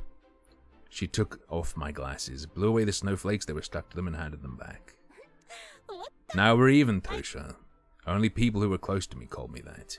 And I haven't even seen her real face. Didn't know her last name, what class she was from, and if she had a real tail under her coat. Want to get ahead? We're going to look for Vova, remember? We better hurry before my parents start looking for me. The fox let out a lazy yawn. Parents? Who is she, do you think? I think she's just a hallucination. Cock snooshna? Don't be so boring. Let's play for a bit. You're always bored at home anyway. And how do you know that? It's not even a secret. It's always way too boring being locked up in a house full of adults. I get all jittery from both houses and parents. See? Her furry fox brow started twitching. I faked a laugh in reply, unsure whether being able to move parts of her mask like that was genuinely funny or not. Come on, Tosha. Don't be scared. I can see you want to play. And if you win... The fox girl got dangerously close to me and stood on her tiptoes, almost touching my face with her rough little nose. So she's shorter than us. That is important context. Because she comes off as being like, maybe this is an adult. But... I mean, it could be someone with dwarfism, I guess. Playful fires danced deep in her eyes. She smelled nice, like berries and saccharin. Is this the smell of independence and true freedom? I mean, the kind where all you have to do in your life is run wild and eat sweets. Her whisper poured into my ear like scalding hot water. If you win, I'll be your guide. Believe me, I have lots of things to show you. We'll surely find your Vova for one. It felt as if a giant invisible spring bent inside me. My tummy hurt, but the sensation was somehow not exactly unpleasant. It was so weird. I just had a conversation with Polina, and now Elisa was going to drag me along with her. What if I lose? I'll claw out your soul, softy. Come on, let's go. She burst out laughing, whipped the hem of her coat, and ran toward the road we used to come to school in the morning. Her promise, that sounded almost like a threat, hypnotized me. I bent down and scooped up some snow. Wish I had a device that could tell whether Elisa was joking or being serious. Or is there always a third option with people like her? Between her jokes, her laughter, and her hot breath on my ear, I wanted to win. To punish her for the lightness and freedom she possessed that was clearly too much for an average girl. When I, on the other hand, was possessed, or rather intoxicated, by the thirst for adventure, by my curiosity. Just like that time I ate the cherries from Mom's Nalivka and lied down with my eyes closed while the bed was spinning underneath me. I'm gonna guess that's a drink. A sweet alcoholic drink made from fruits and berries. Okay. I spat, then cleaned my lips. Do you want to play, little sister fox? Well then, let's play. I armed myself with a snowball and chased the fleeing fox girl. I saw a familiar street with the wooden posts that didn't look scary anymore. They were just logs covered in snow. If I were to shout now, the guard dogs would start barking, and their owners would peek out of their windows. Elisa's small silhouette was mocking me from far away, so it was useless to try hitting her with a snowball for now. Waste of ammunition. Birches, mutilated by the cold, peeked out to view along the clear road. A giant snow pile towered near one of the trees. This was probably the place where the tractor brought all the snow from the village. A whole family of foxes would fit in such a pile. No, I thought. She's the only fox around here. She alone is already too much. She has to be exterminated. My second morning acquaintance was running around near the edge of the forest, the stray dog with a mangy tail. She sniffed around and marked the naked berry bushes and ran toward the other ones. Elisa showed up from under the hill. Follow me, girl. The dog's ears perked up. It barked in agreement and followed her lead. We ran further and further, exchanging snowballs, laughing and stumbling. The winter forest towered in front of us, reaching for the low clouds. We were at the edge of its shadow, bony and almost corporeal. The fox hid behind a huge pine, clearly trying to get close to me and shove some snow down my collar. It was a good plan, but Shulka, who was running circles around her, gave her away. I broke off a dry branch and decided to act even trickier. I put my hat on him and peeked it from the side of the pine. I'll make her think that it's my head. I bit my lip to stop myself from laughing, then jumped out from the other side and performed a point-blank throw. Elisa probably cracked my plan right away, but still let me win 3-1. I was wounded in the leg and she got shot in the chest and in the stomach, losing imaginary blood in front of my eyes, pleading for mercy while also choking from laughter. Please, mercy, I'm dying. Okay, I'll let you live. Thank you, O valiant knight. She pretended to bow to me, then grabbed 2 full handfuls of snow and, like a dying warrior, threw them my way in a last-ditch effort. I dodged her attack easily, laughing uncontrollably and being mad at the same time. I finished her with 2 precise shots. He'll let me live, huh? Learn me how to do it if you're so smart. Shut up, you're already dead. Omewamu Shindaru. When did that stop me? Okay. Is that a more important line than we think? Shut up, you're already dead. Ha, when did that stop me? Is that reading into it too much?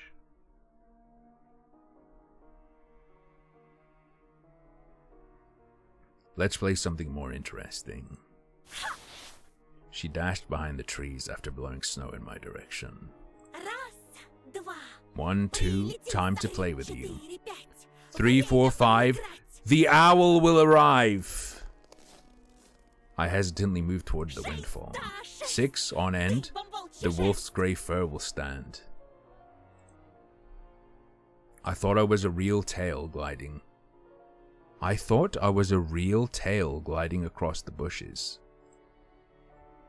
I rushed to the intertwined branches that helped Elisa to hide, as if something was pulling me there. I had to move them, tear them off like spiderweb. Branches sprang back in my face, but it felt like they were caressing my cheeks and not hitting them. I was sweating but still had a lot of stamina left. I'll make sure to catch you, little fox. Elisa's voice was wandering among the windfall. 7, 8, stomp your hooves and wait. Lol, lol, lol. Seems like I underestimated you. I thought you were just a boy. We will become the tiny bunny. Confident that she was behind the dry pine, I rushed to intercept her, but the local acoustics tricked me. Almost read that as something else. Her voice was already echoing from the other side. And you're a bunny! So nimble, so cute, ha ha ha. A snowball flew at me from the shadows, whistling near my ear. I'll show you a bunny. Yeah, do that, show me. A bright fox fur coat flashed near a rotten stump.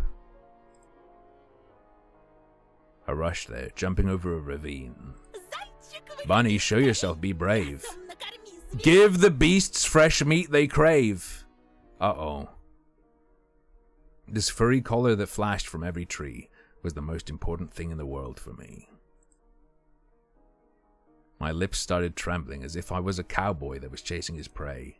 One jump and the fox was in my embrace, so smooth and desirable. Fine, fine. You win.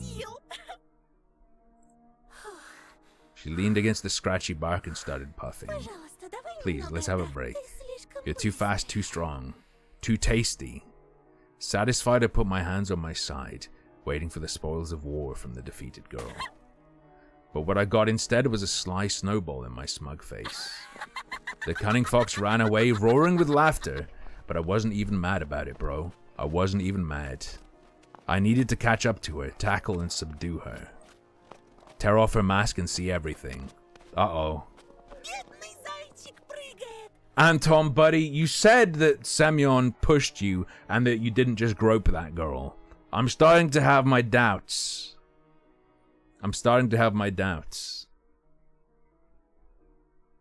Maybe the bully is a hallucination and he just is going around groping people.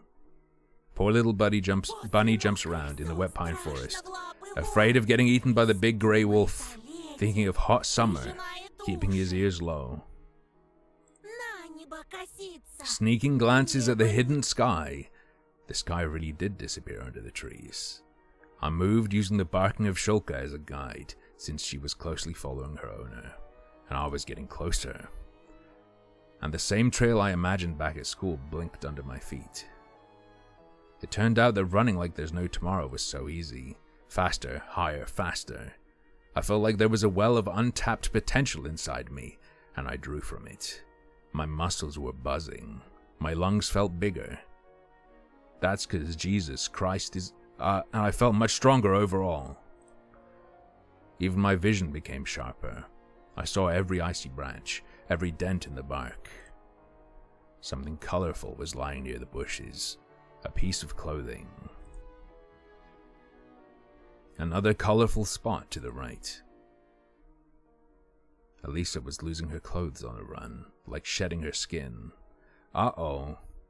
I also used my teeth to take off my mittens, excited by all that. I'll get naked and feel all the wind to the last drop. Faster. I reached out to take off my hat, to throw away everything that stops me from running wild in this endless forest. The backpack slowed me down, so I threw it in the snow along with all the pens that were in. This feels like Bad End.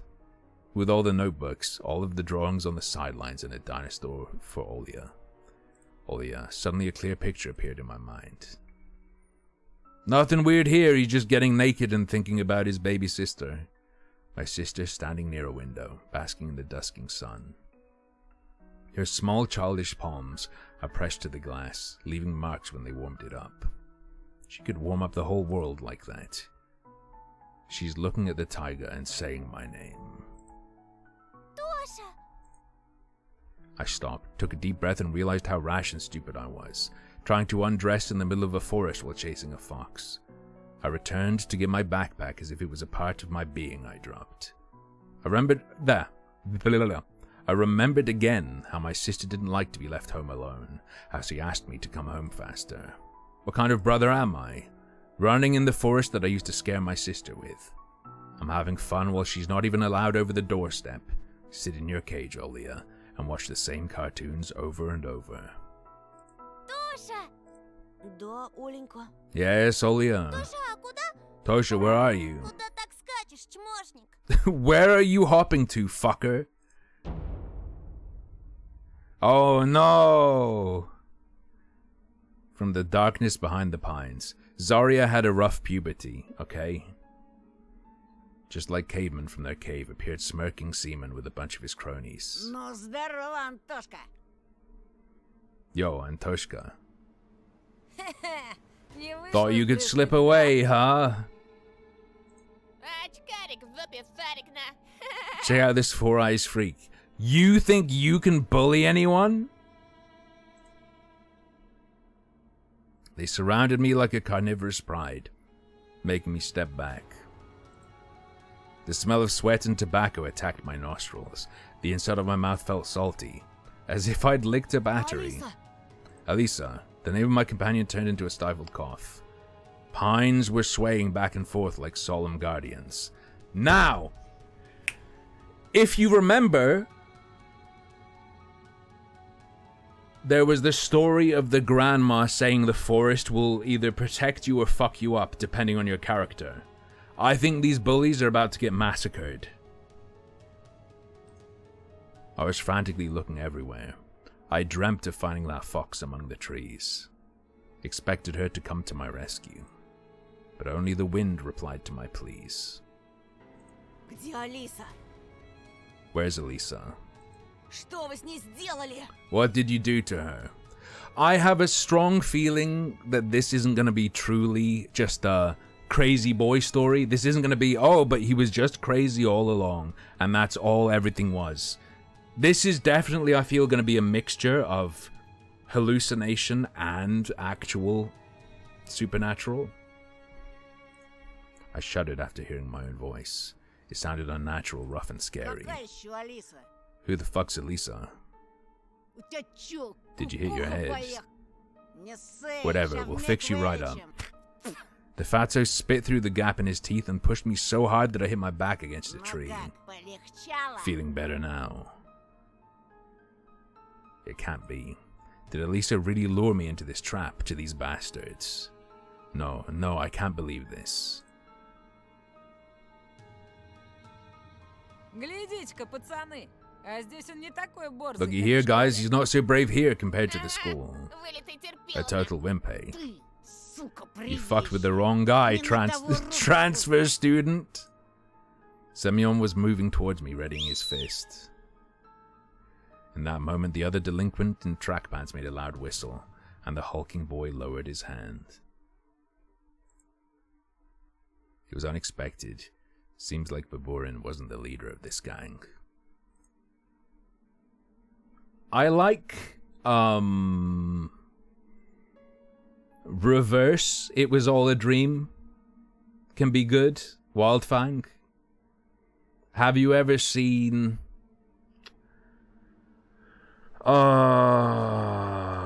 The Descent. Do I mean The Descent?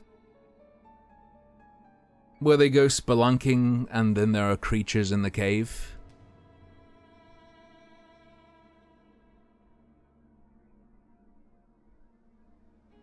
And the woman escapes, but then that was a hallucination / dream, and she's still in there.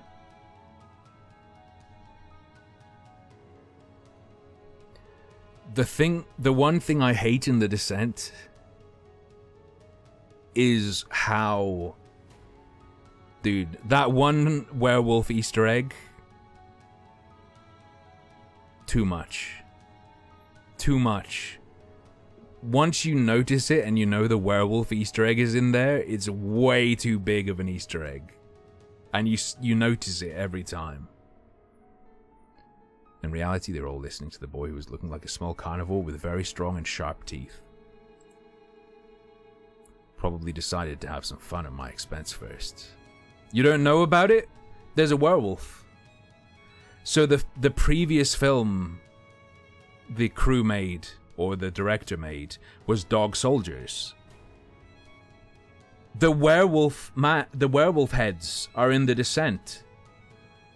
The first time it appears, and I think there are more, the first time they use the night vision camera, if you know where it is, you can see there's just a fucking werewolf head. Just randomly on the ground.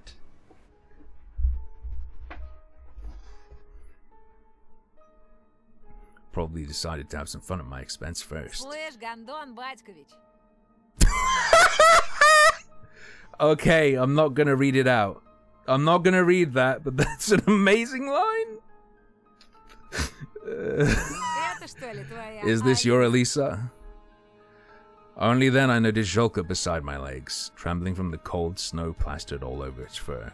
Oh no, they're gonna kill the dog, dude. It's gonna happen. I read Elfin Lead.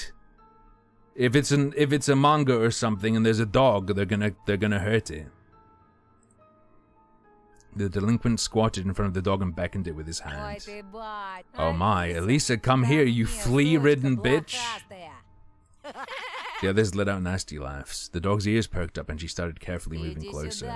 Yeah, come here, I've got something for you. The dog didn't even have a chance to sniff him when this animal abuser caught it by the ear and kicked it. Right under the tail so hard it flew into the nearest snow pile, squealing.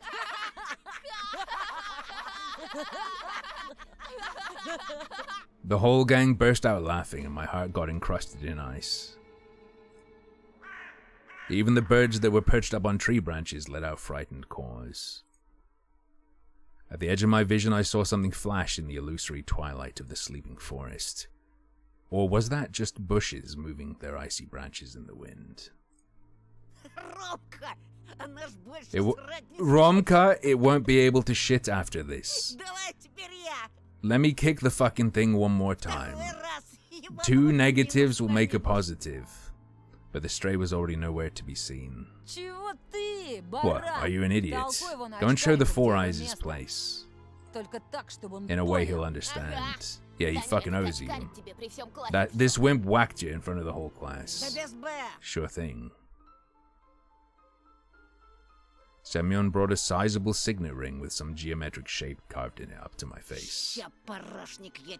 In a moment, I'll hit your face so hard, it'll leave a mark for the rest of your life. Where did all my inner strength and bravery go? Stop. A whizzy whisper. A whizzy whisper? You drank whizzy whisper drinks! Left my lips, and my head tilted forward, hitting Semyon's fist. Red sparks flew from my eyes. Vyasha, give me a hand. Semyon gave me a rough push toward the bastard with the slanting eyes. The bastard with the slanting eyes, and he tripped me. I fell on the sharp crust of ice, and the fatso stepped on my hand, preventing me from getting up. A painful groan escaped my throat. Did you hear him whimper? Is he actually a homosexual or something? I started to lose breath from anger and resentment. The pain was growing. My ear was hot and pulsating pain was shooting through it, like it was cut off and a ball of nettle was sewn in its place. Чё молчишь, Антошка? Why so silent, Antoshka? Отвечай, ты педик? Come on, tell us. Are you a homosexual? At this moment, I felt pure unbridled rage, the amalgamation of my anger. Like the Sprouts ink, it rose up from the depths of my mind, filling all my thoughts. Morons! Did you know that my dad is also a homosexual? Semyon burst out laughing. This became the last straw. Fear and anger were grappling inside me like mad dogs. He knows Aikido. Got it? Bruh. And he's a vet. He'll kill the likes of you with his eyes closed. One word from me and he'll. Romka lifted up his arm, stopping my torrent of lies and made a couple of steps forward. Seaman slowly backed off, giving me an opportunity to stand up. Did he believe me, or was he confused by my face twisted with rage? A vet, you say? The dog will need that. My dad also fought in the war. in Afghan. А твой? And yours? И мой. Mine too. Да, и в каких Oh, войсках, really? интересно? And what force did he serve in? I stumbled. Fear chomped at my rage's throat and made it bleed. Да он фуфло He's full of ходит, shit, Ромка. Romka. Бля, будуна. Sure as fuck, eh? Думал, меня так просто развести? Did you think I'm so easy to trick? Я тебя, I can see сучонка, through all your насквозь lies, little вижу. bitch. There was a nasty smile on his face now. This didn't bode well for Ты me. сам себе приговор Well, you've asked for подписал. this. В школе тебя училка A teacher спасла. saved you Ну, at а school, теперь but here. всё. Хамать. You're fucked. Во-во. That's right. Давай, Антошка. Pray that they find your Смотри, dead что body тут. come spring, eh? Сидел бы ниже травы, был If бы only цел. you stayed silent, wouldn't have lost a hair. Жирного стукнул, одно Hitting дело. fatso is one Но thing. про Афган пиздеть, где мой But батя fucking around with покойный. stuff like Afghan, Долг when my dad spent интернациональный. time under fire on В international Даште duty, Марго, блядь. in fucking Dash de Margot. Сёма, ушатай-ка его. Give him a good pounding, Sioma. The delinquents closed in on me again, and I ended up in front of Seaman. Blood was pumping in my temples. Branches were swaying back and forth, as if whispering something, giving me hope. I gritted my teeth, fighting the thought that I looked silly, and took a boxing stance I often saw in the movies. Пират и Майк Тайсон. What are you, fucking Mike Tyson? This is my first ever fight. I'll remember it for the rest of my life, if I don't kick the bucket, of course. At the edge of my vision, I noticed the darkness writhe again, as if someone was walking back and forth there. I sensed Roma's claws grab my backpack. Манатки, Антошка. Give me your shit, Antoshka. Махаться мешает. It'll get in the way. I was about to refuse, unwilling to cooperate with the bastard. But then he fished a butterfly knife out of his pocket with one smooth motion, spun it as if showing off, and put the blade to my neck. Слышишь, расслабься, а то больно будет. Hey, easy, buddy. I can make it painful. I let out a cloud of steam instead of words. What the fuck? Romka pulled with all his might, and my backpack ended up in his hands. Calm and relaxed. An insidious smile on his face, he looked into my Ты от backpack. нас что-то Are скрываешь? you hiding something from us? Some rat stole my school shoes. Ща погляди. Let me see if it was. And watch this. Romka gave me a dubious smile. Yo, bunny safety scissors. Так, а что это So за- what do we have here? My text and notebooks fell in snow. He was holding my backpack in one hand. And something weird in the other, it looked like. A mask. Roma lifted it high as if showing to someone else. To someone in the treetops in the twilight among the trees. An old bunny mask. Long, worn-out ears. Barely visible nose and whiskers. Mangy fur on the sides. Where did it come from? Who put it there? Seaman laughed. Вот уже прошел It's мой way дела. past New Year's, Или ты moron. реально поедешь? Or are you really Это a не loony? моё. It's not mine. Как не твоё, How а? come it's not? It was in your backpack. Rumka was watching the scene unfold with an evil smile on his А знаешь face. что? You know what? Надевай. Put it on. Зачем? Why? Надевай, говорю, Because I'm telling you to. попрыгаешь перед нами. You'll hop like a bunny for Давай, us. давай, Yeah, come или без on. штанов домой Or we'll leave you пойдём. pantless, eh? Anything but this. What if someone from our class will pass Надену. by? I won't. Сёма, надень-ка на Put него. it on him. Хе. Shaoma. Isn't that white pony in Chinese? Biasha rushed to his friend's side and took the worn-out mask from him with a buffoonish bow. Then he passed it to Seaman, who was already rubbing his hands in anticipation. I looked around the pine woods, as if waiting for help, as if the shadows that writhed around us would take pity on me and take my side. Branches looked like arms, twisted in unusual angles. Blackened bark was their charred skin, and the darkness was the smoke they produced. No, Jason. Maybe. I don't know. It's starting to maybe look that way, okay? I can't run, won't get away, they'll catch me, and then... Только учти, Сёма, Let me warn you, Shoma. если он скакать If he не won't станет, hop, ты you'll сам take за his него place, got it? поскачешь. Это This piece of shit won't. Just look at him, he's a total loony. This loony had already smacked you in the face. Romka's right. Come on, Fatso, assert your fucking dominance. It will make you hop so hard your pig tits will fall off. He must indeed be scared of Romka. Semyon swore silently and glared at me. Here. It'll fit better this way. He hurled a huge ball of spit on the inside of the plastic bunny face and put it close to mine. His spit looked like a squashed spider. Romka's face twisted. He spasmed like a beast. Like he wanted to tell Seaman something, but then he suddenly stopped. Seaman was still close by, with a disgusting smirk on his face and a terrible smell coming from his mouth. Ah, remember the song earlier, the rhyme? The bunny brings the meat. Which made it sound like the bunny would be prey, but maybe the bunny's job is to bring the kids to the forest.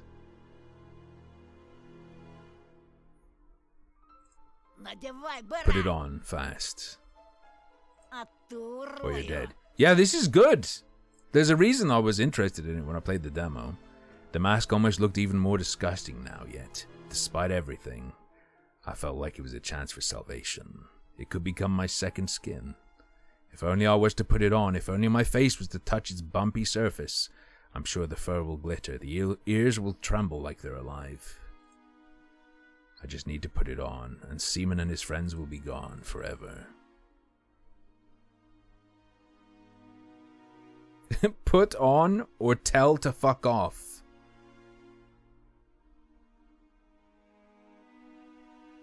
We will put it on. We have to put it on. I reach out my hand. My hand wasn't shaking anymore. Seaman handed me the mask and let out an evil laugh. The fur felt warm to the touch, just like I expected. I got goosebumps. Electricity flowed through my spine. This is it. My salvation. A voice whispered to me from the well of my subconscious. Just put it on and nobody will hurt you. The forest froze, gazing at me with cracks in the bark. I acted slowly. I took off my glasses, got rid of the nasty spit on the papier-mâché. There was movement inside of the bunny face as if something was trying to break out, and I needed to help it. I lifted up the mask and started moving it toward my flaming cheeks. Just like in that movie with Jim Carrey! Fuck you! We were all thinking of it. The mask had power. Why they got us? The mask had strength.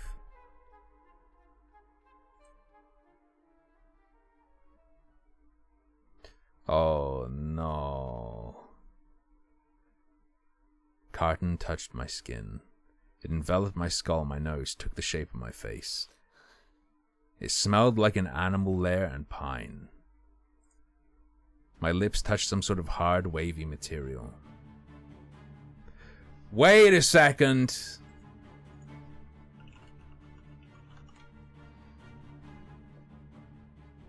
The Mask came out in 1994. Just saying. Just saying. My lips touched some sort of hard, wavy material. My armor. Strangely enough, through the slits of the old carnival mask, I was able to see as good as through my glasses. A trio of boys, frozen in the clearing.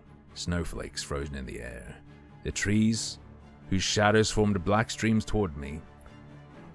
I have a strong feeling Anton is about to get his ass kicked. And a weird silhouette in the early twilight behind the waterfall. In all that silence, Seaman nervously whispered, "Hey, guys, what's up with him?"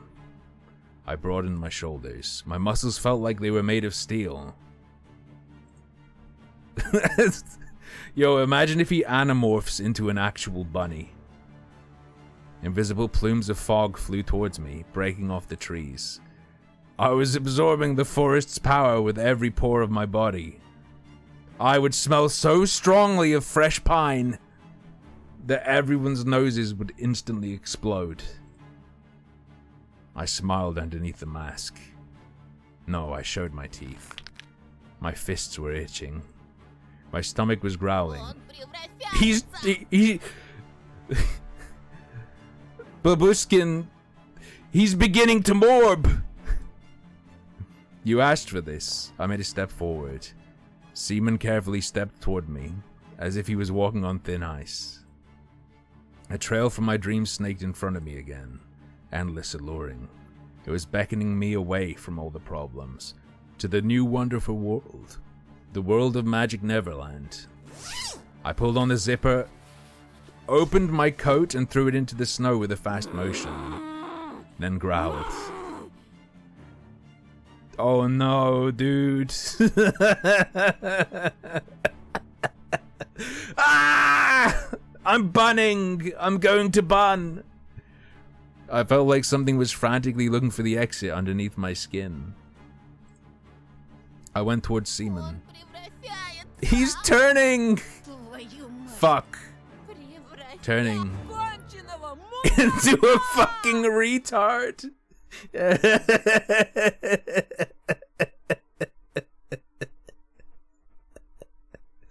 Okay, fair.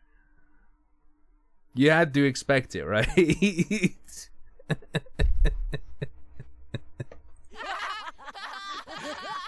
The clearing blew up in hysteric laughter. Yasha was clutching his stomach. Roma smirked, shaking his head. And Simeon, who was laughing, is it gonna be a double bluff though, where something actually happens? And Seaman, who was laughing the most out of the three, spat on his knuckles and waved his fist like a club. You're such a moron, Tosha. Never mind. A fist collided with the mask. The fur didn't dampen the blow at all. There was no power, no magic smoke coming from the pines. I flew towards the bushes and landed on my butt. My vision, bolstered by adrenaline a moment before, returned to normal. Now that was something. I thought he'd get on all fours and tear us to bits, like a carrot. Yo, did you see that, eh? Did ya? Did this count as him hopping? This was even better. I sobbed. The mask had one advantage. If I cried now, nobody would see my tears. What a loony. You belong in a loony house for animals, eh? Seaman put his knee into the snow pile and ripped the glasses out of my numbed fingers. Get my glasses back. I won't make it home. Bullshit. Haven't you heard that bunnies have good sense of smell?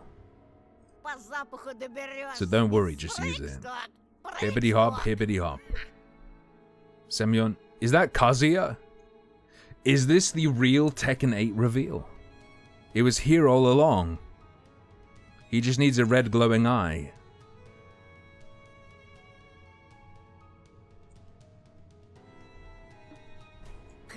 Besides, bunnies don't wear glasses. Now scram, retard. I stood up, still wobbly. The trees became a blurry dark wall. 3 bright silhouettes were wobbling around me. There were black spots on them, their eye sockets and mouths, but it looked to me like there was more of them than it should be. I turned to the forest. Semyon's boot came to my rescue, kicking me in the butt and quickening my shameful retreat. Boing, boing, boing, boing. I threw the mask into a ravine out of spite, and then zigzagged through the firebreak, alone in a giant snow-laden world. The trunks around me bent in all directions. Their treetops disappeared into the darkness above me. The sky was pushing me down. I wanted to cry, but my eyes were completely dry by now. Only sadness and longing were left. A desire to bury myself under the snow, or leave for the Neverland, joining Vova and Senya. I didn't care where to go, just somewhere far away from here. Somewhere very far away.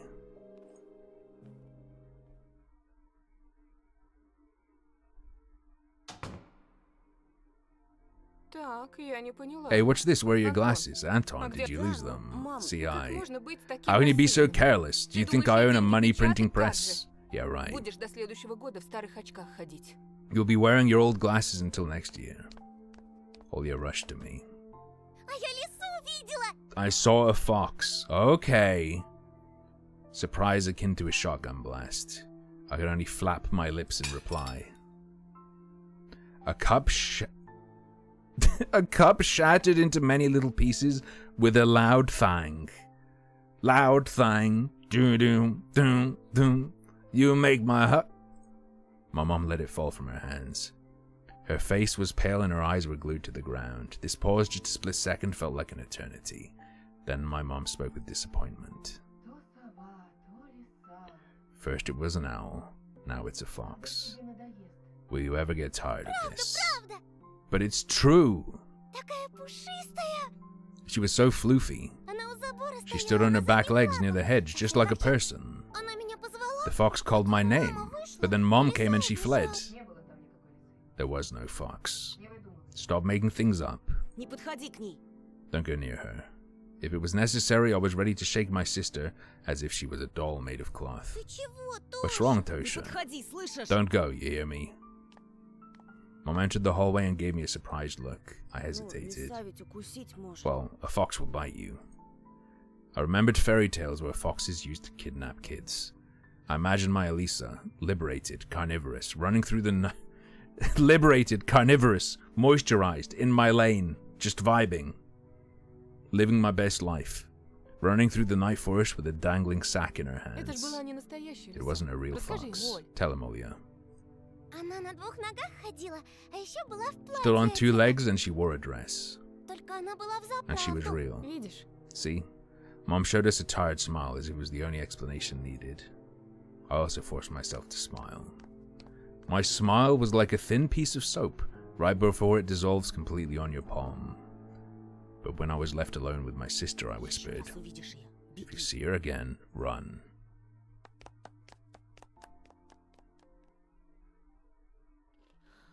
Dangling sack, scrotum babies. I shut my eyes and threw the vitamins in my mouth, washed them down with water.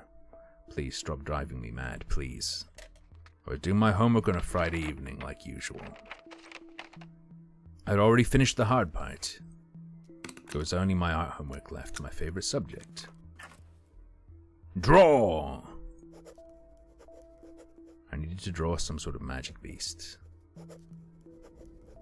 I wanted to draw a dino at first, but my brush reached toward the orange paint all by itself.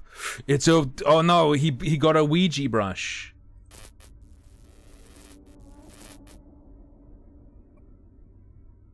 One stroke after another, the picture of a fox started slowly forming on a piece of paper.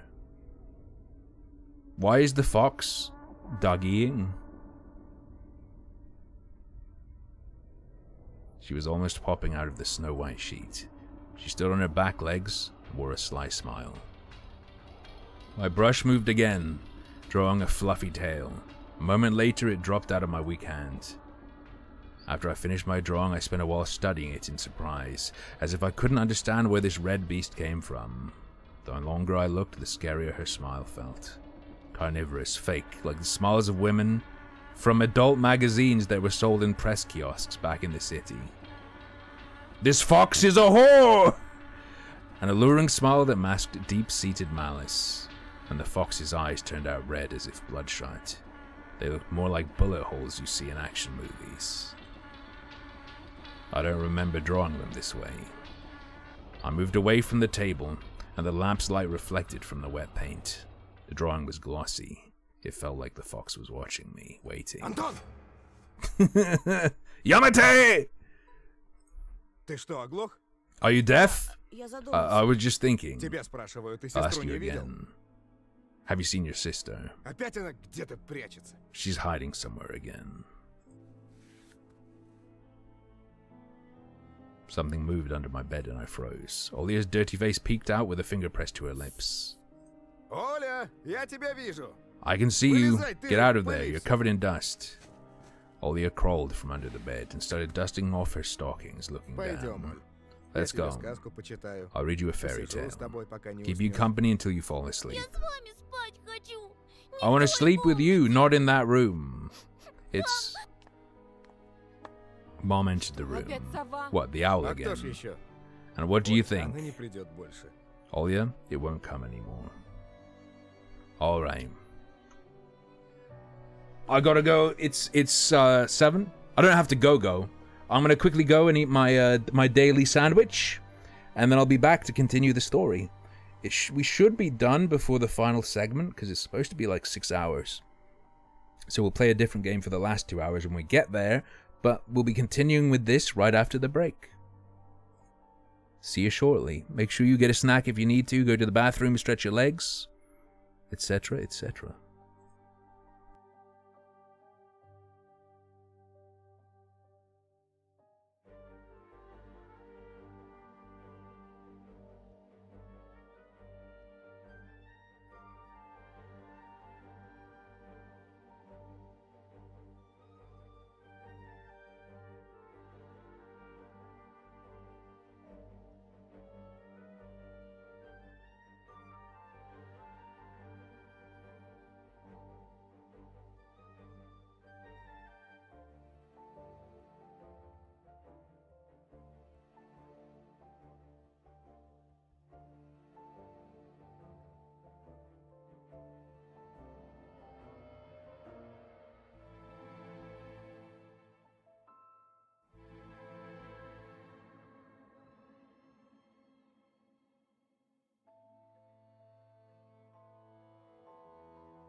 I'm back.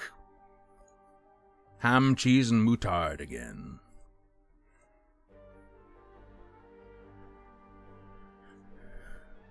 Yo. Yuri, Jury, whatever her name is, in Street Fighter, there's a mod where she wears Crocs. Do I have milk on my sandwich? Is this gonna be a meme about calling cheese milk?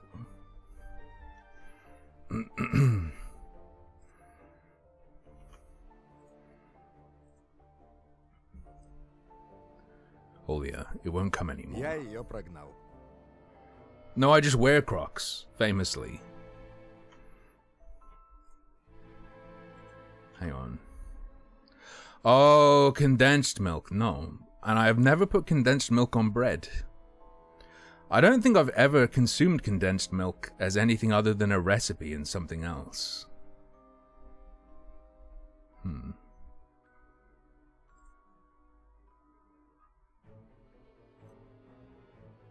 Hang on. Hold up.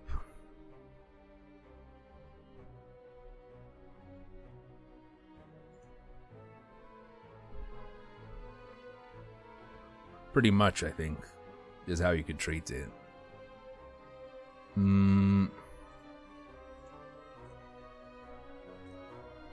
There we go. No, not that. Hang on.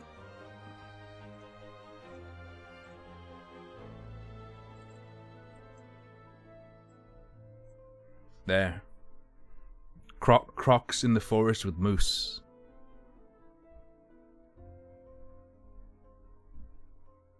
Tiny Mooey.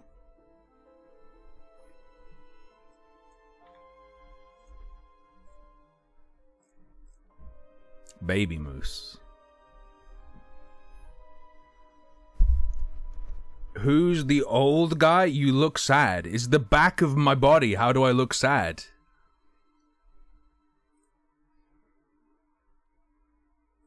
Moose is very small. Moose is very, very tiny. Yeah. Olia shook her head in defiance. Не прогнал. You didn't. Она придет. And it will come.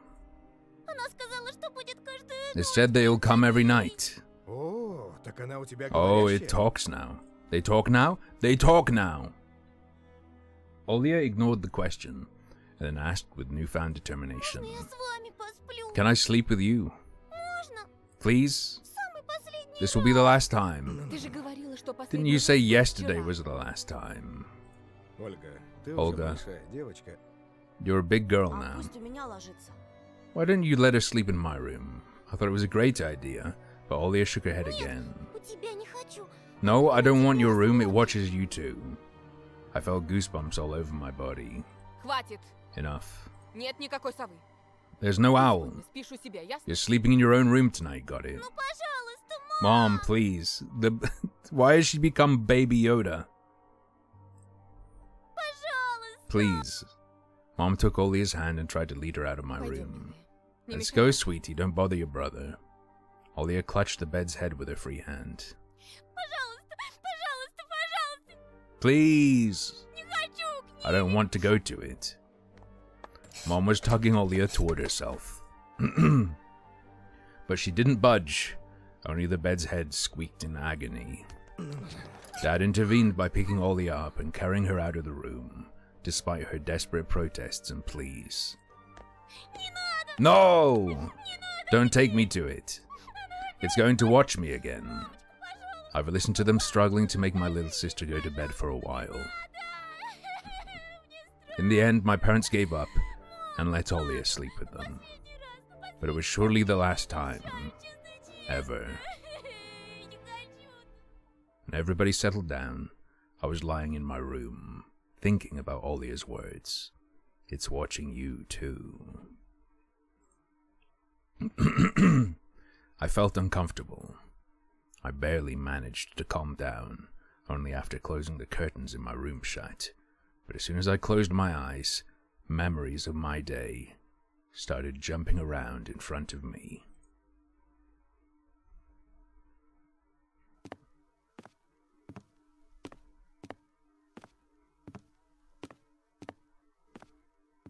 I was in the middle of the stuffy school corridor. I could see the literature classroom from here. The faces of dead classical writers on their portraits. The prim and regal pose of our homeroom teacher, Lilia Pavlovna. And around that corner was her daughter, Katya, a snitch and a gossip, eagerly waiting for me. Hey, transfer student. What do you want, Katya? She got on her tiptoes and started swaying while hiding her hands behind her back. Then asked me with a fake smile on her face. Can I ask you something? Why did you get transferred here? I might have told the truth about this to Polina, but Katya will sell it on the market for 3 kopeckas.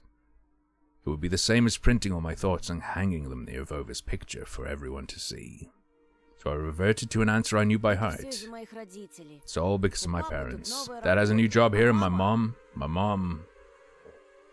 Okay.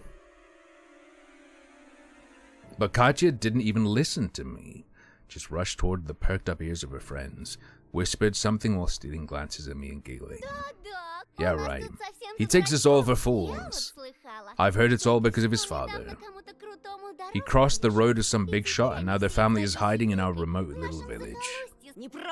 That's not true. You're lying.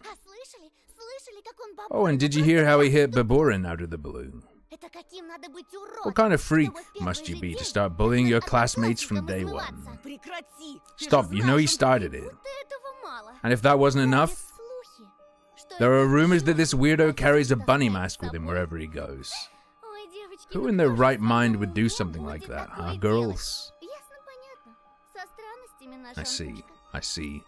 Our Antushka must be truly special. Fair, Retro. Very fair.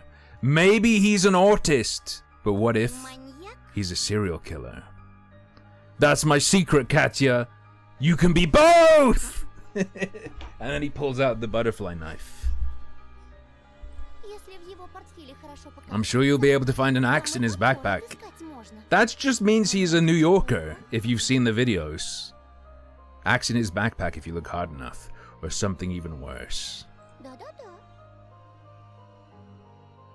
Excuse me? Katya, what the fuck was that? They're gonna call me cringe when she does that? Small cheese, suck knees. Look at him scream as if something bit him. His pupils, look at how wide they are. I hope he won't go insane and resort to violence again. I mean, there must be a reason his mom always feeds him those pills, right? I just stood there in confusion, trying in vain to understand how she found out about my medicine. And what scared me even more was the possibility that her nonsense had some truth mixed in. Yes, that's right. He's as insane as his little sister. Can you imagine that she says a human-sized owl visits her every night? Da. But not a single healthy person has seen it. And this simpleton believes her. Can you imagine that? And then I caught a single kind look from the smirking crowd. Is that true, Anton? Are you really? Are you unwell? Paulina, please listen to me. Yeah, right. Don't listen to this liar, Polinochka. You don't even know. That he cheated on you! We're not in a relationship! With someone not from our school. With Alisa. Paulina slouched as if someone kicked her in the stomach, and then burst out in tears and fell to the dirty floor, wailing and screaming. No. Why her, Anton? Why? extremely dream-pilled. I couldn't understand her reaction. But I still rushed to Polina's side before getting shoved violently by Katya. Get your paws off her, you monster. Rage was building up under the veil of my fear. Oh, we're gonna be a school shooter! It slowly rose from the cloudy mist. I felt my upper lip creep up, showing my teeth. The fact that your father beats your mother doesn't give you the right to do the same to girls. My fists became hammers. I couldn't unclench them. Nobody can speak about my family like that. I came to my senses when I already lunged at the angry Katya. He went nuts! Nuts! Help! Help! Petrov went completely insane! This is just a normal picture of a British school, though. What a lazy artist. They just took a school photo from the UK and used it as art. Zero editing. Especially the teeth on her. At the same moment the crowd around her became louder, it started whistling and roaring. And growing! The subtle silhouettes of my schoolmates became larger, wider. They shot upward toward the ceiling. Turned into a giant black forest, chock full of toothy faces. Oi, mate! You got a punching license? I shrank to a tiny ball of fur and started shaking in fear before the might of ulcer-ridden trunks that belonged to either trees or humans. It was impossible to tell. So you've finally shown your animal nature. Epileptics beware, you're in for a scare. Coward! Katya's face was twisted with jubilation and ecstasy. Anton! Do I hurt? No! What makes her better than me? Polina screamed while choking on her tears. Oh shit, that's good. That's pretty creepy. He's just an animal. An outsider.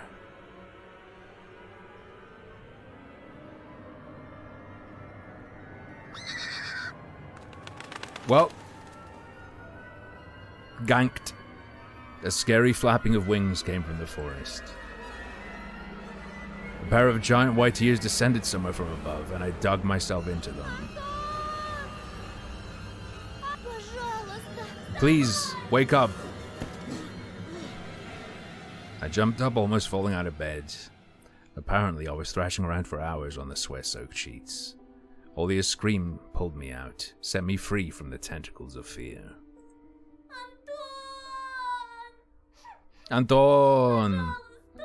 I don't remember how I found it originally, but the full version was gifted to me by a viewer. Wake up! Wake up! It took my eyes a while to focus on the silhouette near the window. Olia's voice was distant. My head was still ringing after the fight.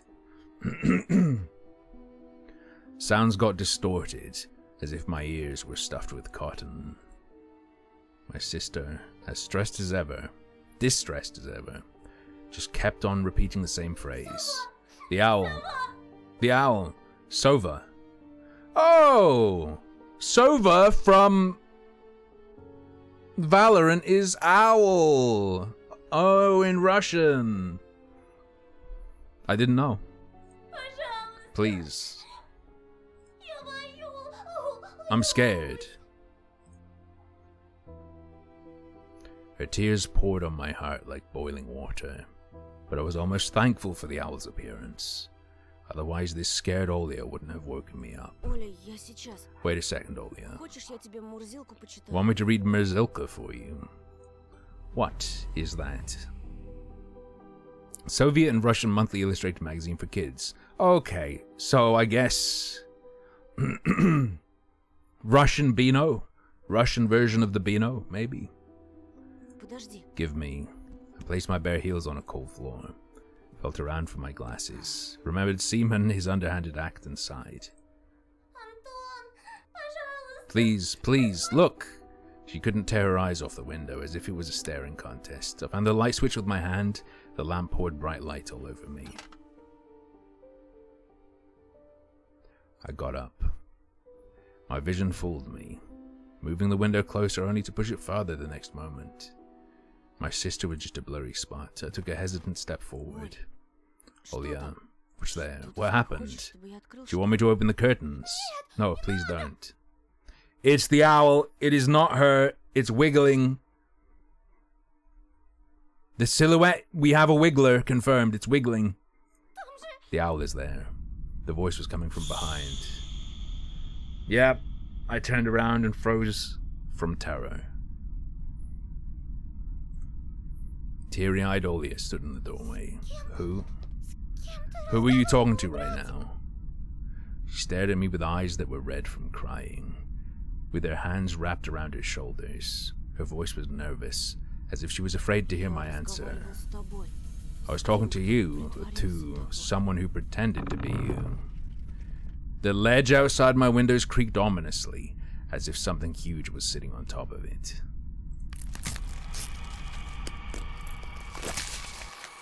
Uh-oh. And the thing that pretended to be Olya started spreading, changing shape, growing to scary heights under the light of a carnivorous moon. They like using carnivorous a lot, which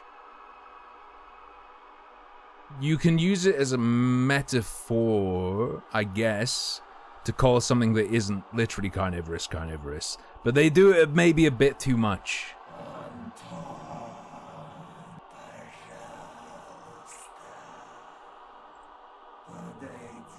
Come closer. Come here. The voice didn't belong to my sister anymore. The thing that was hiding behind my curtains got tired of pretending, making me look like a fool. I pinched myself as hard as I could, hoping that the silhouette near the window was just a continuation of my nightmare, a hallucination brought upon by the cursed house. And those don't bite, do they? The silhouette was towering before me under the veil of mist. I heard Olya's shrill scream when someone had knocked on the window. It came to get us! Another knock. I stepped back into the middle of the room, as if there exists nooks where I could hide from this horror. Knock, knock.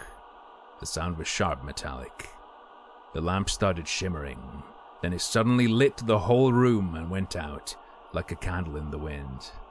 I'm not even going to try singing Elton John. The filament inside it snapped with a ringing sound. The darkness that was waiting for that exact moment poured from all the angles and enveloped me. There was only this window left in the whole universe.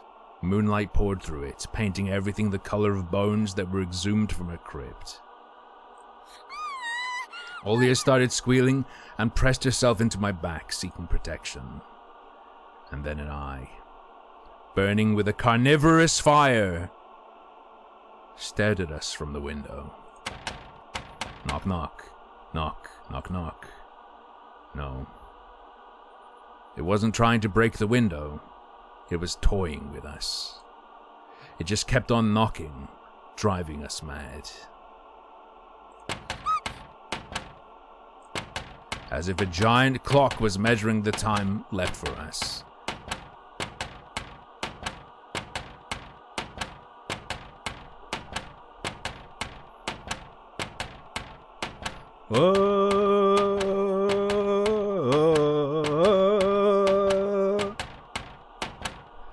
Its pendulum swinging above the abyss. Go away! Get out! Shoo! She was screaming in desperation, her hands clutching my arm like a pair of pincers.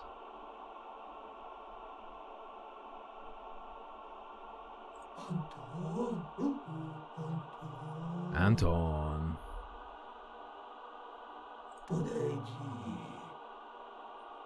Come closer. I could barely make... Ah! It's just standing there, carnivorously. I could barely make out a pair of wings that spread out above the black spot. Tell her, Antoine. Tell her that I won't be a bad girl anymore. Never ever. I just wanted to leave. Please. The moonlight suddenly disappeared and the room descended into darkness. We couldn't see the burning eye anymore. Gobarina Sreya. I swallowed this. This again. Stingy? Stingy?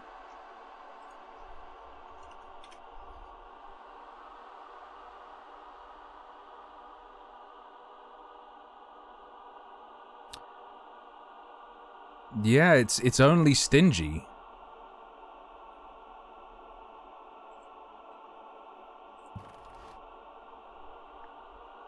I stepped toward the curtains, entranced by the call of this disfigured guest.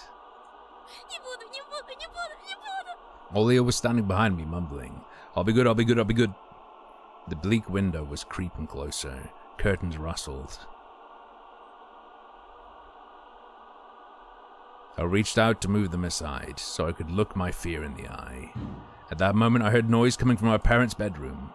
Without thinking, I pulled the curtain to the side in one swing. Nothing? There's a woman right here. Can no one else see her? Though there was something shining on the ledge among the scattered feathers. My glasses. Yeah. Harry Potter.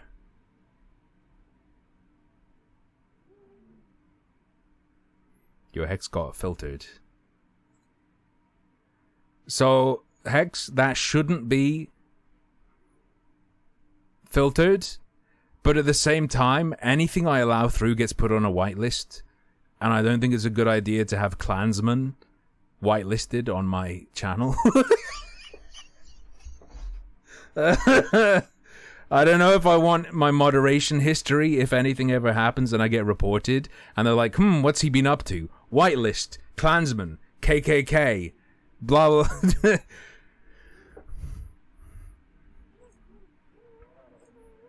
The ones that Seaman took from me, how did they get here? Was that a gift from the gurgling night? Did that owl really bring them here? I looked at the front yard, at the foreboding clearing, at the toothy forest. Toothy? They didn't say carnivorous. They didn't say carnivorous. Not a soul, not a trace of our late night guest. Only the old lamppost, dreaming like a lone watchman among the snowy desert. The dry window frame creaked. I tore away the insulating tape, and the stipes? Is that a word? Or is it meant to be strips?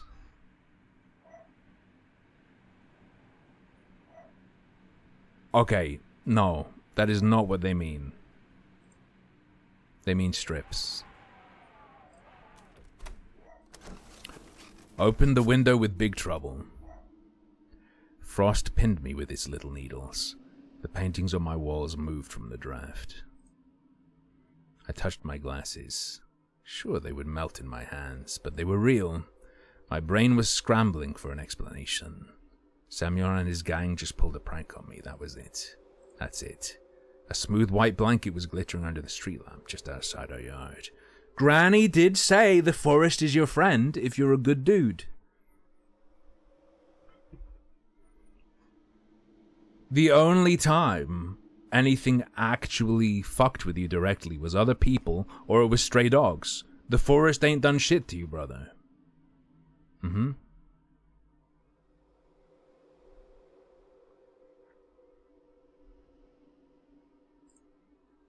If anybody was to get close to the house, to climb the pipe to the ledge of my window, they would surely leave footprints. But there were none. I cautiously took my glasses. My wrist was still intact. Nobody pulled me into the darkness full of restless writhing. Вы почему не спите? Why aren't you in bed? I swayed from surprise and almost fell out of the window. Совсем сдурели? Are you out of your mind? Did it feel hot in here? Do you want to catch a cold? The owl was here. Tosia chased it away. Ну-ка, марш спать к себе в комнату. Go to your room immediately and get in your bed. That feel when no stern Russian supermodel wife? А с тобой? And you. Mom paused. Directing her seething eyes at me. She was thinking of a punishment equivalent to my crime. In the end, she just waved her hand, took Olia by the shoulder and left, throwing gloomy words my way. We'll talk tomorrow. I managed to get the frame back in place with a couple of hits. Pressed in the latches with all the strength my fingers could muster. The cold left the room, but the fear was still present. I placed my glasses on my nose and started studying my reflection in the window. It didn't look like a face, more like a death mask, just like the one worn by the boy from the notice board. That night, I was on the edge of joining him there. Room. A black and white face was staring at me through the clearing between student heads. Oh, a new one. Yo! Seaman Scoop! Who predicted?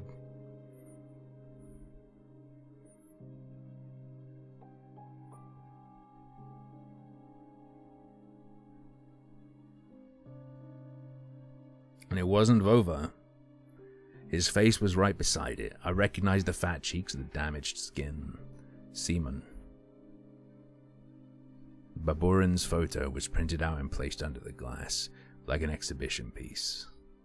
I wonder if this will be all a coincidence.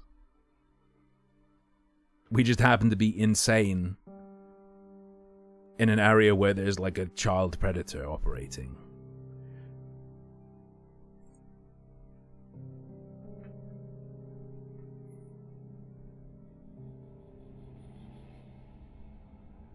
Episode 3. On end, the wolf's grey fur will stand.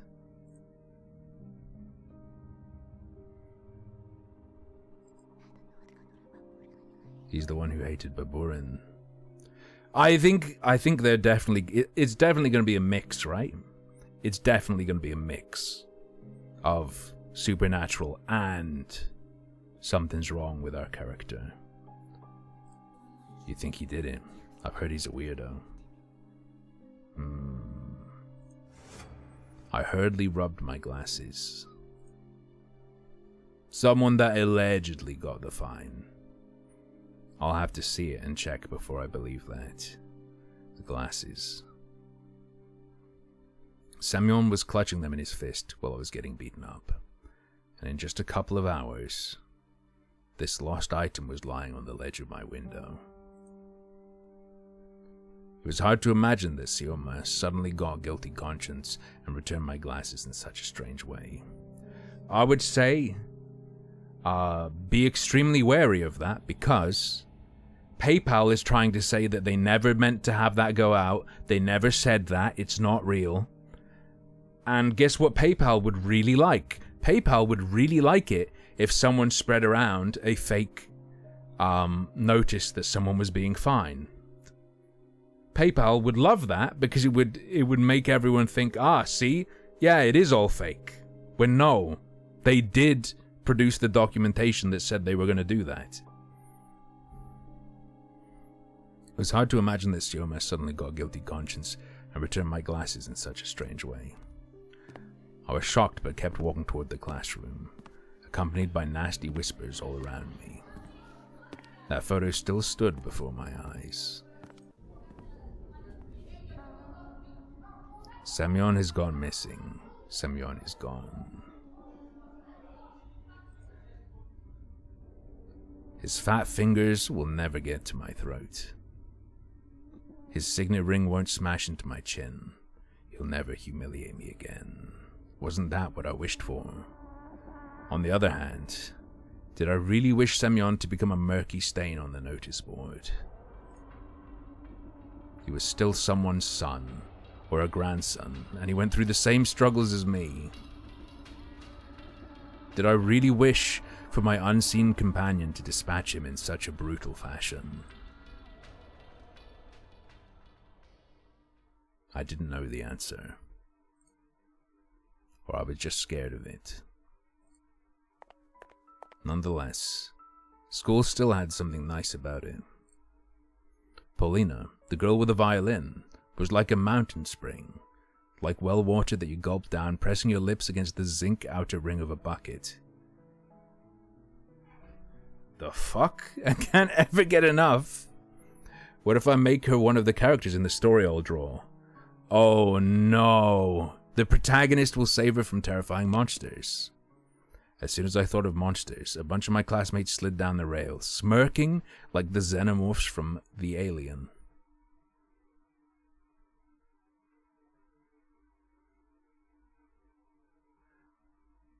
Hang on.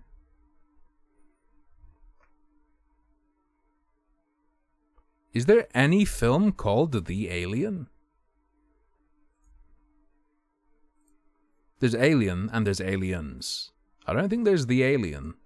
But maybe there is in Russia. I immediately felt larvae of fear writhe in my stomach.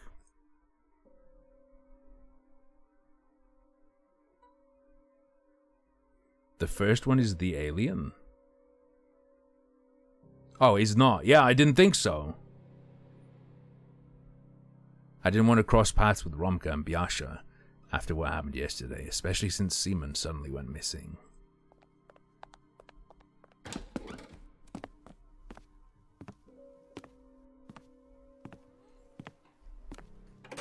I entered the classroom and went towards the last row. All of the chatter suddenly died down, so I walked there in complete silence. It felt like my classmates pushed and poked me with their stares. They carefully observed my every move. They looked at me with a mortifying mix of pity, ridicule, and derision, like a scientist looks at an ugly representative of a newfound species of worms. Well, I mean, I think if you're a biologist or a you know, worm enthusiast looking for new species of worms, you'd be pretty pogged out if you found a worm that was new and had never been seen before, no matter what it looked like. That would be exactly the kind of person who wouldn't look at a new species of worm like that. Just saying. I stared at the desk with a huge pile of library textbooks on top, my fists clenched. It felt like I was the one who disappeared in that snowy forest, and my desk was finally used for something worthwhile. Semyon's empty chair stood in front of me. The chair that once belonged to Vova gathered dust somewhere in another classroom. Or there's another student using it. Just saying! It's the thoughts of this guy, so it doesn't have to be correct. I looked at the portraits of classical writers. My eyes stopped on Ezenin's photo. Last year I was tasked with learning any poem, and Dad suggested I learn one about the dog Jim, written by Ezenin. I don't remember all the stanzas by now, but the last one was somehow deeply ingrained in my memory. I'm sure she'll come here, in my absence. Please catch her eye, go kiss her hand for me. For all my real or fancied errors asking forgiveness of her in humility. Fair enough. I will simply sit. Would you still love me if I wasn't a worm? After a moment of hesitation, worms only do good shit for us, right? Like, they don't spread disease, do they? They aerate soil and, like, help with breaking down of stuff into compost. Yeah, they just do. They're purely beneficial to us, right? I'm talking about, okay, I don't think tapeworms count as look. After a moment of hesitation, I sat down at Baburin's desk, the place where I was supposed to be assigned by Lilia Pavlovna at first. The chatter resumed, as if someone just unpaused the movie. Babushka Baburin made such a fuss when he didn't return home. First she ran to the school, then called the cops. Yes, yes, yes. Katya snuck a cunning glance at me, then leaned into her neighbor and whispered something. Girls from the second row also leaned in. She shared something with them too, whispers, nods. I kept catching her stare on myself. Her neighbor stared too. The whole class was watching me. That's why I keep all my ringworms? Ringworm is a fungal infection.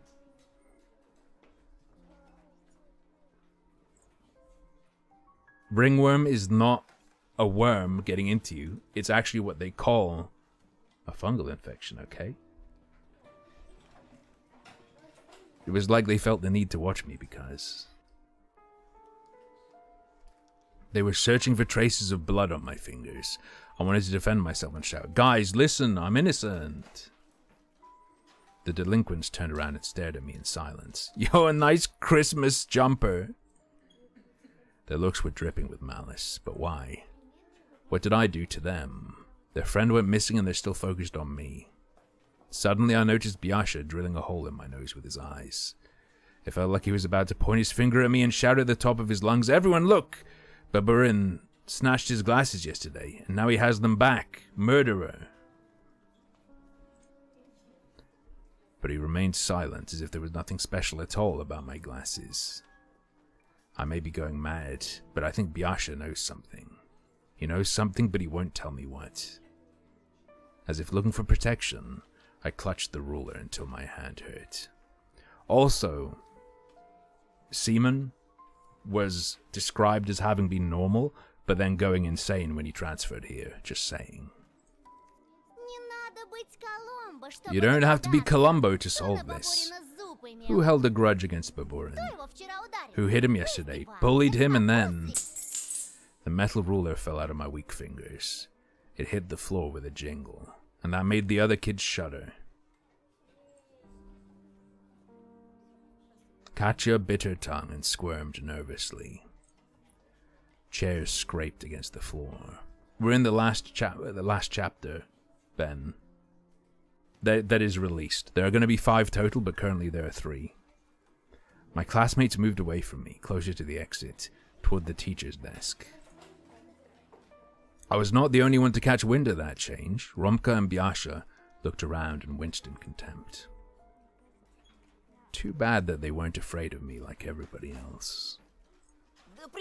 Shut him. I bet you Bunbun just got a whipping from his old hag and ran off. They'll find him soon. They'll find him all right. In a ravine with his stomach cut open. Uh-oh, Spaghetti-O. I imagined Shioma on a snowy blanket, his face, white like a fish belly, split down the middle by the crevice of his mouth, snowflakes falling on his glassy eyes and filling up his throat. This is not true, boredom. See, I could almost hear his condescending tone. It's all your fault. But why was Semyon the only one to get his just desserts for bullying me? When all of them fuck this new copy pasta! How dare you! Romka, Biasha, this is Sophie's influence. Wait, am I gonna scroll up and see she's the first poster of it? She's not. I'm surprised.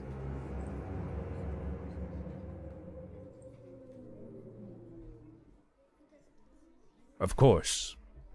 Seaman did me a favor by disappearing. Thanks to him, my classmates now stared at me in awe.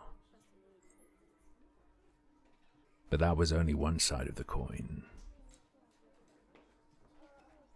What if I'll have to repay that favor soon? Yeah, this stream now, for spreading misinformation, as a viewer of this stream, you will be fined 2,500 gift subs per instance of misinformation, okay? What if I'll have to repay that favor soon? The door creaked. Paulina entered the classroom. I straightened up in a hurry so she wouldn't see me looking like a scared critter. Paulina went to her seat without looking at me.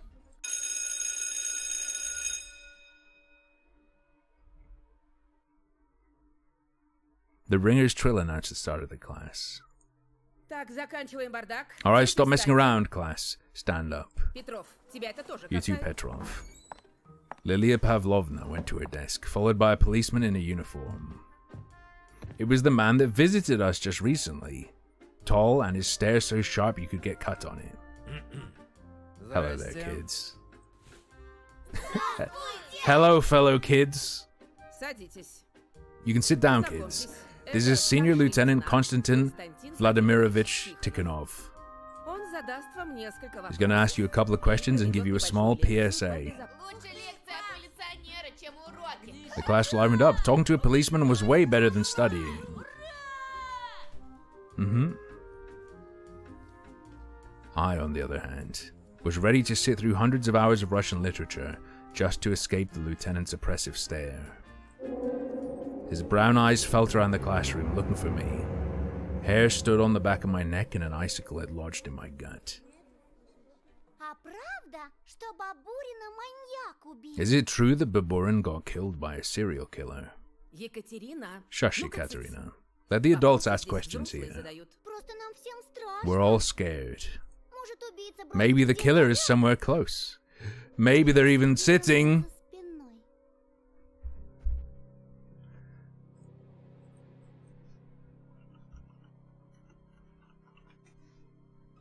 Wait for it.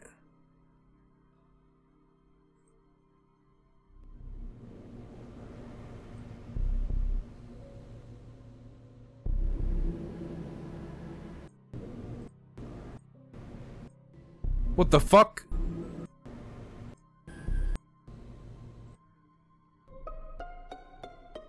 Among Us.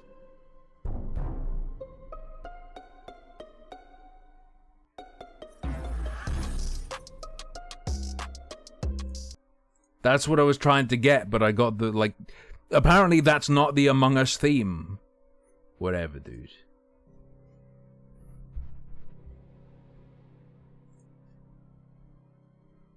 Her sly stare was directed at me. Tikhonov stepped in between the rows of desks and started walking at an excruciatingly slow pace, brushing his fingers against the chairs he passed by. Some of the students almost broke their necks following his movements. What? That's how a crowd of commoners would gleefully anticipate a public execution in the Middle Ages. And he just walked, getting closer and closer to me. I gritted my teeth to stop myself from screaming. Calm down, breathe. You didn't kill or kidnap anyone. He already knew the answer to his question, but the policeman still asked in a stern voice. Anton Petrov, yes? Встань, Петров. Uh-oh. My muscles turned to stone. I got up and glued myself from the chair. I felt like I could hear all my joints creak in the process. I only wished that Polina wouldn't turn around and see the grimace of horror on my face.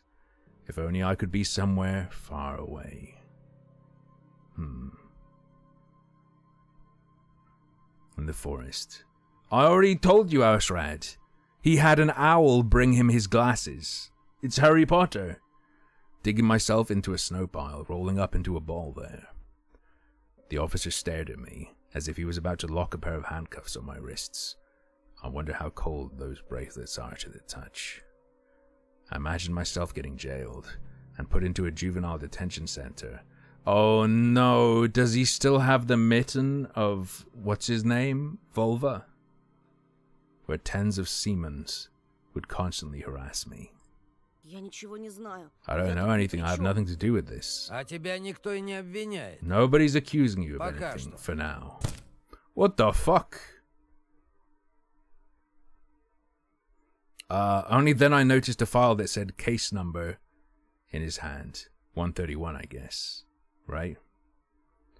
It had a grey cover made from rough carton. It flopped onto the desk like a guillotine blade that slid down on someone's neck.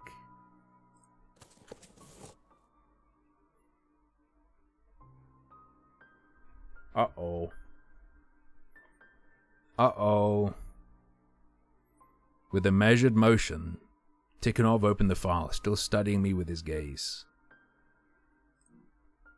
I got a glimpse of documents and photos. They showed prints on the snow. They looked like animal prints. Ты с Семеном Бабуриным общался? Have you talked to Seaman Baburin before? Я знал его всего одну неделю. I only knew him for a week. Все знают. Петров его. Everyone knows that Petrov hated him. I turned red. You ugly bitch. I wanted to sink my teeth into Katya's face and chew out her cheek. Instead, I replied with the calmest voice I could muster. Мы повздорили вчера. We had a fight yesterday. Но он первый But he начал. started it. Я его ударил. So I hit him. Сильно? How hard did you hit Да him? нет, так. Not that hard, I mean. I waved my hand indecisively. He looked at my fist as if he was surprised that I managed to hit the big kid from the photo. Surprisingly, Lilia Pavlovna came to my rescue. Бабурин проблемный подросток. Baburin's a troubled teen, a true pain in the rear.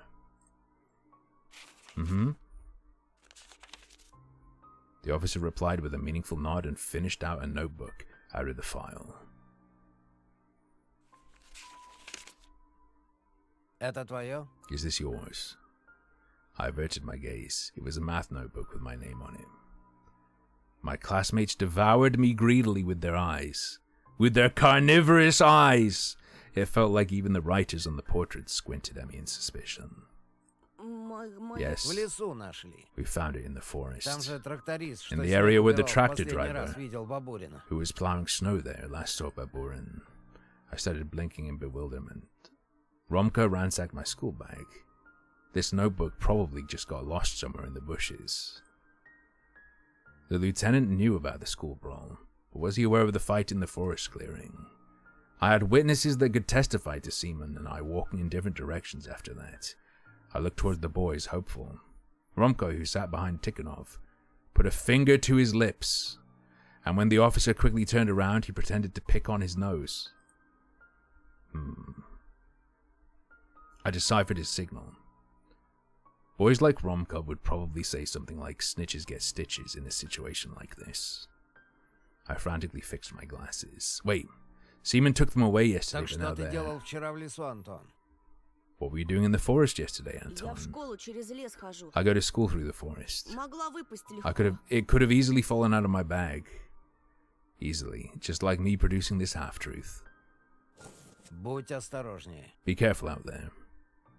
Before I could realize whether it was a genuine piece of advice or a veiled threat, the teacher said, "Oh, the officer will now tell you about some rules you should follow." Так маньяк все-таки есть. So the killer does exist. Пока мы ничего вам сказать We can't make any of this public for Но now. есть преступник или нет, Whether the вы criminal должны really четко помнить о exists or собственной not. безопасности.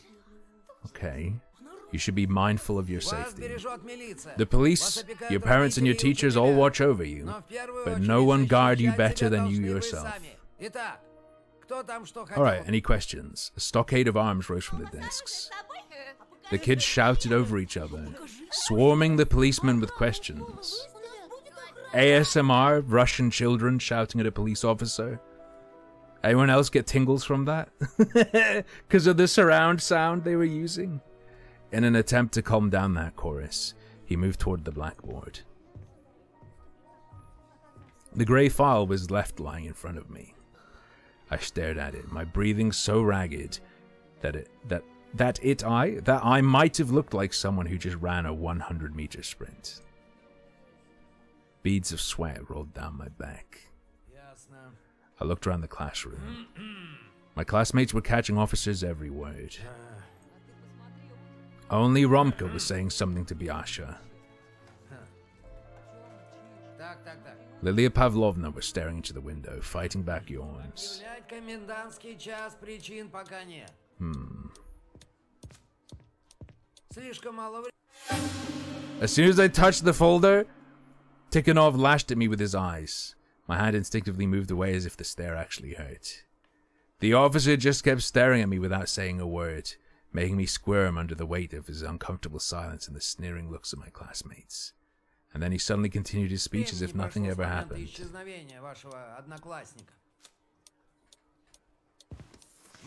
Yo, what? This is gameplay. Nobody paid me any mind, so I slowly opened the file.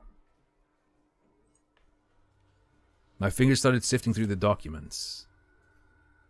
Ksenia Talaleva, 6 years old. Left her home sometime in December. Identifying features okay. My heart almost jumps from the ribcage. A round-faced girl no older than Olia smiled at me from the photo. The first victim of a serial killer. The first child to disappear in the forest without a trace. I turned another page. Vladimir Matyukin, 10 years old. Vova was the second, his mitten hanging from the branch, his name called out by desperate adults and repeated by the sneering echo. Lilia coughed, trying to calm down the rowdy students. I yanked my hand away and the file closed. I got it though! I clanged my teeth from surprise, pushed myself into the back of my chair, blinking in bewilderment. The officer silently gathered the documents and gave me a stern look. Well, aren't you a curious boy, Petrov? Well, aren't you a curious boy, Petrov? Let me say this again. He turned around that time. If you see anyone sus, be it near the school or on the forest trail, contact the police. You know our number, right? 02? Damn. Thanks for listening, boys and girls. Thank you, Lilia. We'll find your classmate. Yeah, right, a thought flashed through my mind. Dig through enough ditches, and maybe you'll be able to piece them together. Like Legos. What? The references are off the chain. My thoughts turned evil for some reason, and I couldn't control them. I tried to switch to the lieutenant's speech about suspicious individuals. What if I saw the killer before? What if I was a hair's breadth away from them? Suspicious people, How suspicious was the fox girl that wandered in the darkness? Quite suspicious if real. Big if true. A weirdo that always appears out of nowhere and then dissolves into thin air with her riddles and rhymes. Could she really harm the hulking seaman? Should I tell the officer about her? What if the lives of other kids depend on this, of the cute Ksenia, and Vova too? Wait, what if I get mocked for speaking out? They will simply not believe you. There's no point. What if they'll start... I might do some TF2, I don't know. What if they'll start whispering behind my back, or what's even worse, think that I'm insane? Romka gave me a stern look over the shoulder. Very carnivorous. You're very carnivorous for your age.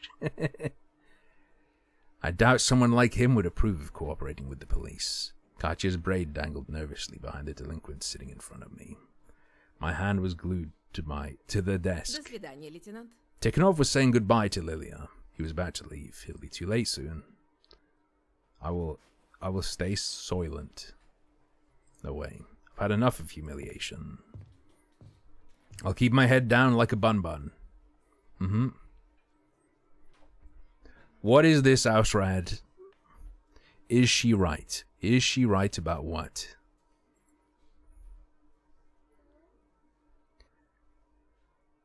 How to steal someone's boyfriend, a thread. Everyone knows that all the good men are in a relationship. The available men are available because there's something wrong with them. That leaves you, a single woman with a desire to start a family, with only one option, stealing someone else's boyfriend. Bruh.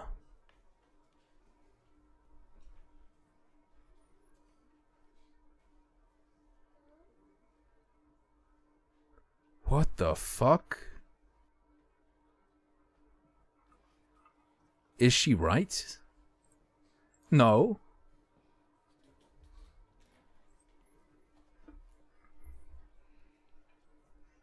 If she's right, that means there can be no new men in relationships.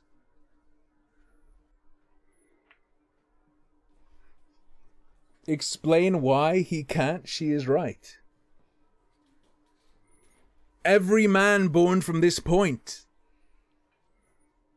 will not be in a relationship from birth. Maybe that's the trick with arranged marriages. You don't actually have to get married. You just have to have an arranged marriage so that people know you're not one of the bad men.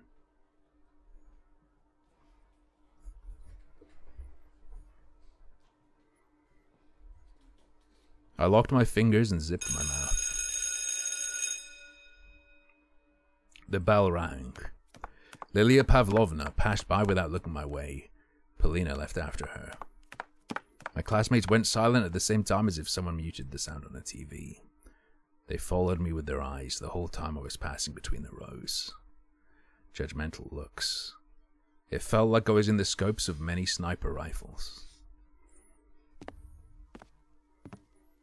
I squeezed through the barricade made of desks, looking for Polina. But I stumbled into my new buddies instead. Romka swaggered up to me. Decided to rat us out to the cops. I didn't say anything.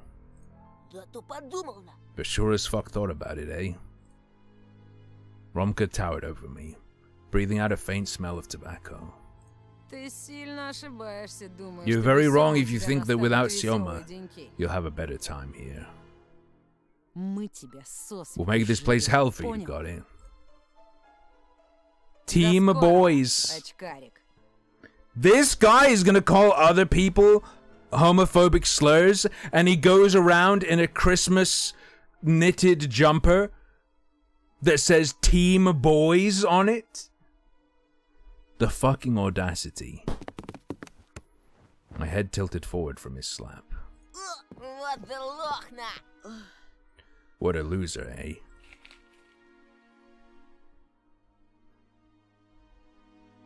I wasn't surprised to find a note stuck to my back during the break. It said, "Kick me." My nightmare clearly wasn't about to end.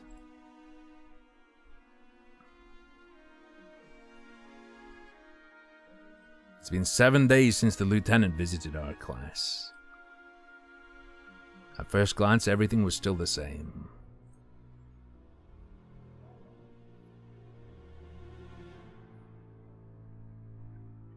The forest still held out its gnarly claws toward the village, and the wind whipped up white flags, woven from powdery snow every night. When my parents argued in the other room, I would turn up the TV's volume to silence their muffled voices and sit close to Olia. That sounds extremely like the EWQL strings.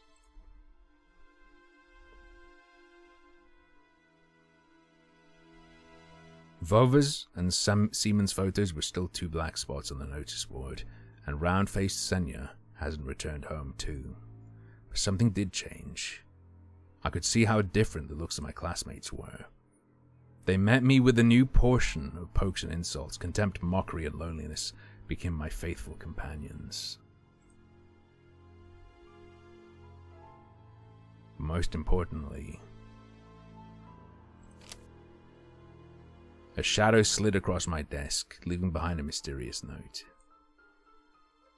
I glanced into the space between rows, but the messenger was already nowhere to be found. Who sent me this note? What could this carefully ripped out and neatly folded piece of paper be hiding from me? More threats and humiliation, or...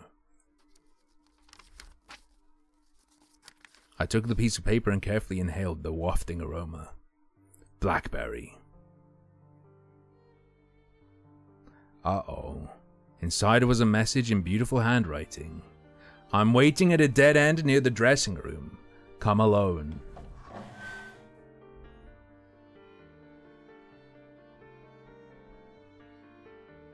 Well, I mean, if like a woman attacks you, you can't report it. Because if you report it, she'll just go, oh, he was threatening me. And then what can you do? Drunk on that sudden call, I immediately started walking. It would be a cell phone. Looking over my shoulder from time to time, making sure nobody is following me. Even though I suspected it could be another trap set up by Romka and Biasha at first, this buzzing thought soon left my mind. The two of them didn't have enough combined brain power to fake Polina's note so carefully. I didn't even notice how I almost broke into a run and jumped around the corner, Yeah, but it could be Katya, though. As soon as I did that, I rammed into somebody inside the dark nook. Oi! Oi, mate! Like a magic bird, a green notebook glided to my feet. Polina puffed her cheeks in exaggerated anger. Have you lost your sight completely? I fixed my glasses. My nearsightedness wasn't that embarrassing anymore. I bent down and picked up the notebook. Sorry, I was in a rush. Were you waiting for me? Did something happen? She studied me with her eyes and clicked her tongue. Do you know what you look like, Antosha?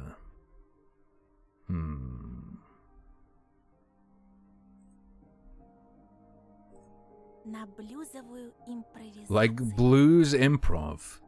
What, like just pentatonic scale all day? I blink in bewilderment. What do you mean? I always associate people I know with something. I do that too, but why music? It can't be anything other than music. Some people are like guitar solos, some are drums. People like our Lilia Pavlovna are war marches. And you're so thoughtful, so mysterious, sometimes even a bit sad. You're definitely blues. What about the improv part?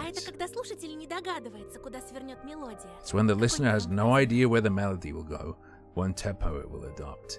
This is... no. This is super incorrect. You don't necessarily have no idea. What if I told... There are only 3 things that can happen in a melody, by the way. Can go up in pitch, can go down in pitch, or can stay the same pitch. Just saying. Of course, some of the things Polina said went completely over my head. But I couldn't stop looking at her smile. Light like a breeze in May, and her eyes deep and blue. One needs to have experience and taste to recognize the music in you. You're not some pop music. Oh yes! Very, very obscure blues. Ever heard of it? I don't think I even know what blues is. Polina gasped and frowned, which made her look even more beautiful. Don't say something like that to my face. I'll make sure to give you a cassette. Grandpa used to bring me so much music from the city, jazz, swing, and classical too. He was the one to notice my musical mindset. When I was still very little, I tried recording the sounds of nature on paper. Anton, you're clearly the blues. Simple, repetitive, and used by black people. No, this is not real. Dude, I remember you from the YouTube politics days. And now you find me streaming the game you translated? It is me. It is me. Hello, AD.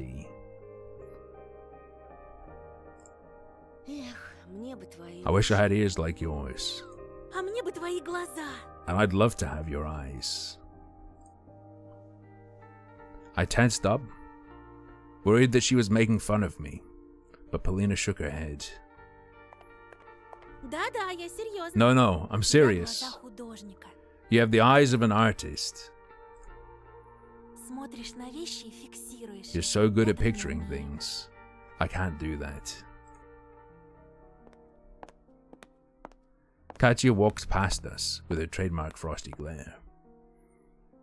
There are issues, but it's not translation issues, okay? It's typographical errors, okay? Katya walked past us with her trademark frosty glare. We dove, which is proofreading. It's not the translator's problem, okay? We dove into the shadows, trying to escape it. I told you she looks like Elsa. Are you only seeing Elsa now? You understand why we're hiding here, right? Because of people like her. And what kind of melody is Katya? She's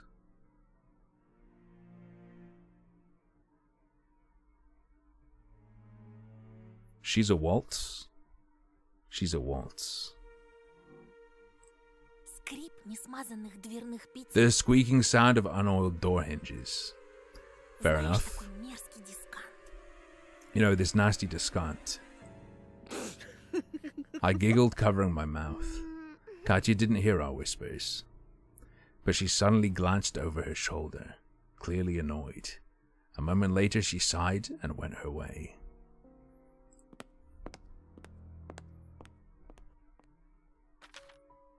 Destroyed. Who is best girl? Elisa, obviously. Do you have to ask? I remembered about the notebook I was still clutching in my hand. I turned it in my hands. Instead of a subject name, the front side had the name of the owner and 2 words, friends only. Ooh, friend-zoned. Любопытной Варваре кое-что оторвали. Curiosity killed the cat, you know. Прости, это анкета? I'm sorry, is this a questionnaire? Заполнял когда-нибудь? Have you ever filled one? I lied that I had. In reality, girl classmates from my previous school had never asked me to fill their questionnaires. It was quite upsetting. I mean, it was a girl hobby. You just answer a set of standard questions about your favorite actors and colors, but entrusting someone with such a notebook was the sign of friendship. And maybe of something even more. Something I only had a vague idea about. Хочешь, заполни мою? You can fill in mine if you want. My heartbeat quickened. I do, thank you. Paulina giggled. А хотя... Actually, there are so many secrets there. Наверное, лучше тебе не знать, о чем мы You'd be better off девочки not думаем. knowing what we girls think. She reached for the notebook, playing with me. I tossed my finding into my free hand. Paulina tried to intercept my move. Her hair briefly touched my face, tickling my nose with its silky locks. I sensed an aroma that immediately filled the whole world, fragrant, alluring, lively, carnivorous. If only I could picture it, steal it for myself. I felt dizzy, but I gathered myself and spoke in a voice reminiscent of Lieutenant Tikhonov. Ваша анкета является важнейшей уликой. Your questionnaire is an important piece of Временное evidence, изъятие для so I'm изучения. afraid I have to confiscate it for further examination. Paulina covered her mouth that rounded in fake horror. И что мне грозит за сокрытие улик? And what are the implications of concealing evidence? Следствие покажет. We'll decide that in the course of our investigation. Сдаюсь, товарищ милиционер. Yeah. And, like, I'm assuming AD that Ashrad said something about the glossary.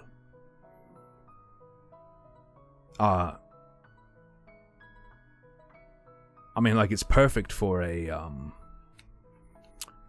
visual novel. Because if this was like in a book, it might be like a style and presentation issue. Because you'd put like if you had footnotes in a book, it might make the scene look ugly. But with this, you can just click the button and you've got it separately, and then you go back rather than plastering it on the screen or something.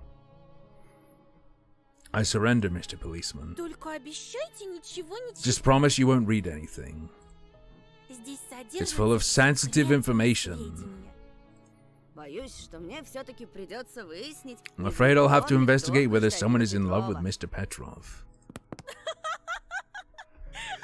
Jesus Christ!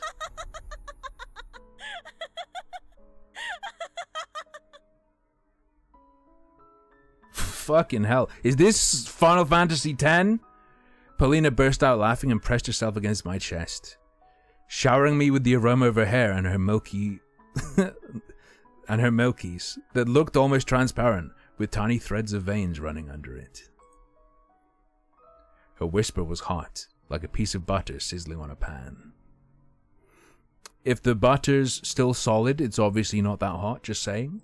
Тогда поклянитесь, что не станете разглашать. Then swear that you will keep this information private. Честная милицейская. I swear on my police badge. А теперь, Антоша, And now we need to надо hurry, торопиться. Antosha.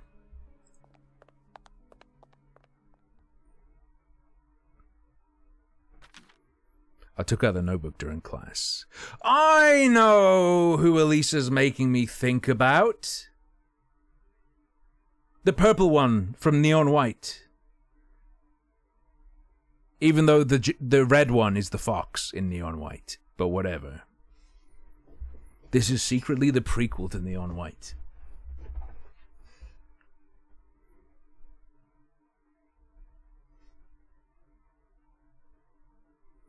We had a couple of very weird reviews for the game where certain people claimed the game was appealing to pedophiles.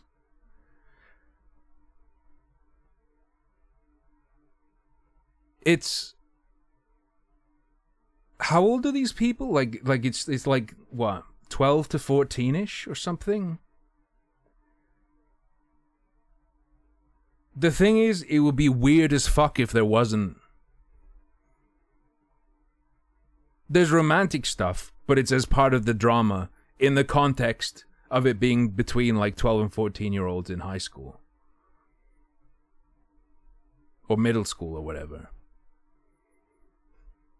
I took the notebook during class. Took out the notebook during class. Skimmed through it, reading into other people's preferences. But I was quite surprised to discover Romka's jerky handwriting inside.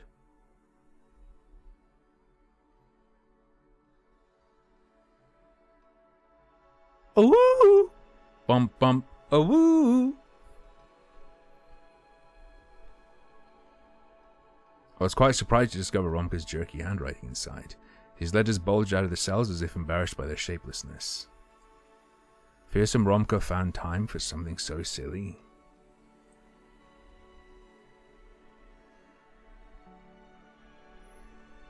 Oh no, AD. I did have to, AD, I had to substitute words. But it's not a problem. Because I do not believe I can say it, even if I'm reading it and it's on the screen. Which is stupid, but...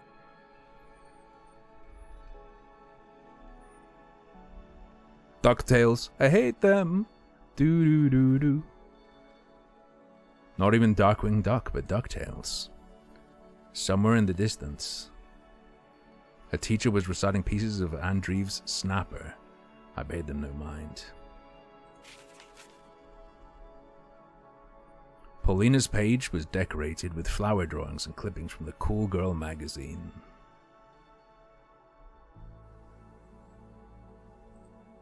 Her favorite musician is Schubert. Really? Cringe.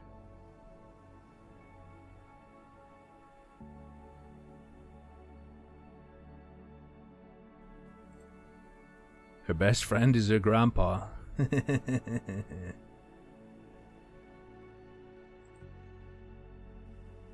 Her hobby is not violin like I expected, but a much more mysterious listening. Can such a mundane process really be someone's hobby? I looked at Paulina over the heads of other students. She was focused on taking notes. Your phone, noober. I flipped the page until I found a blank one and armed myself with a pen. Anton Petrov. Class 6B. I took a long time to decide on my favorite musician. So... The young love part of this game is more nostalgic than anything else, I would say. What's your name? What class are you in? Your favorite music? Okay, how's he gonna answer? I took a long time to decide on my favorite musician until a trendy pop band, Carman, came to mind with the cool dances in their music videos.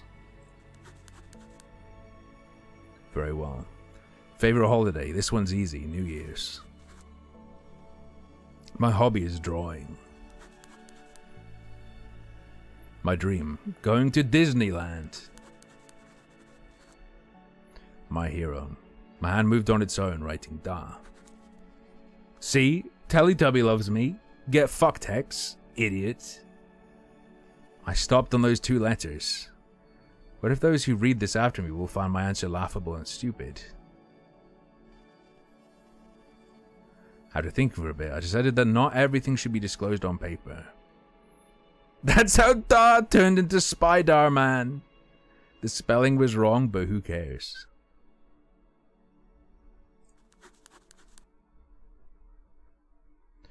You were born in 91, so you can safely say this game brings a ton of nostalgia. I mean, there's plenty of stuff in this that isn't just Russian 90s. It's also US, UK 90s. I was also born in 91. You may believe I am older. However, I was also born in 91.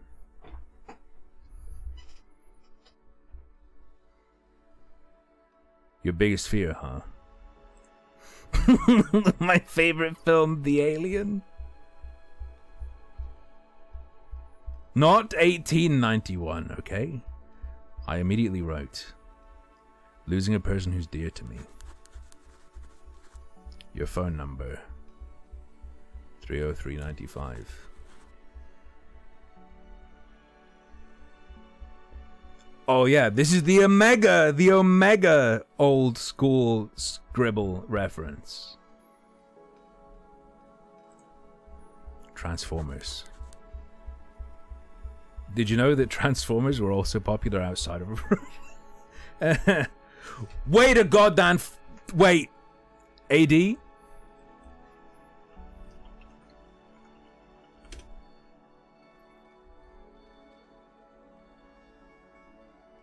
You're safe. You're safe. You're safe. Quake came out in 96. I was about to say you're not really Russian because there's no Quake reference in this. Your best friend. I hesitated, gnawing on the pen's cap. Your best friend. The answer to that was my sister's name. So I carefully wrote it into the squares. Olia. I repeated my sister's name while sneaking out of the school.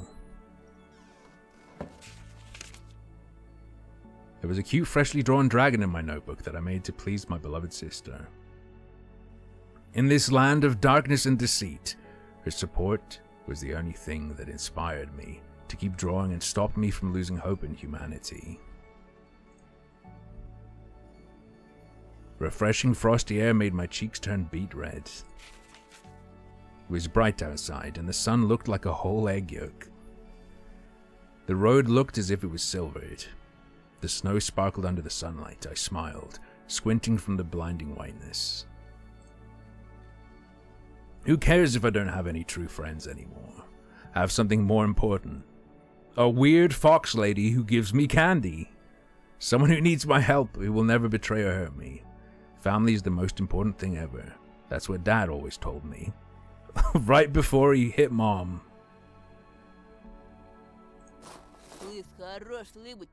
Hey, what's up with the stupid grin?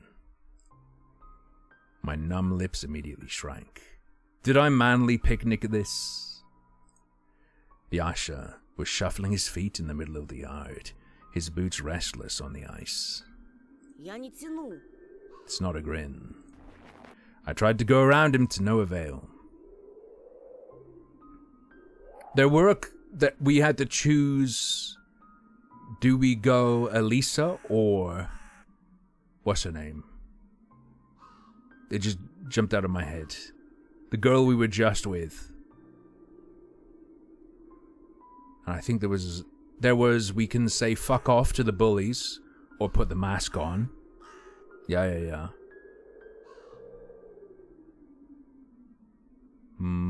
There were a few different little choices, yeah. Lady Fortune waved me goodbye, disappearing in the early twilight. In a hurry, eh?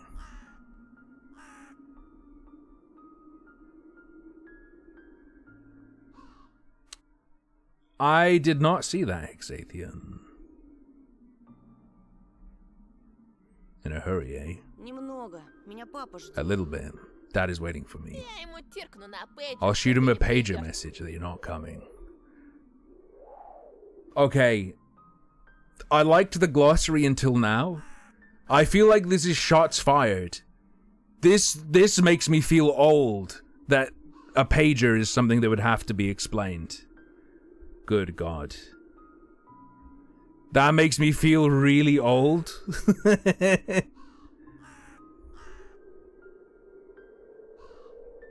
My eye flinched unwittingly. My skin dampened. Let's go, eh? We have a small business to discuss. I felt chills run all over my body. I didn't like the sounds of that small business. Don't people, you know, when the kids these days, they're gonna watch ER, right? That's what the kids, people still watch ER, right? They always have the pager and they get paged when something serious happens. Right? I didn't like the sounds of that small business. These words, accompanied by spitting, normally hid very dark deeds underneath them. Strangers that used to call our old apartment used to say, "Get your old man, we have a small business to discuss." Biasha turned around. He looked like an astronaut in his tight hood. If I were to imagine him as a sound, he'd be a deafening whistle, a signal given by someone who stands watch. To my demise, there was nobody in the backyard. It's Kazuya! Oh no! Apart from the grim-faced Romka, he stood there, his feet wide apart, with his right hand hidden behind his back. Romka's dry lips were tightly pursed. He kept shooting glances at me as he looked around. There he is, eh? I can see that. Well, hello there, Anthosha. Что тебе нужно? What do you want? I mean, okay, if it's his ballad song, why would he have it behind his back? The whole point of a ballad song is that you can have it like in your pocket and whip it out super fast. So you don't need to do shit like whatever. It's fine. He slowly took out a thin... No, this is too much. Carnivorously shiny blade from behind his back. I can't take it. A knife, the steel butterfly of death that flies toward the victim's heartbeat. I know it's not your fault, AD. I'm sure that's what they wrote in Russian originally.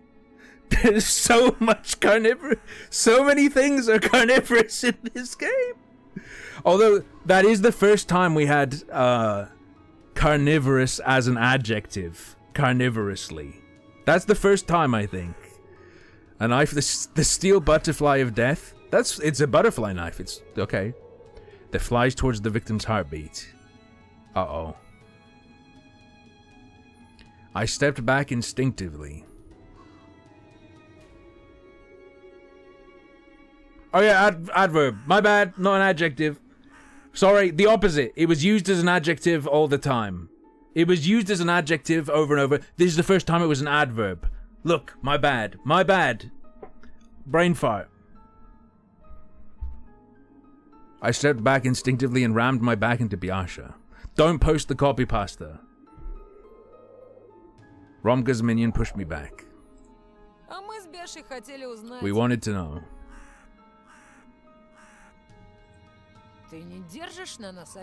Do you have any hard feelings for me or Biasha?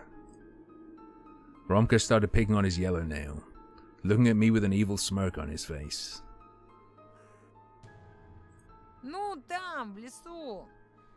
Well, there, in the forest, we kind of roughed you up. It's just our poor upbringing, you know?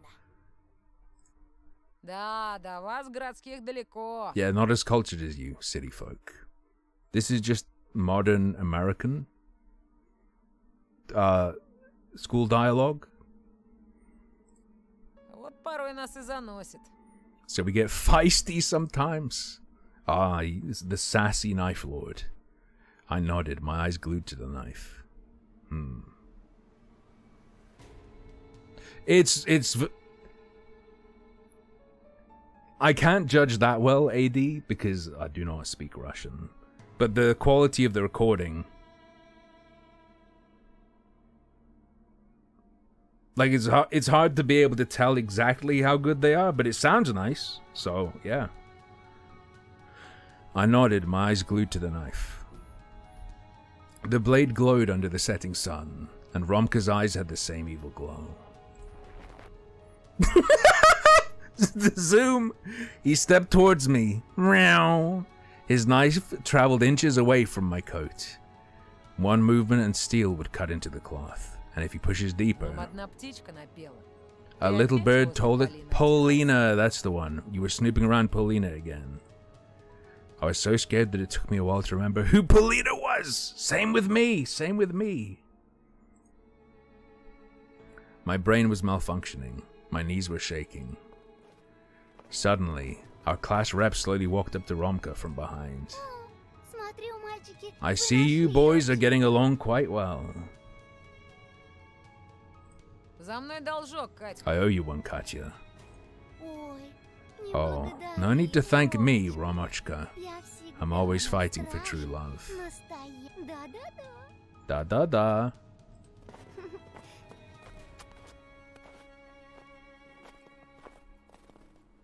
I'll kill you, I swear.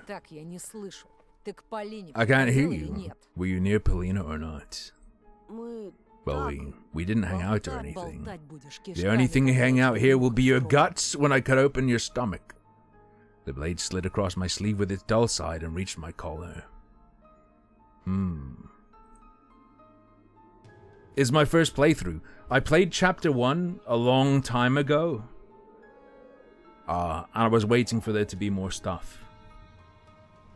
And this is kind of spooky, so I'm doing it in October. The wind made my face cold, but a bead of sweat still trickled from my temple. A switch flipped in my head. It all made sense now.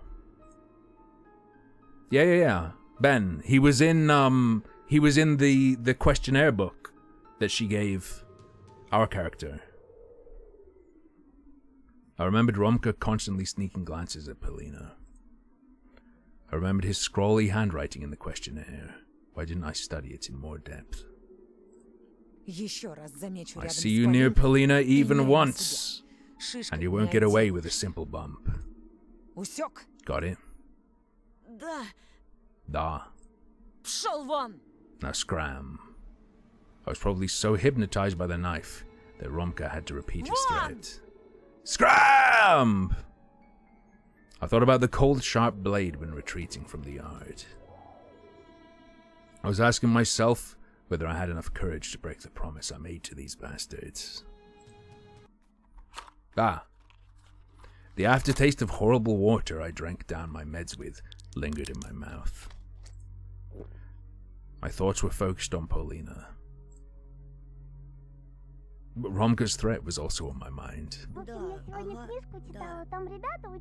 I wandered around the house, feeling intoxicated, and nodded to everything my sister said without trying to discern her words. Olia was talking non-stop, at times lifting up her arms and laughing, only to then suddenly go quiet and give me Mom's signature gnarly look. I was yanked out of the prison of my own mind, where seething thoughts pecked at my brain like harpies, stopping me from coming back to reality. I stared back. Olia looked like a mini version of our mom right now. Well, to be precise, she looked like the person Mom turned into when we moved here, with her intimidating posture and her eyebrows directed toward the ceiling. You weren't listening to me, were you?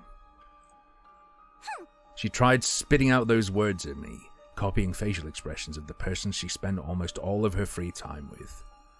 For a moment, I felt like the light Olia exuded all these years waned and wavered in the winds of prolonged changes. Very soon, My beautiful princess will turn into the dragon that was once guarding her prison tower. That thought was much scarier to me than any other horror sneaking up to me from the future. Оля, прости. Sorry, Olya. Ты же не сердишься, правда? I didn't want to make you mad. I just got lost in thought. I looked around the room, my gaze jumping from one object to another, like a hungry beast, trying to find anything that could distract Olya. AD, excuse me, disc tracked? Unplayable, unplayable, unplayable? А давай в приставку Let's play the поиграем. console. Olya pouted, but there was a spark of interest in her small emerald eyes. The Snow Queen's ice shard inside them started thawing. А как же второй And what about the second controller? работает? It's not working. А папе починить? And Dad has no time to fix it. Можем из пистолета пострелять. We can play with the light gun. Ковбоев или уток, хочешь? What do you want to play? Cowboys? Ducks? Ты лучше меня играй. You're better than me at both. Ooh, actual trying to play console games with your little sister. It's too real. Да ладно Oh, тебе. come on. Пойди целый день You must have been тренировалась, practicing the пока whole нет time I was другого. away from home. Olya burst out laughing. Her heart was warm once again. How did you know? Я сейчас знаешь, But I'm a good shooter now. You've already lost. Не на того напала. Включай скорее. Only because I'm old now, Dimless. Only because I'm old and my mind and health is declining.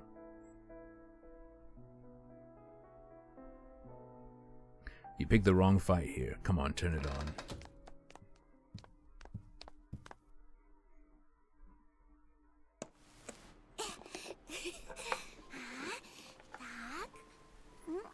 Oh yeah, AD, you don't have to incriminate your team, okay? I have a memory of the scene where Aladdin is on the TV in part 1. That originally had like an animated GIF of the actual Disney movie, right? If I remember right from when I played this a long time ago, when there was just part 1. I'm not surprised that changed. Little Olya jumped toward the TV set and, after flicking the power switch, started blindly feeling around the backside of the photon, trying to plug the console's cable into the antenna input. Yo, Bruce Lee! Bits of TV shows started flashing on the CRT screen when I armed myself with the remote to look for the channel with the sought-after Dendy signal. Что дома интересного происходило? Did anything interesting happen at home?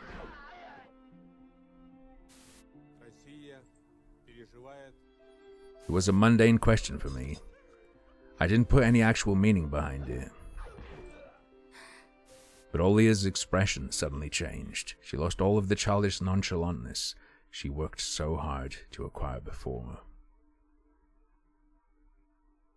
Isn't it nonchalance? Оль, что-то случилось? What happened, Olya?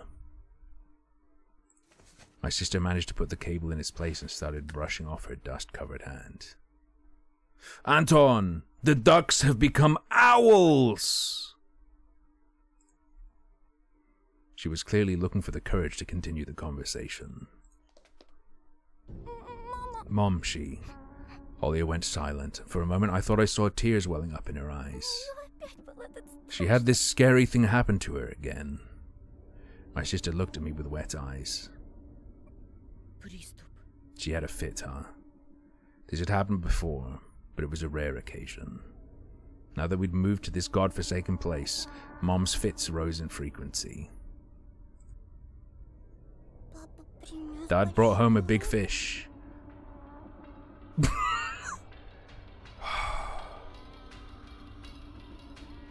Whoop. I can't make the noise. It was wrapped in a newspaper and had a foul smell. Mom got angry again, then she took a knife.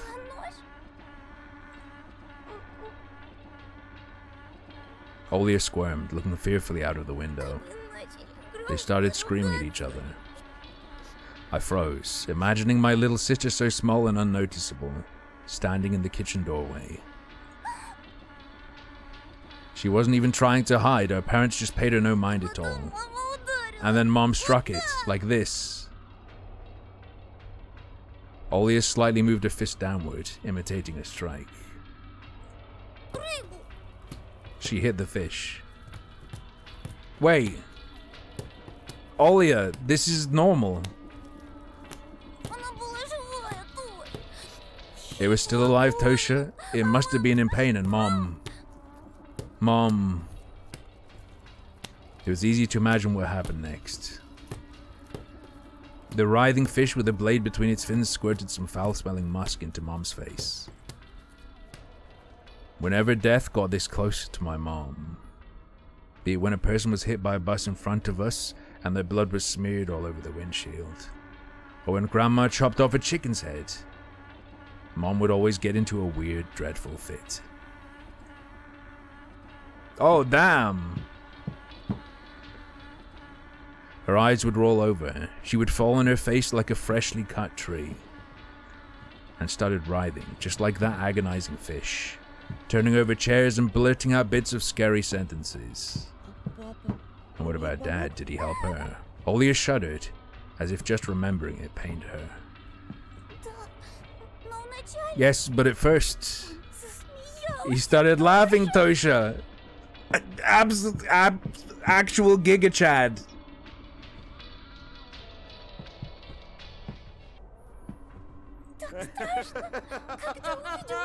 He let out an evil laugh when he saw that Mom was in trouble.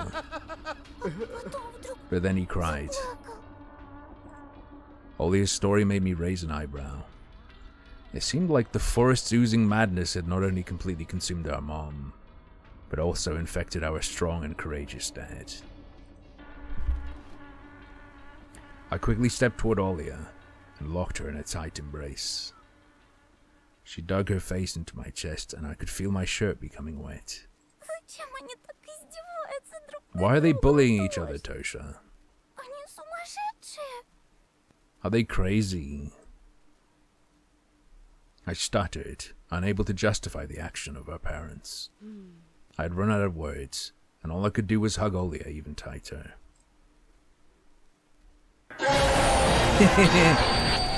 Nice try! Olia screamed and hid behind me. Turn it off, quick! No matter how many times she saw this intro, she would always react the same. Just like when she saw that owl.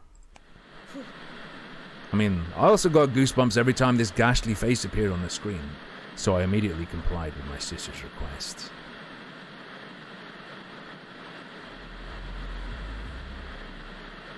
A TV company logo depicting a ceramic head of the Chinese philosopher Guoshang, with a three-legged toad on top of his head, instilled horror in the whole generation of 90s kids in Russia, including AD. I mean, I also got goosebumps. Yeah. Oh, baby. Let's go. Finally, the game selection screen showed up for the cartridge that was bundled with this console. Ah yes, Goose Hunt. Too bad most of the names here were just different levels of the same game. I had a really shitty light gun that you plugged into your TV in the RGB sockets, and it was like, yo, 500 games, and they were all garbage. They were all trash. They were all so bad.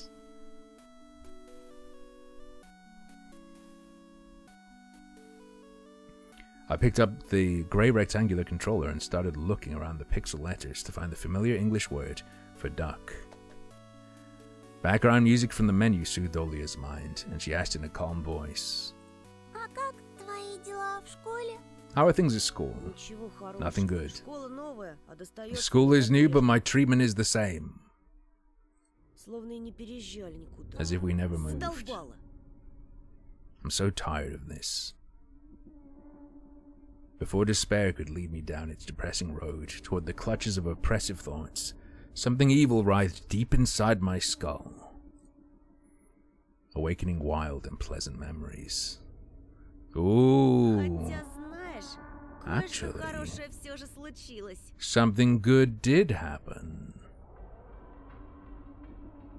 Olia watched with hope, filled eyes, as a wicked smile spread on my face, faintly resembling the wound from a box cutter knife. Another boy went missing. Tosha, do you think that's good? Why do you say that?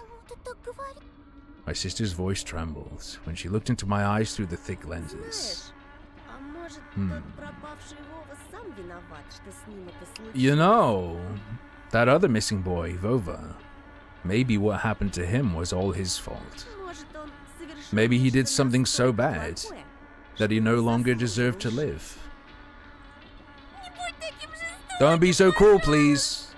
Olia pressed her knees into her chin and hugged them with her hands, trying to take up less space. Notice this is the influence video games are having on our youth. Play Duck Hunt for 5 minutes and you're talking about how kidnapped kids had it coming. Many such cases. If she wanted to shrink or even disappear altogether, it was the only reasonable thing for us to do. Go missing among all the other broken toys, and never encounter evil parents or mad classmates. We're the only ones left for each other, the only ones you can protect, listen, and sympathize. Which means she's bound to listen to what I think about them all.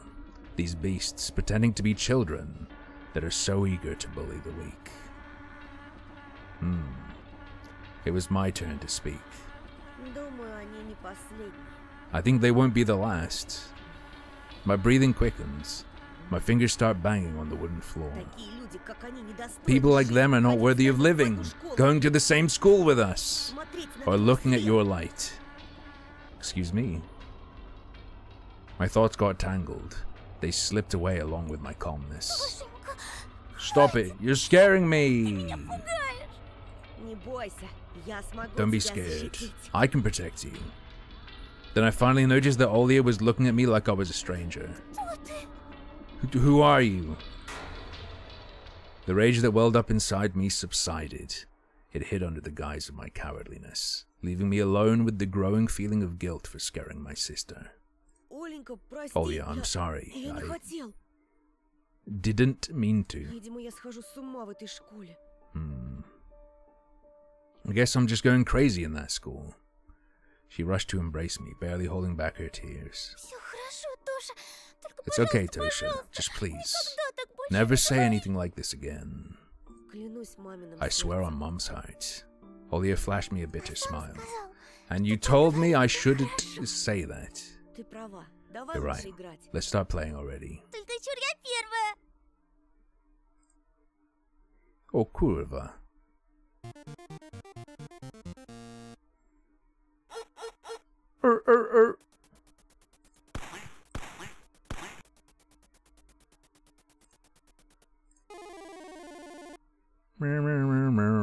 Oh, damn!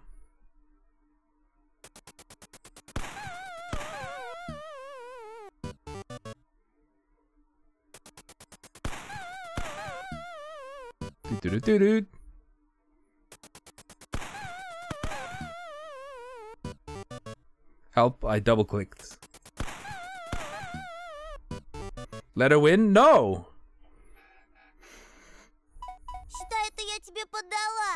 I was going easy on you here.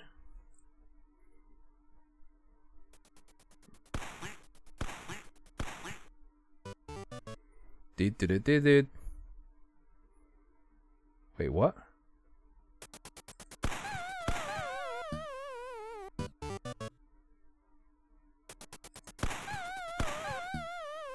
Please let her win? No! No! No!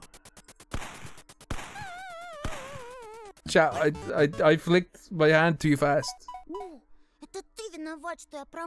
Boo, it's your fault I missed. Final round. The hell was that?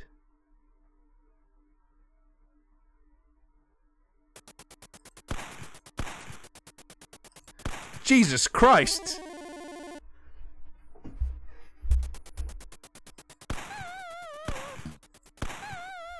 Okay, okay, it's fine. We've got this.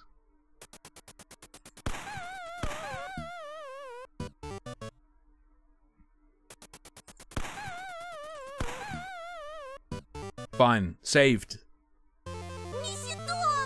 This doesn't count. You were closer to the screen. I'm not playing with you anymore.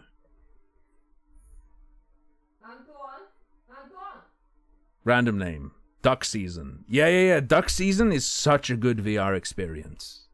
It's so good. That was so creepy when you turn around and your mom's dead. Stabbed to death on the ground.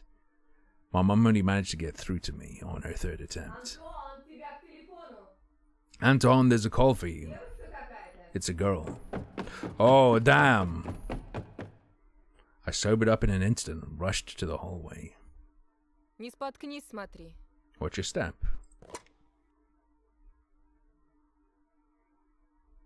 I grabbed the phone, pressed it into my chest, looking at my mom. She shrugged and went into the room, gathering the toys thrown around by Olya as she went. Hello? Hello. Your mom has such a young voice. Ну да. Well, yeah.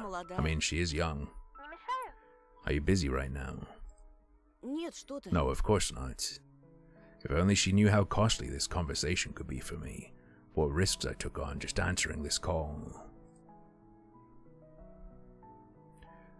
There were a pen and a shabby notebook lying on the nightstand. I picked them up and started moving the tip of the pen across the paper, producing chaotic doodles that always ended up turning into hearts. I've been thinking I need to tell you something. I froze.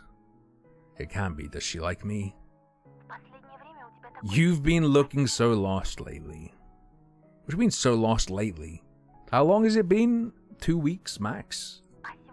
When I saw you at school today, you were pale like a ghost.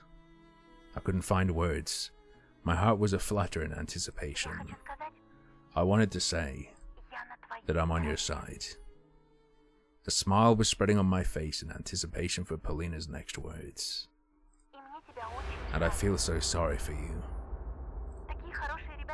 Good guys like you deserve better. I want to believe that you'll find the strength to fight back at some point, and the others will stop picking on you. The pen fell out of my weak fingers. Is that all she's going to say? Maybe you'll even find a girlfriend! Oh! She sounded as if she was unsure of her own words. Well, I just wanted to let you know that you're a nice guy!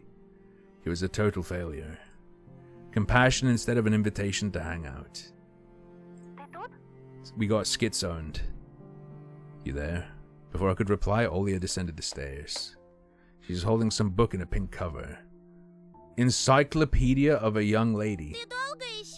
Will you take long? I covered the handset with my hand. I'm in the middle of a conversation. What happened? Read me a bedtime story, please. Mom fell asleep. Go to your room, I'll be there in a minute. Just be quick, okay? Fine. My last reply sounded excessively annoyed. I sighed, watching my sister running up the stairs. Hello, Paulina. Sorry, I need to run. Can you imagine there's someone in love with me and he snoops about under my windows, demanding to go on a date with him? I'll go chase him away before Grandpa wakes up. Or maybe I should give him a chance. I bit my lower lip in jealousy. I'll tell you tomorrow if you want, cucky. We're friends after all. Friends, at least she didn't say we were besties. Yeah, sure. Good. The buzzer hammered at my brain.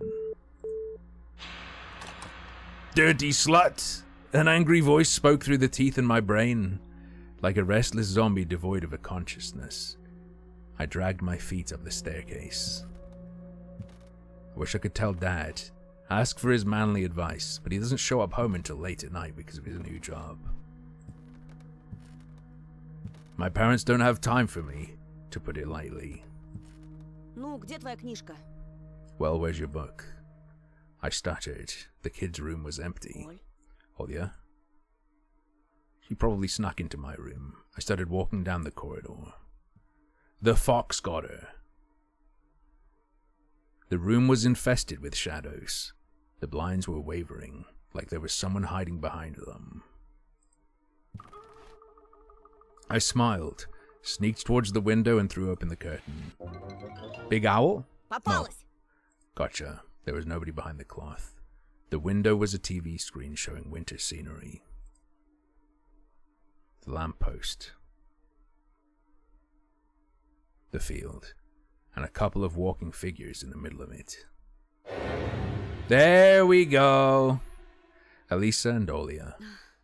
I gasped and pressed my fist to my mouth, sinking my teeth into it. Elisa was leading Olya into the thicket. Yo, one bully killed in return for one little sister. I needed less than a minute to hurriedly dress and rush out of the house.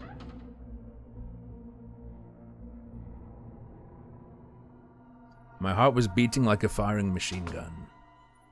The wind carried the cold, resinous smell of coniferous trees from the forest. Freezing air crackled somewhere in the field.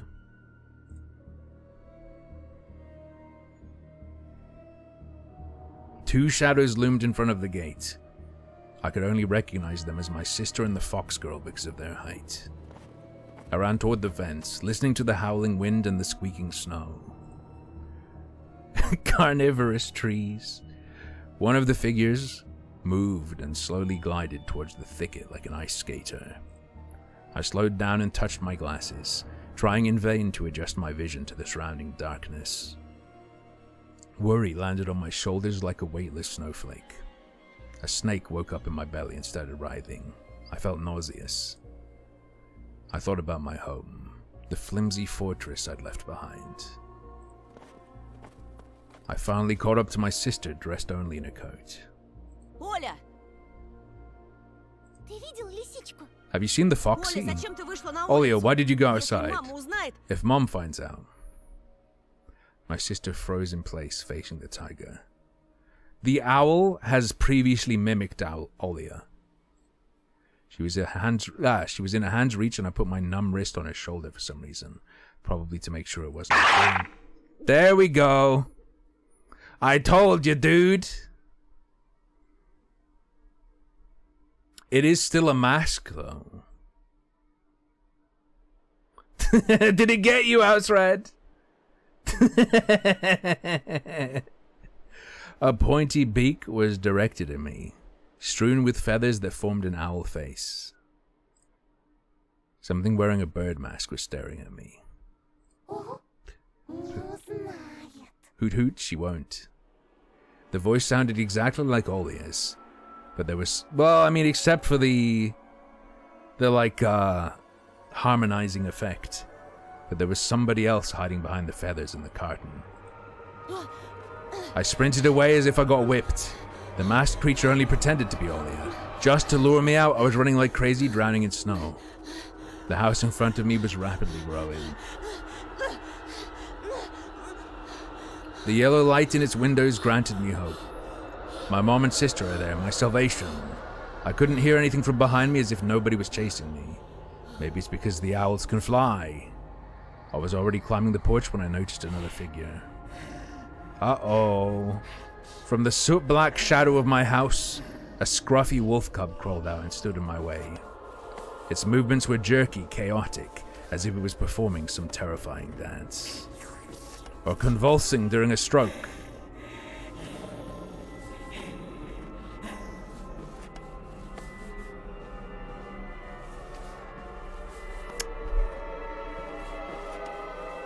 Wolf is mom. Just gonna say, just want to put these 3 words out there to remember potentially for later chapters. Wolf, mom? Even though I could clearly see that the wolf face was a mask, something in this werewolf's convulsions made me freeze in place.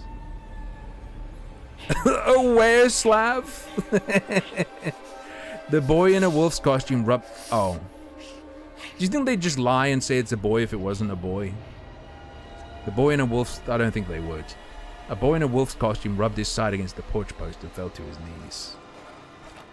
He bent his back so hard that I expected his spine to crack. Nah, for a spine crack, you need to go to TwitchCon. The beast's eyes shone. But he didn't attack. He kept crawling around and running on all fours. I shifted my feet, my mouth agape, trying to keep him in my line of sight. Something was trickling from the slit in the mask. Viscous drops fell to the wooden planks. Saliva. Some unknown force pushed me in the back, whispering me to save myself.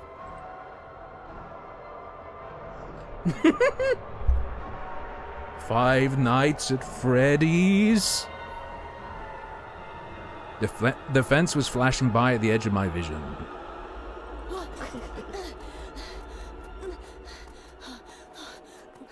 Yeah, ultra rare Pepe, this would be a good example. I was running in another direction this time, toward the toothy edge of the forest that smelled of pine. 5 nights in Russia. My heartbeat measured time. The wolf boy growled behind my back as if he forgot his human nature. Grr, grr, rawr. My right leg got stuck in the snow-laden cavity. I yanked it out, cursing under my breath, and fell to the ground. Plastering snow prevented me from standing up, from propping myself against anything. My unbound thirst for life helped me get out of that trap. Darkness was creeping closer, like the toxic fumes of burial pyres. I ran again, gasping for air that stung my throat. My hair swayed in the wind. I lost my hat when I fell down, and my ears were now hot from the freezing cold, while most of my body was still sweaty. Mom's spaghetti. The field finally ended. After realizing that running into the forest wasn't the smartest decision I could make, I dove into the line of trees. I ran without stopping, my face covered with one of my palms. I didn't want to lose an eye to some random branch. Branches whipped my clothes, pricked my skin like butchers that were herding a pig into the grinder. A knot of roots, sprouting from the ground, grabbed at my foot. I rammed into the scratchy trunk, slid down to its base, and looked around in a panic. Phew! You're so fast. My first desire was to dash toward her and hug her. I resisted it and squeezed myself in even tighter into the pine. You, what are you doing here? This and that? She was holding the hat I lost. Working part-time in Lost and Found. Put it on, your ears will freeze, and maybe even fall off soon. I squinted in suspicion and shifted my gaze back and forth between her and the hat, scared that Elisa might be holding a severed head or something even more sinister. But in the end, my hat turned out to be just my hat.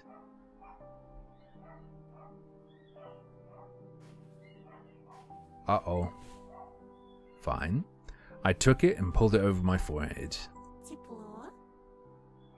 Feeling warmer, I didn't reply. There were some children in the yard. And did they bite you or something? No. Then why did you run away? The answer was obvious, but after rolling the thought on my tongue, I mumbled. I don't know. Ah. Why did I promise to never call you a dunce again? Oh well, I keep my promises. She walked up to me and grabbed me by the elbow. I sensed the familiar aroma of mint, oranges, and burnt sparklers. I wanted to lean into Alice to savor the minute details of her smell. How many times do I need to tell you? You're safe as long as you're with me. I'm your friend. And they are too. I quickly turned around toward the place the fox girl was pointing to. I mean, the vibe so far is these are probably other kids who have been through this as well. If it's not just hallucination. Kids in masks appeared at the clearing. At least they looked like kids, since they were all pretty short.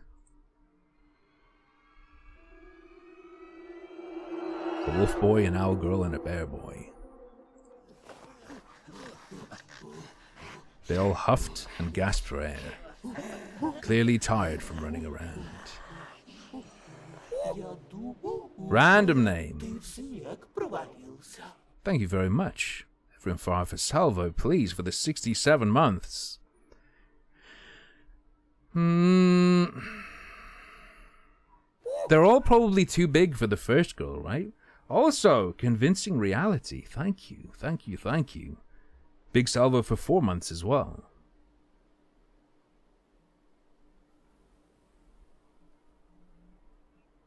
The bear being Simeon makes sense. The wolf cub at least seemed awkward, so maybe it's the latest one. No, Seaman is the latest one. Whatever. Though you fell through the snow. Fatty disappeared. Started digging around but couldn't find you.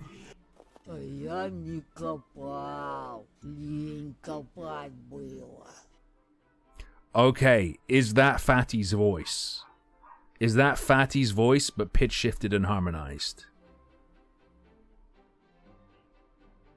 It could be, but I don't remember his voice well enough. Didn't care enough. You see, if you're dumb, you run around and dig. And if you're smart, you wait until the others get tired of running around and digging. Then you start talking. You're a rat. Degenerate. Huh? I'm a bunny, actually. Don't mind him, he's a weirdo. I stood there stupefied, my mouth agape and my hands dangling helplessly. I had no idea how to react to the words of these late-night guests, but I managed to squeeze out something resembling a smile. You just scared me, that's all. They started looking at each other, and somebody even snorted, as if I said something funny. Yes, yes, the fox is right. He's the one. The hand. Do we know of anyone who hurt their hand? Oh, it's Vova.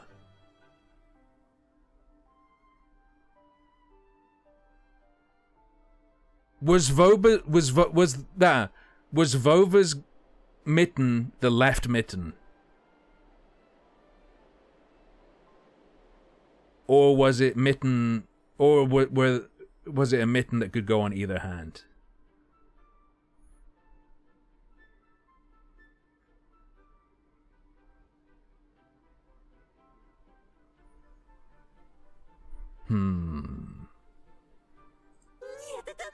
No, this is how we finally found him. Wait a second. The fox is shorter than Anton. Does that mean all of these are shorter than Anton? Because there was a scene where the fox was on tiptoes to reach up to Anton's face. Our bunny. Yes, he looks the part. The wolf boy started wagging a part of his costume like it was his tail in excitement. First. Of course you were first. Wolfie here was the first to sense the bunny in you. He told us about you. Hello. You've already met our Hootie before. She isn't that scary, is she? Highly implied that they're going to eat us, though. I guess. And this smiling big guy is Teddy. Be mindful with him or he'll chew off your head. What? I see you've also dropped your sense of humor along the way on here. I was still unsure if these peculiar little animals had the best intentions in mind, so I hid my hands behind my back trying to look away from the gaping holes of their carnival masks. Elisa put her hands to her sides in a theatrical manner and somehow managed to wink with her fox face. The next time we come, we'll ring bells for you. That way you'll be less scared of our visit. Do we even have any bells? I won't be ringing. My paw hurts. My smile was no longer fake. Ah, you showed us your teeth. That's a good sign. Didn't expect you to find us fun. I thought it was an emotion reserved strictly to Disneyland. How do you know that? I read about it somewhere. You read about me? Aren't you funny? No, about Disneyland, darling. You can read human. Do you think I've been going to school every day for nothing?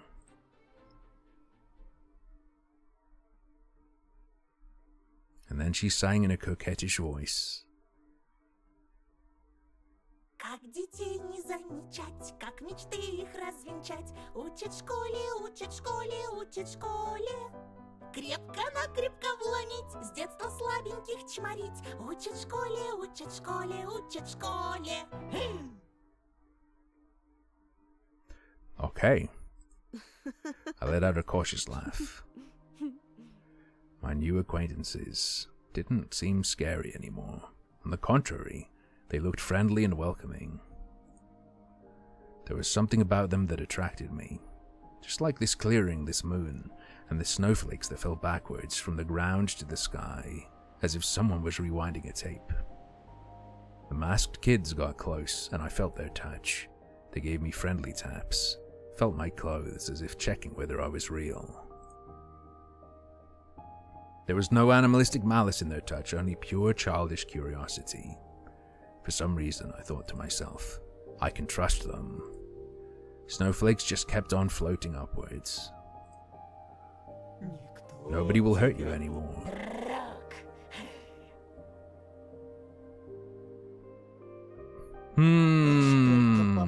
Yeah, if somebody even tries to. The fox gave a slight tug and burst out laughing. Well then, Tosha. Will you run away screaming or come with us? Where to? To the amusement park. At that moment, Tiger's deceptive silence was broken by the sound of a distant flute. Mesmerizing and alluring, it brought about the ring of crystal glass and the whispers of a fresh winter spring. If I had any doubts before, the flute's song shattered the last of them. I started following my new friends before I could even make my decision. My legs carried me of their own will, and the tunnels made of pine stepped apart. Bushes bowed in front of our procession. Everything looked dreamlike, especially the crescent moon. Because even the clearing we ended up on I only saw in my dream. The flute soared up into the treetops like some fantastical bird. The snowflakes floated up in a spiral. The moon-painted tree branches lit silver. Elisa gasped in amazement. I was also in awe. I tilted my head backwards as far as I could. Hoot! What a sight! It's so beautiful. The owl mask looks very Hylix-ish. It's so beautiful. Wolfie howled in agreement. This is nothing. I can show you much more, if you want. I did want. I wanted to see what the fox girl saw with her eyes, hidden in the semi-dark of her cape. Now I didn't feel weird about these masked kids. I felt weird for being the only one without a mask. I felt like I was naked in the January winds. Why do you wear these masks? I was trembling, but I wasn't scared. My trembling wasn't caused by the cold. It originated from the peculiar anxiousness, the anticipation of something amazing. And why do you ask? I touched my cold cheek. I'm not wearing one.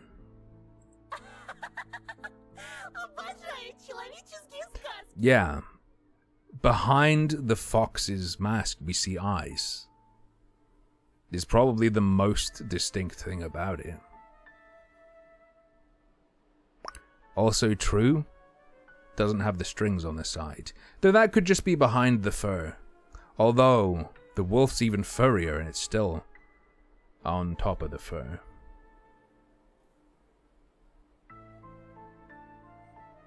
I love human tails. Human nails? Human fails.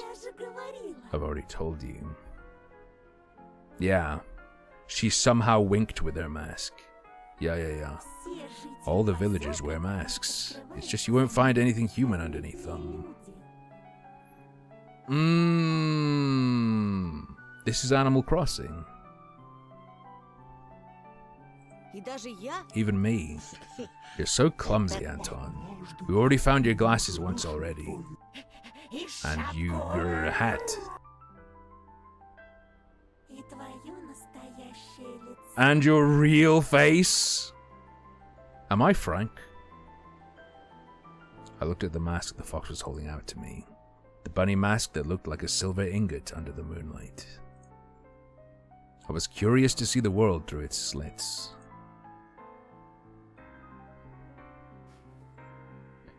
Yeah, bunny mask is definitely the worst of all of them. Suddenly, fighting its way through the flute's melody, a thought came to me. The glasses they found were in Semyon's possession. My new acquaintances must have known what happened to him, or even worse. And where did he disappear to? What happened to him? And the other children? Uh-oh. It either is them, or they're gonna be, oopsie, I did a fucky-wucky, I did a little kiddle-diddle murder. Bear and the owl looked at each other. The wolf boy curled into a ball, and the fox lowered the pointy nose of her mask. The one who was kept in a cage. The one who cuts into little pieces raw. The one who wears a skin face took them. If I knew how to cross myself, I'd do it. So you're saying it was a human? Were you even listening to us? Wears a human face but is not human. How can you call someone like him human? There's just one word for him. An adult. Okay, so... Killers, cruel animal trainers, and cold parents. This super duper makes me think all of this is hallucination. Yeah, Peter Pan. Clear. He watched Peter Pan, and now the people are like this. But I don't know.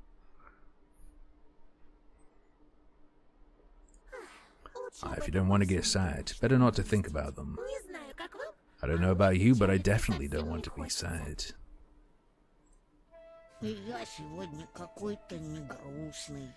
Somehow, I'm also not sad today. What about you, Anton? Huh? I was lost in thought, staring at the pines, trying to pinpoint the location of the flute. I was sure that the person who played it was standing right behind the piney stockade. Someone tall, going over the holes in the flute with their long fingers. What now? Are we gonna sit and be sad or have some fun? Alisa wanted to show me something. Let's start with the sweet stuff. The fox girl took out a handful of candy from her pocket and handed them to each of the kids. Covers shuffled. The smell of pineapple, cocoa, and melon wafted through the air.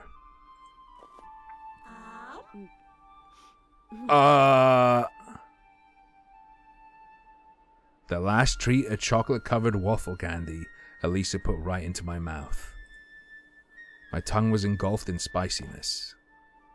I felt like my body was covered in fur and small sparks were running along it. I chewed on the waffle and the chocolate, gulped them down, enjoying the vivid taste. Thanks.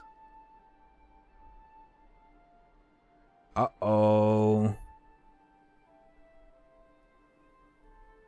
My gratitude was barely audible because my lips were already touching the insides of a mask.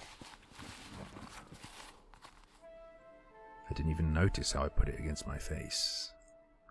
The papier-mâché was warm. The mask stuck to my skin, giving it a nice prickle. The kind when you dive into a hot bath after being outside in winter, when you lie there and purr from the soapy water. See, I told you, this is yours. Моё. Mine. What are we waiting for? The fun won't have itself. You're right. Right. This might be the moment Anton dies. The melody kept swirling in the field like a hurricane. I couldn't wait to release the energy, the heat that this enchanting music was filling me with. The owl jumped and disappeared into the sky. I heard her laughter from somewhere above, and then she landed back, huffing and sighing. You can do it too, give it a try. I followed suit. Oh, but just jumping? Okay.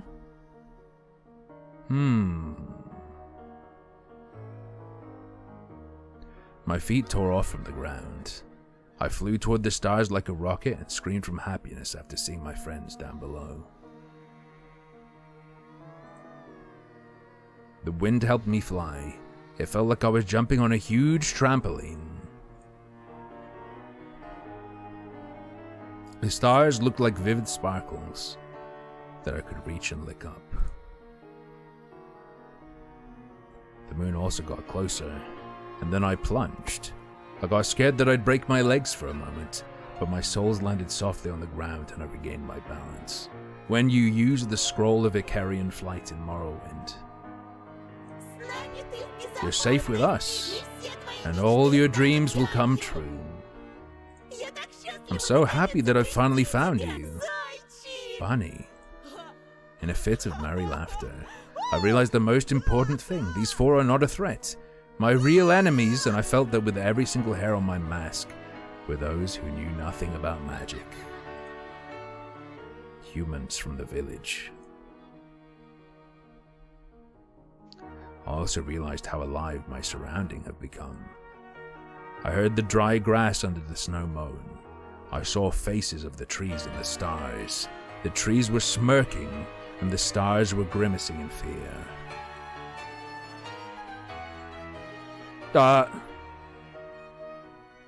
That's right, be scared.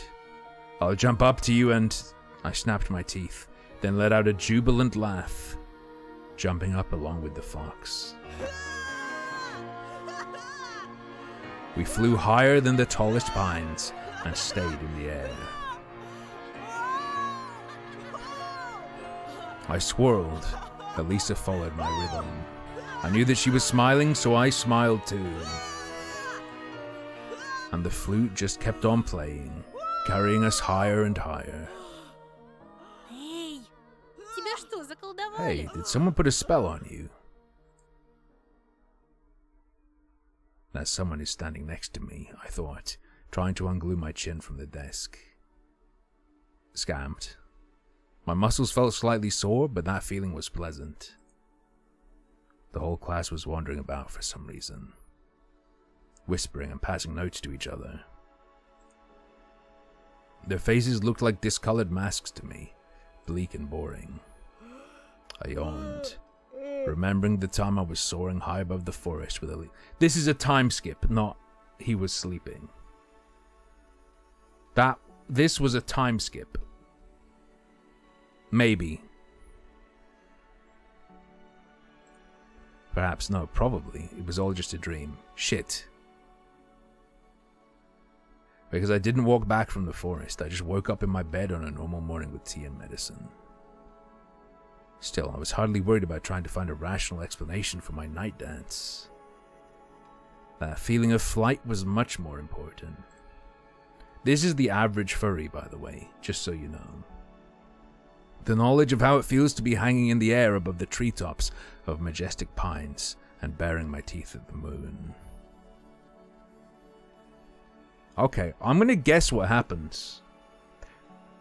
He's gonna bite a chunk of Paulina's face off at the end of this chapter. Прости, задумался. Sorry, I got lost in thought. Слышал уже про Have you heard about Katya?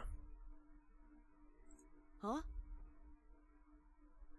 It was... Why? It was something like that was mentioned earlier, okay? I'm just saying. There was some kind of mention of that. Something like that.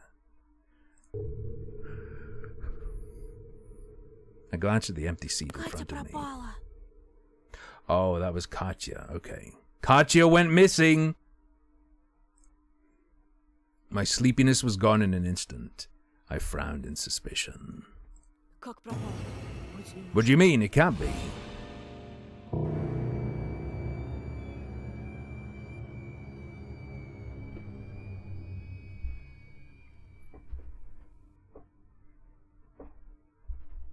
Here's my prediction for the story overall, though. There is a serial killer. Anton is totally crazy, and none of the animal stuff is real at all. But also, he's not guilty of any of this, and he's gonna solve the crimes using his schizo friends.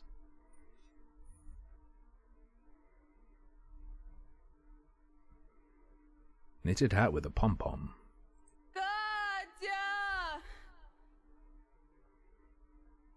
Thank you for completing episode 3. We are deeply grateful for everyone who purchased the game in early access. All the profits will go toward further development of the game. Alright. The game's going to be finished sometime in 2023, is what their plan is. And that's currently what's available. End of the year for episode 4.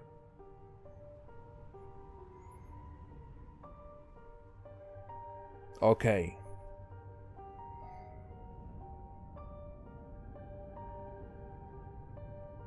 English is done.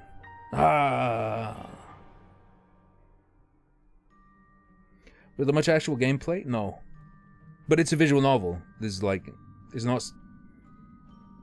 It's a style of thing.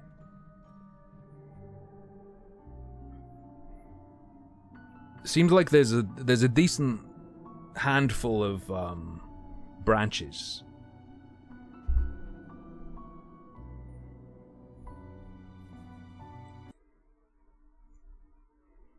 How is that? How is that for a an October spooky segment? That was like 6.5 hours of spooky.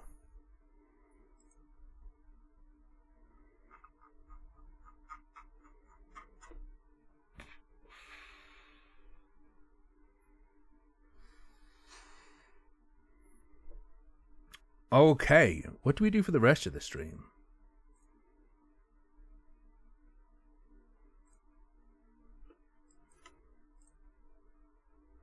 I'm going to take a short break, the final break of the evening. I'll leave you with a poll. You're pretty good at narration. My throat is annihilated. It's a good thing there aren't any more chapters, because tomorrow I'm going to be talking like this. Because tomorrow I'm just going to be talking like this. Okay, next game. I'll put Overwatch 2 on the options if people really want it or something.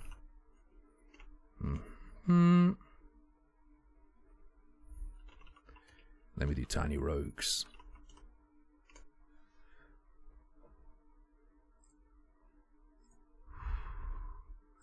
The hardest thing I ever did was, do you remember when we marathoned? We did like 2.5 solid streams of the life and suffering of Sir Bronte. Do you remember that? That was the roughest thing I ever did to my throat, I think. Yeah, Tiny Rogues is an option. Tiny Rogues is super good.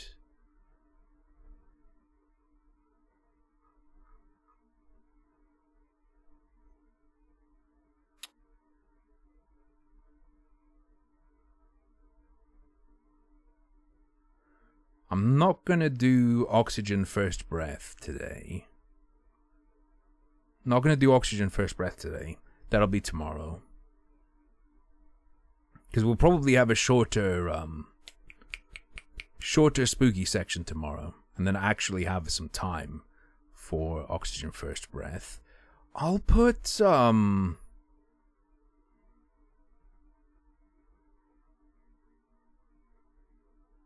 we might do a layered vote. Hang on. Overwatch 2 versus Tiny Rogues. Oh, Patch Quest hit 1.0, didn't it? Or did it? I don't know.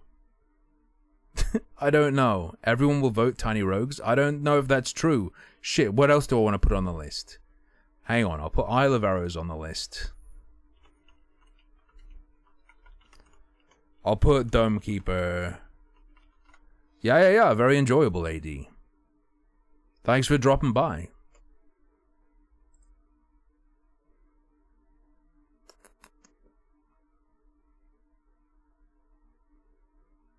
And I think that's all I'll put on the list. All right.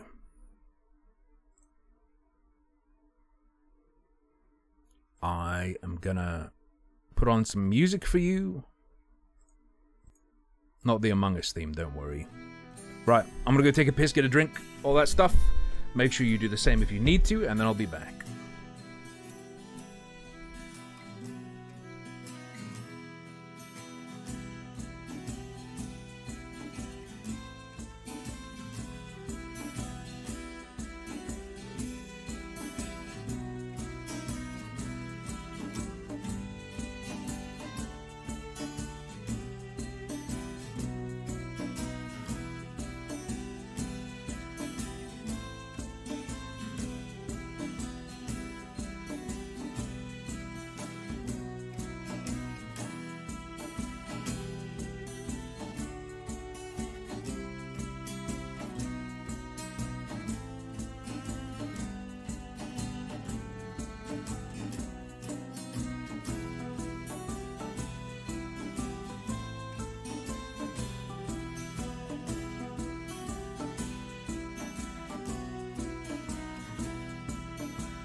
Dome Smoker? What do you mean? There's nothing... I guess it's meant to be like Cocksmoker. But the penises are not dome-like. The end is, like, on its own.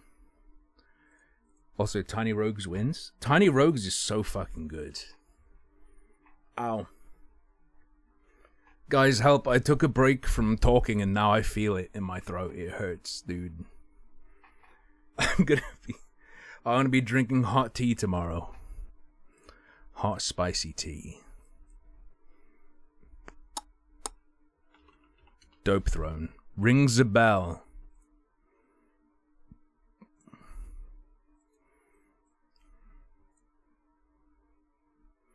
Oh. Little Cute Heroes will now be the title. There we go.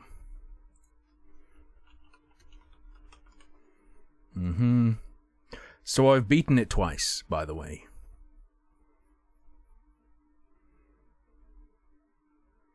How about Cannabis Corpse and their album Stoned at Birth?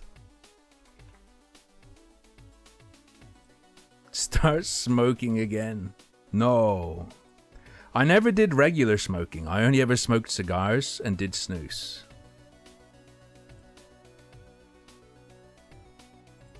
Why is it so quiet?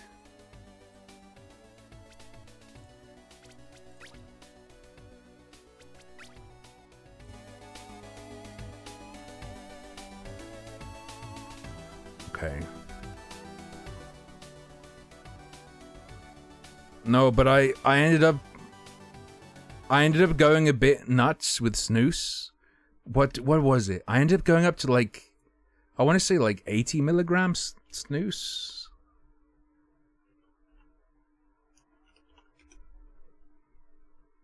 Some crazy amount.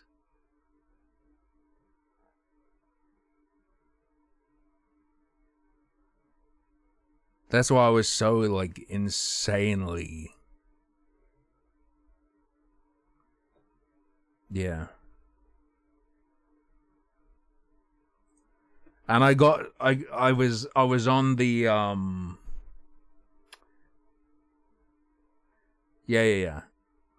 nicotine in a pouch that you put under your lip. Start a prediction. Let's go for win. Yes, no. I've won 2 runs now. I've won as the Pyromancer versus Death. It's steamed tobacco. How do you get addicted to a foul taste in your mouth? Oh, for cigarettes. For snus. Snus actually has flavors that are like energy drink, cherry, cola.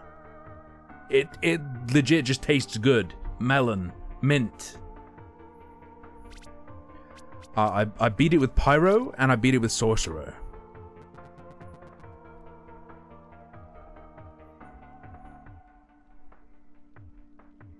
Also, the main reason to smoke cigars is that they taste fucking great. Cigars taste really good. Did I set the bet going? Alright, let's go. Who should we try and beat it as next? I imagine the Ranger is going to be a good win. Also, for the person who asked, this is the unlocks. This bonfire is like the extra challenges.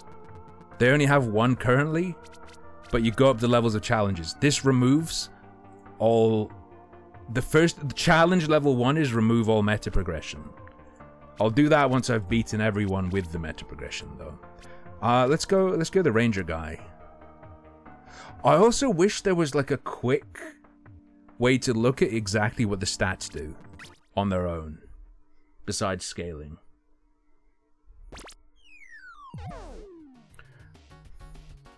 Yeah, mouth cancer is a bit of a downside. Many people are saying this. Excuse me? Alright. Just gotta stay warm. Gotta stay warm for the believers. I probably want strength as well. Yeah. Money is really good, said the Twitch streamer. But yeah, getting gold is good. But I think rushing your first, like, upgrade is probably a good idea. Keep it warm for us. What, the snooze? I have some really aged cigars that are probably amazing, but I'm not going to smoke them.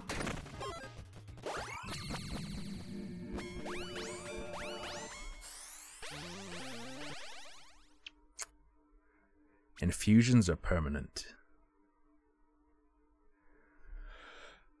So, win is kill death, yes. I'm not going to spoil what happens after you kill death. Yeah, focus. Everyone I've had focus has been great. Focus and Mage Blood are both really good, which, like, Mage Blood is worth taking intelligence for. Like, even if you're using intelligence for nothing else but the chance to roll Mage Blood, it's worth.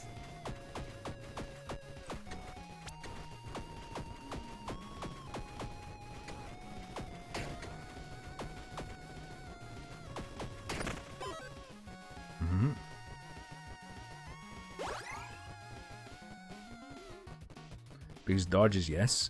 I say yes every time. You still die, Tarballs. You still die if you resist. Maybe I should try not resisting. I don't know. Or, I have a feeling those orbs, the red eye orbs, have something to do with it.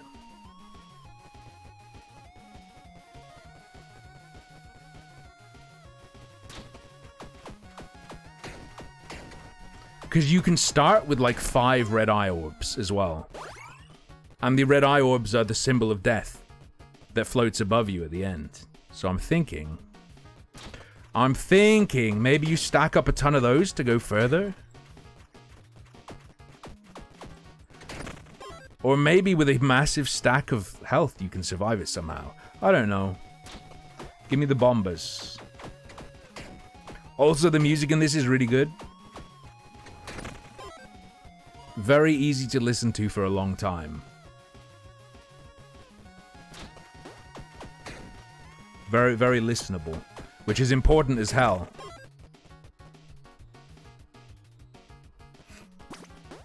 Gimme. Hey, free key.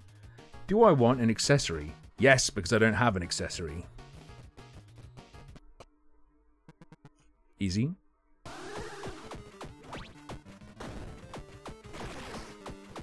Look at this Minotaur cock.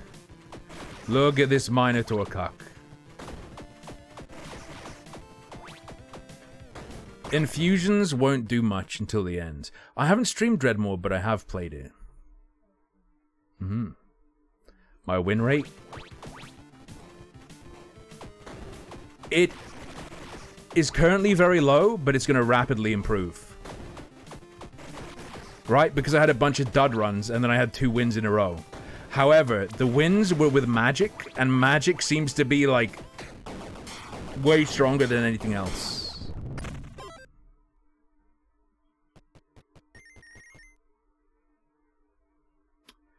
Increased damage bonus from mana.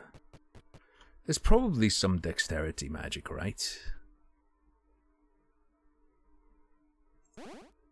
Dreadmore, the game that made many gamers want to try Lutefisk. I'd try Lutefisk, for sure. But the idea of fish, like, cured in lye, spooks me out a bit. Just a little bit.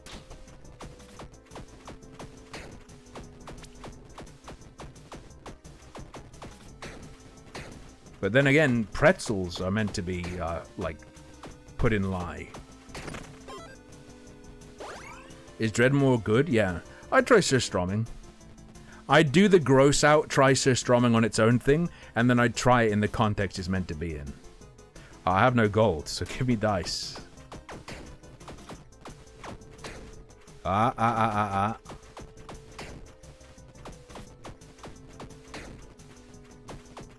on. Where's that context? On, like, they put it on, like, flatbread, and I think there's, like, some sort of... I mean, there are all sorts of condiments that go on it, and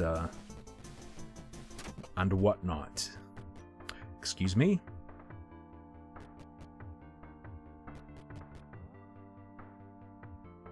Violent slime wand inflicts sticky goo. Well, I mean, like, yeah, we have to, right?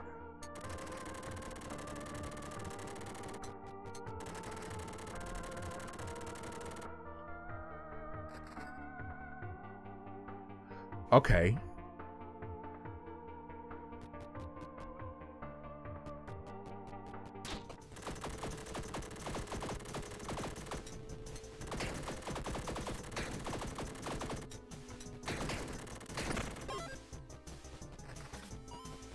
Seems cool.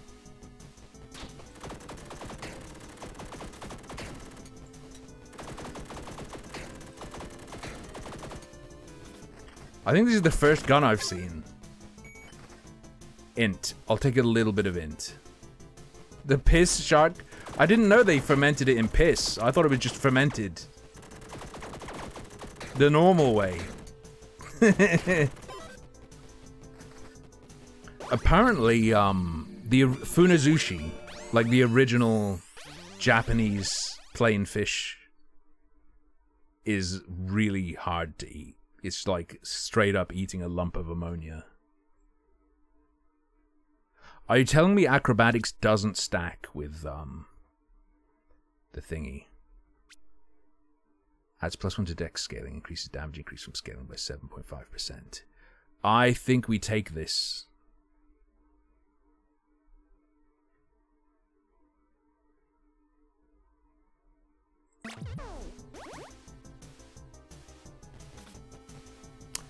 P.S.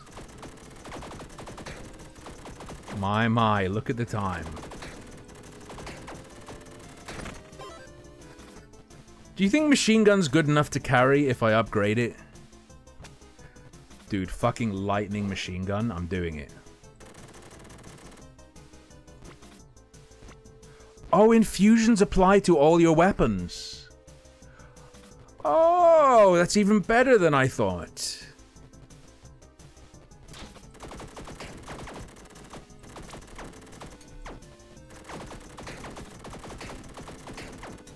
Yeah, that's fucked up.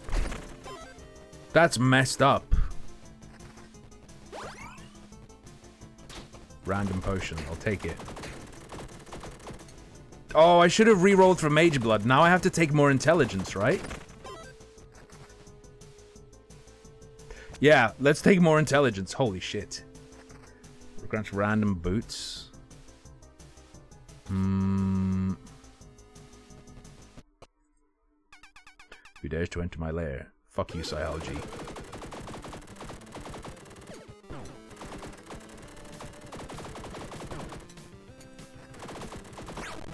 Simple enough.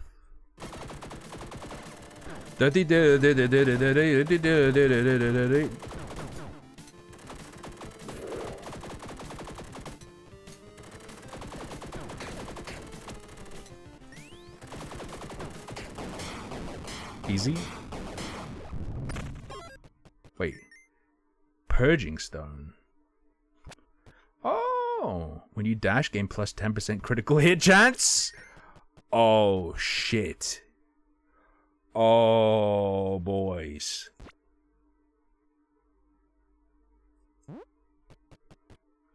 This is the fucking truest dex run.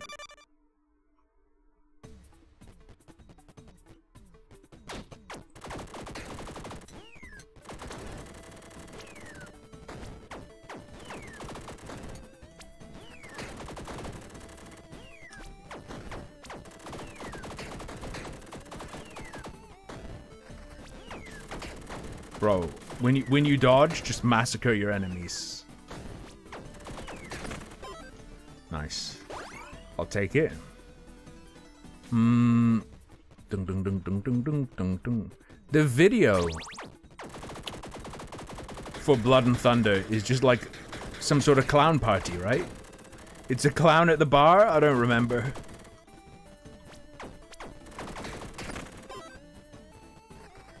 When do I get the McCree upgrade? When do I get when you dodge, reload?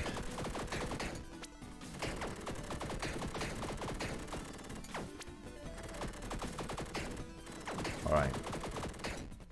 Alright, we got them. We got them bees.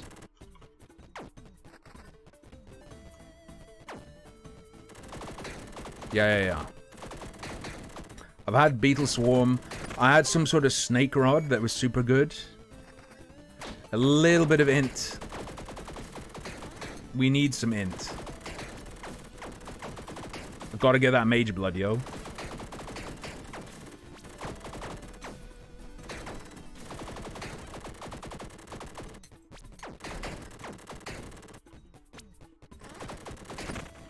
You fucker. Alright, I think we level up next time. Not butt and thunder, blood and thunder, okay? If you want butt and thunder, you need to look up their motherload video.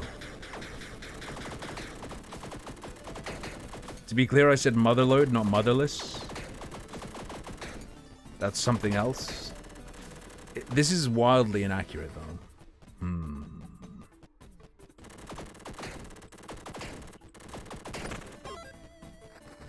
Gimme.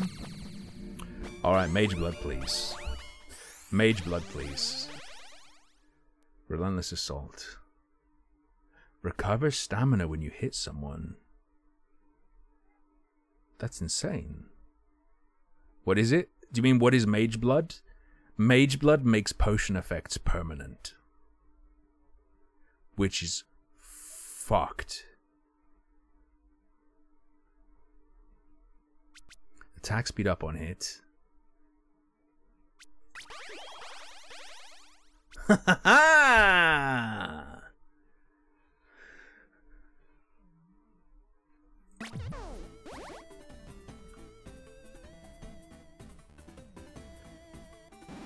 Plus 20% damage.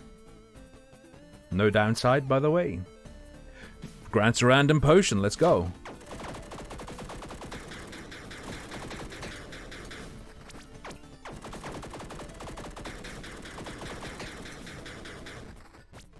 Alright. The stats have stat ups, right?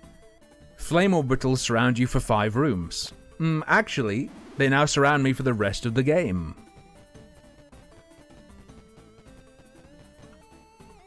Like, I wish you could... It's not just the perks, is it? Is it just damage scaling and perks, really?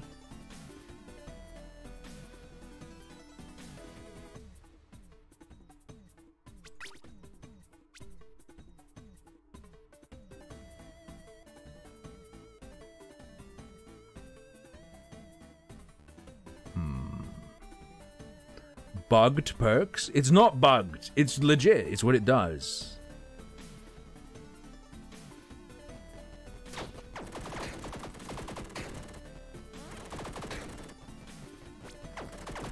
I deliberately took int to be able to roll on the int pool of perks, and I got the most sick, fucked up perk in the entire game. No cheating. Contain stuff for ranged attackers. Sure, let's go.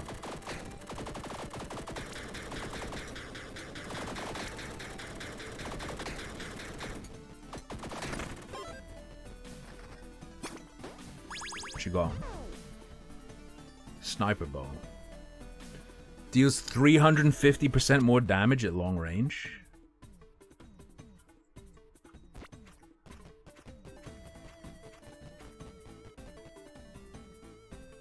Yeah.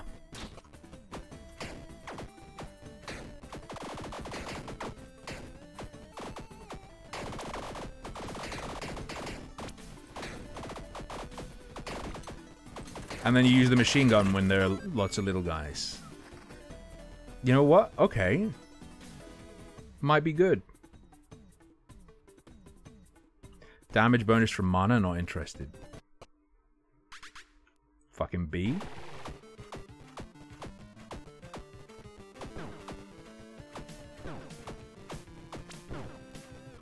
Stay away from me, racist. Stay away from me.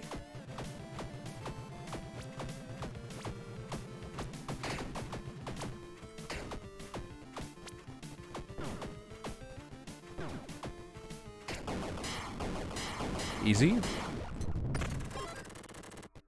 What is this? Power gem. Consumable.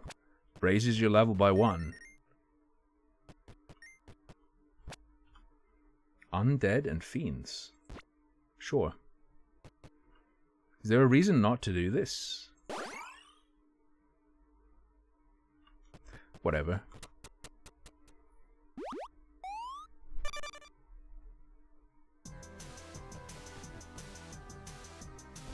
Dex me.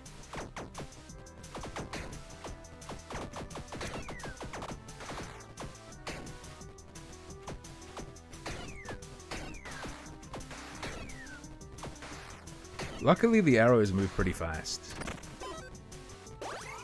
Ooh, undead and fiends. Hell yeah, brother. Ranger stash. Oh, yeah.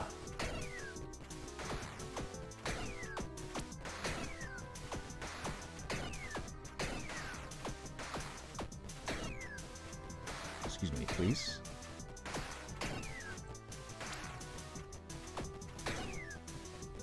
This feels OP.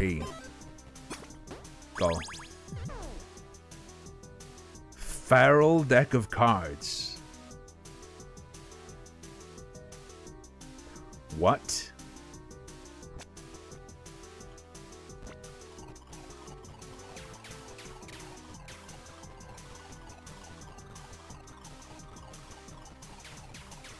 That's pretty nifty. And you get to choose which... How much damage, though?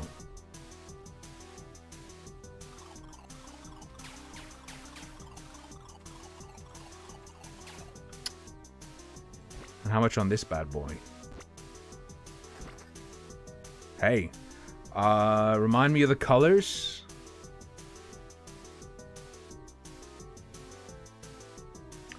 Okay, we'll just fuck around. Feral is an enchantment. That pink plus 20% damage against beasts and monstrosities, that is the enchantment. I'm also going to check out some more weapons.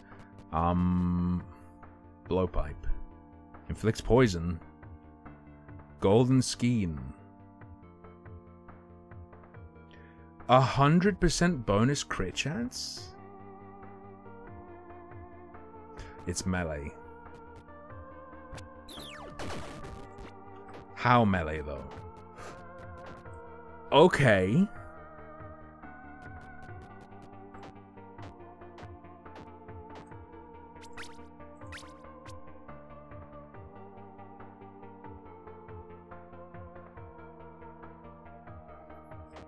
Oh, there's a ton of Dark Souls stuff, ton of Terraria stuff, ton of loads of different games. Do I want to upgrade this? I think I do. I'm doing it.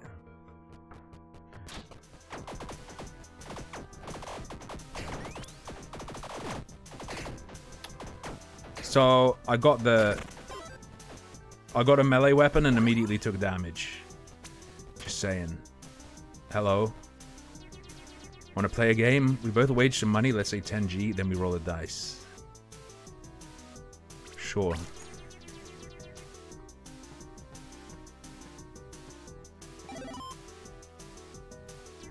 You win.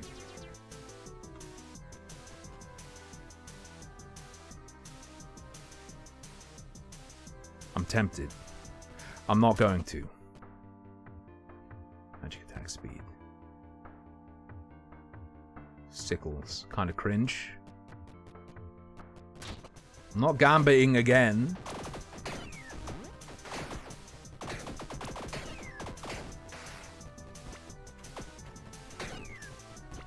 I think I prefer the bow a lot. Let's fuck around with this. I shouldn't have upgraded that. Lock chest that contains stuff for melee fighters. I'll go for the strength.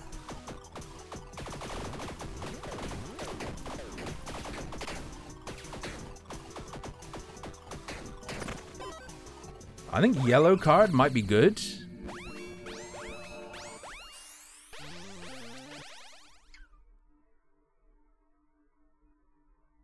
%25 chance to trigger a refire with ranged attacks.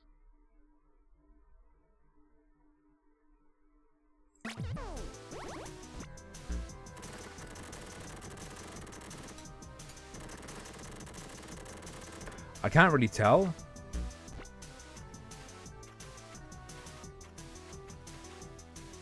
That seems hot. I'll still go for a different ranged weapon though, it's fine. It's just the devil, don't panic.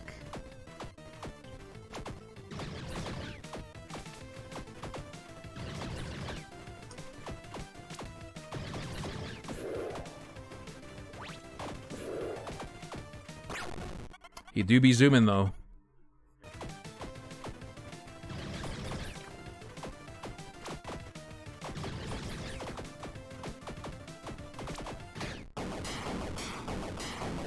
The bow's pretty good. Ooh, random potion effect. Snow Angel. Inflicts frostbite. Let's give it a spin.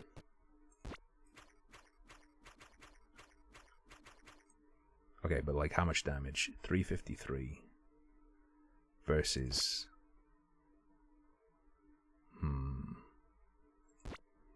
and it multiplies. Oh, I never put that on. Whoops. My bad. I don't think I'm ever gonna use the machine gun again. Ditch it. Okay, we're good. I have a feeling that's going to be really good. Also, I should drink my potion. I don't think there are any negative potions. Yellow. What is yellow? +1 luck permanently. Super good.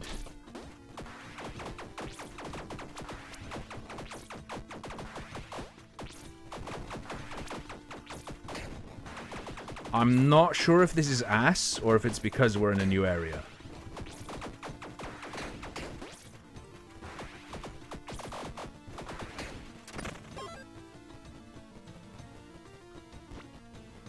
Let's try this one. Let's try this one briefly. Where is this then? Tiny Rogues? One of the best new releases on Steam. It's super fucking good. It is early access though. Yeah, I think this multiplied damage bad boy is the one. Multiple potion chest. Oh shit, son.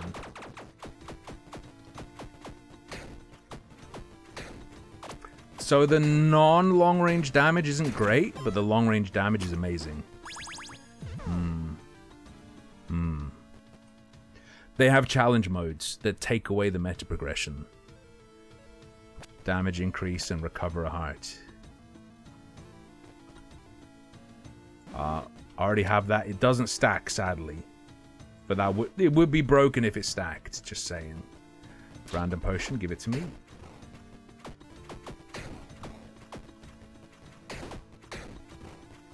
Come on. Come on. Another damage stack. Sadly, stacking damage isn't a thing.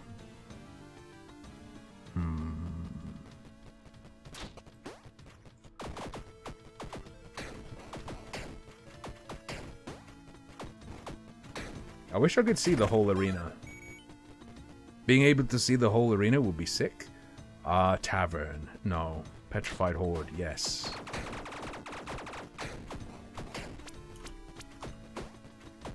That was a panic multi-dodge. Let's go.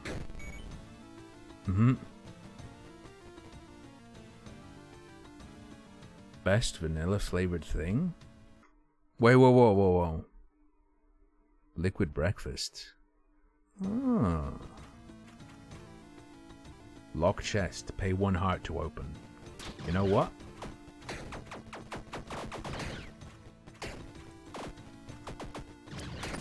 Why be healthy when you could have stuff?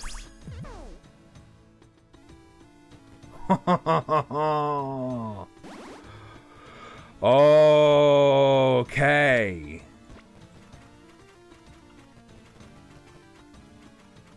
50%. I have heard of Up and Go.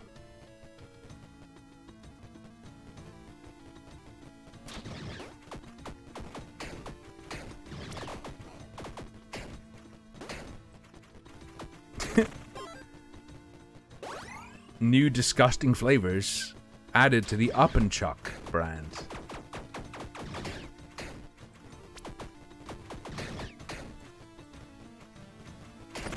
Am I applying burning to people? No, I shouldn't be. Offhand, random booties.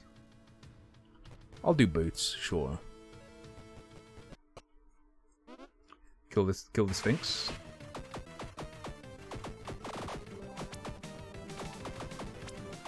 I'm applying something to them. I'm not sure what I'm applying to him. I don't know what the red shit is, but I'm sticking it on him for sure. Dead.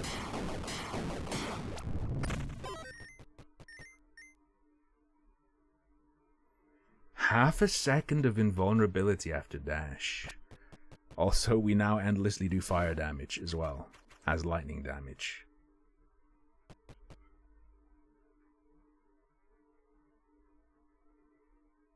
Four seconds of crit.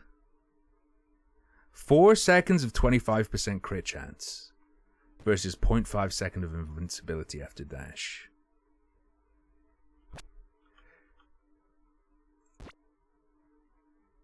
I think we do the dash. I think Snow Angel sucks shit.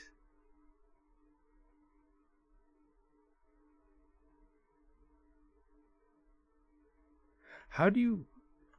So shift. Oh! Shift! 60% of infliction damage per second for 4 seconds. Okay.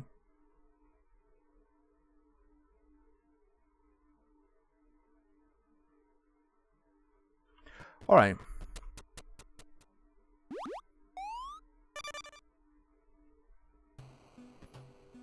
Cocaine-based stat system, yes.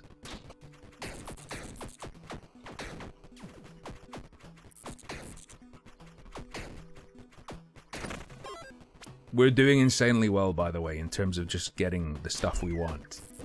So... Doubters, I wouldn't blame you if you panicked.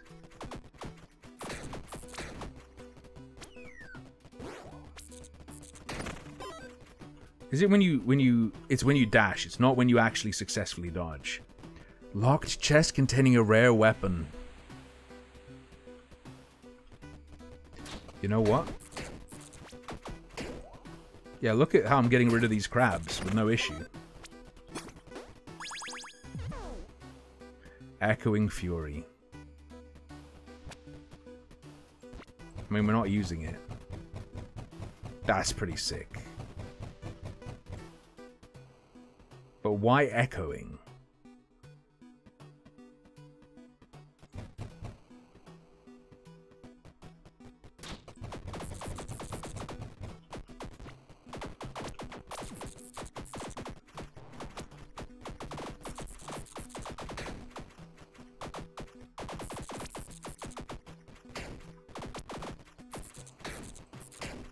I guess the fire? Sorry, ditching a rare weapon. It doesn't work for me. Hellsingers.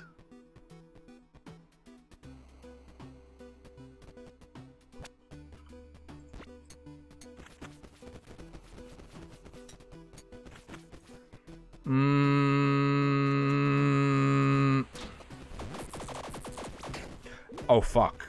Okay, yeah. You know what, actually...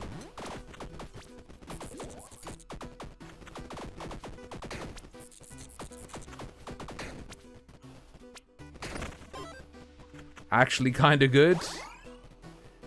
Kinda good. Oh, what's in the shop, baby? Wait, when did I get an extra health? What the fuck is happening?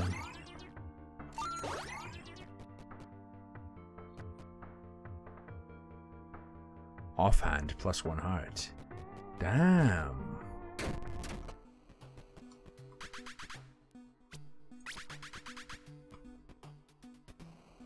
+15 magic damage. Suck my balls.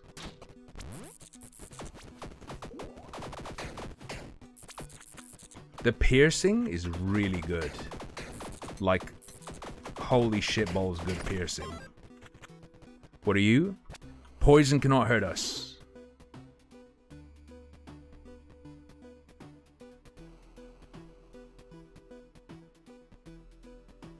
Snow Angel, go away. This, go away. Dagger, I want to try you again. Inherent maximum armor? No, I'll go for the dex.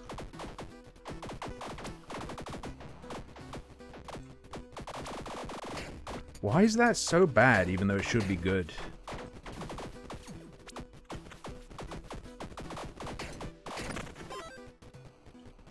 Alright.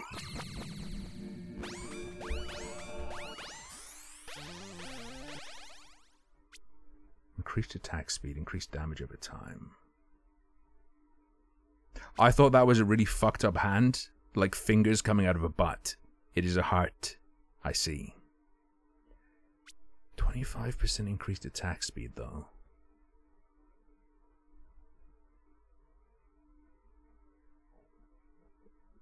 Plus 50 to dot is good as well.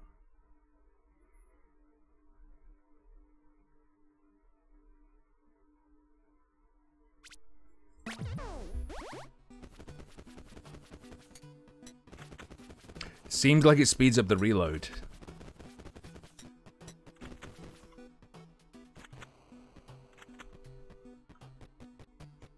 Seems like it speeds up the reload.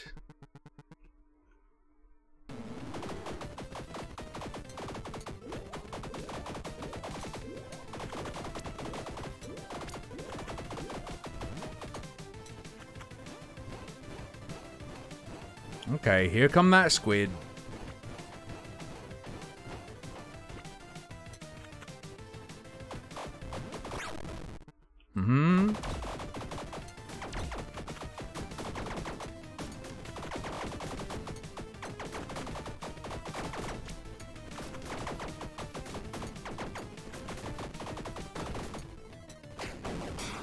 Simple enough. Boss is defeat.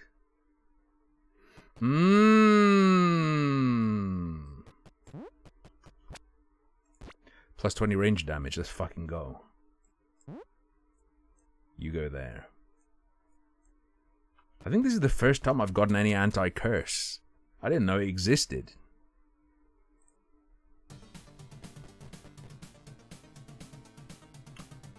Multiple potions, but we have no keys.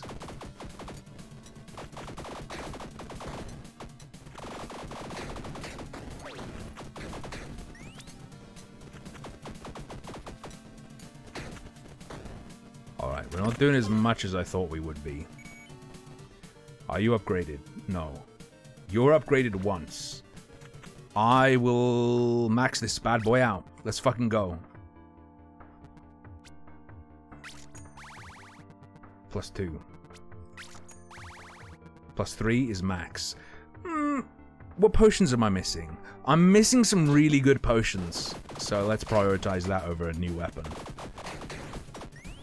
If you've got a weapon that works, get the bigger deal. That is the potion. What are you? 20% increased movement speed. Mage blood. Mage blood.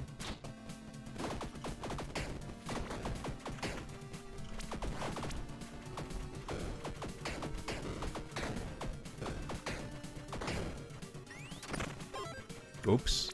So this is for long range. This is for short range. Simple as. Sit and have a drink? No, I want bombs.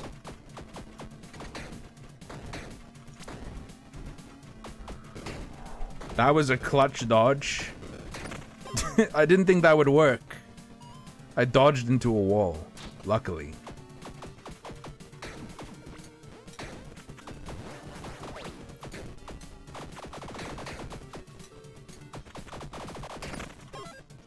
Having to reload every time you switch to it is a bit cringe though. But I guess it balances it. We could get more health, or we could get more... We can't get more potions. Okay, we get more health.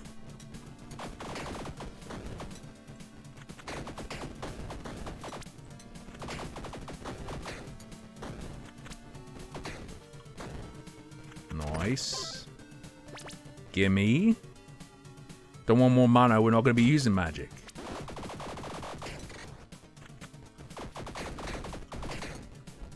Fuck volcanoes.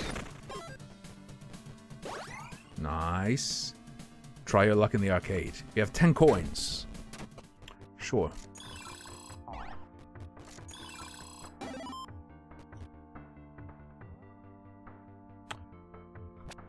Plus stamina. Couple more bombs. Red dice. Armor of Agathis. There's a D&D reference. Feral Demon Blade. 10% increased attack speed on killing a boss. So you that's a weapon you want to get early. In other words. Give me my money back. Give me my money back. So Ranger Cloak is so much better. Although we could have taken the perk earlier and then taken that if we wanted that. Extra stamina. Not really necessary for this build. I love that accessory more than I think I'd love anything else.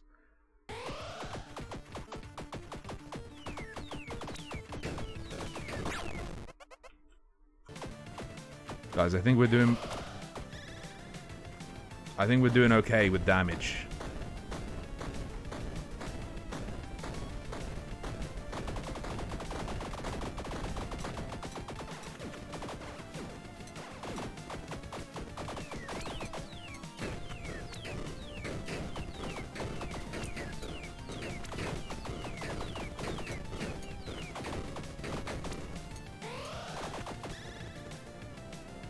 Fucker.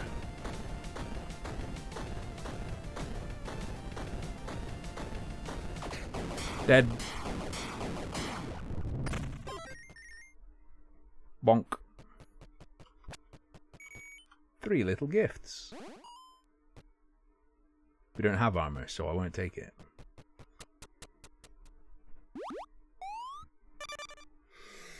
Floor 8. Oh.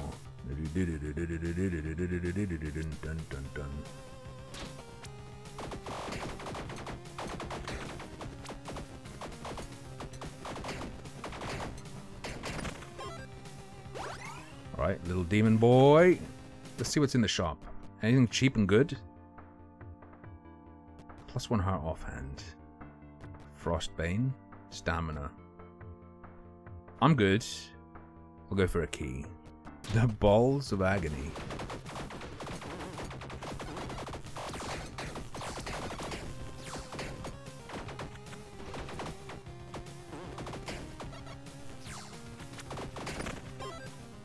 Alright.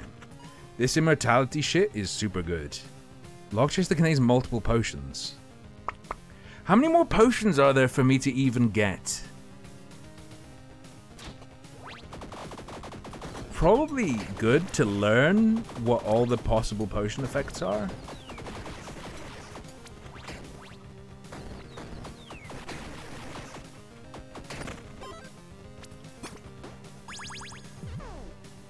Attack speed, that's a new one. I don't think we had critical. We did. However, attack speed up, pretty sexy.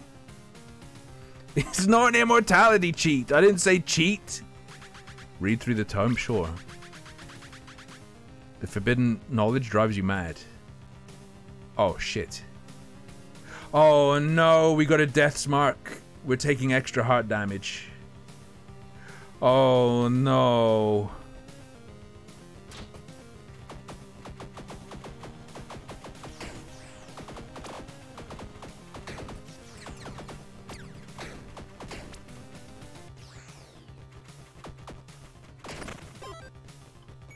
That may have been a throw.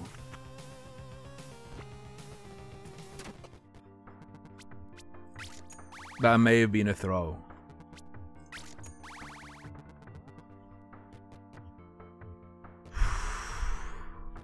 Just don't take damage. I mean, I haven't been.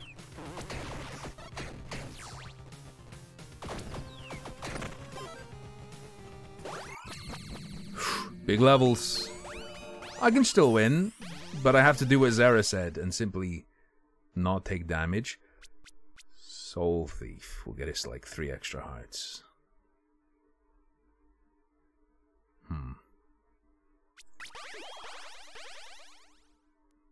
Hey.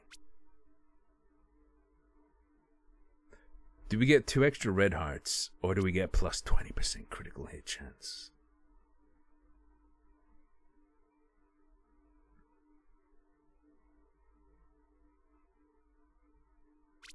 Or 2 more dodges?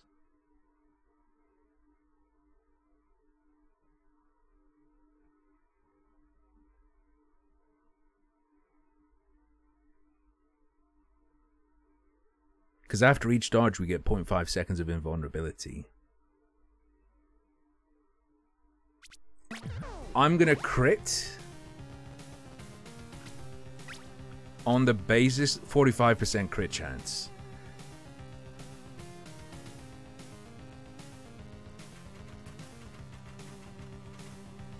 The faster you kill it, the less you have to dodge. And damage can get high enough that it's like so much less time having to dodge that it's way better than having health. Random boots or a high amount of souls. Hello, Cerberus.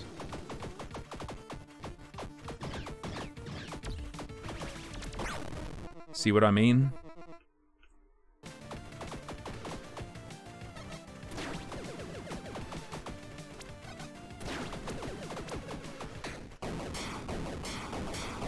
So, like,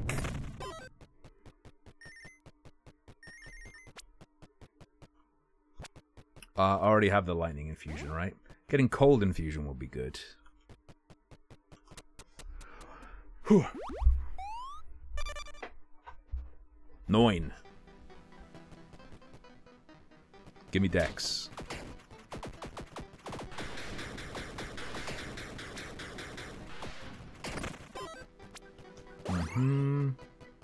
I have one coin. Let's not waste our time on that. What's the deal with slime?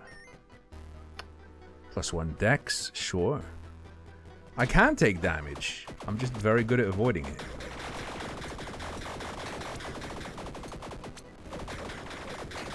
Don't hate me because I'm beautiful. Okay? Consider as well that this weapon at long range does triple damage. And there's a 45% that triple damage will then be doubled. It's a build. It's legit.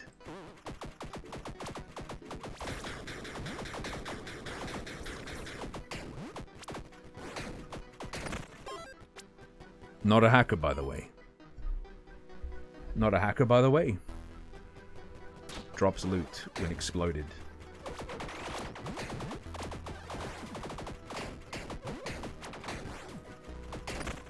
Alright. Let's go. Locked chest. Kinda cringe-barrassing. Oh. Early bird learns how to turn. I'll take a soul heart, sure.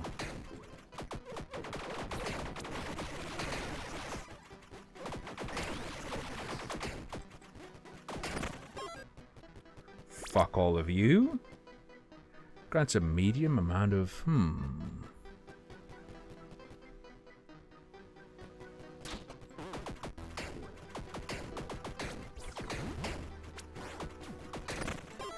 Deleted. And yeeted. Random accessory or high amount of souls? Give me souls.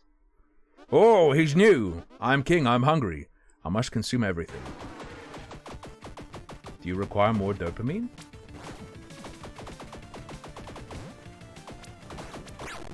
Yikes. Why so mean? You know have respect? Not fun. Oh, he's zooming.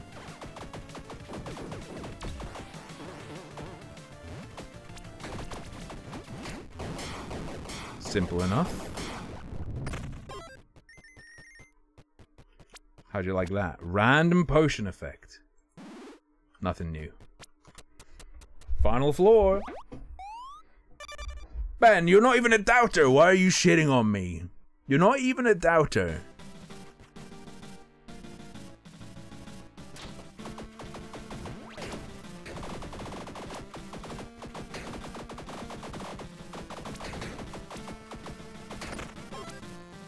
Alright. That red eye is fucking with me. That red eye is kind of rough to deal with. Just visually. Jesus Christ.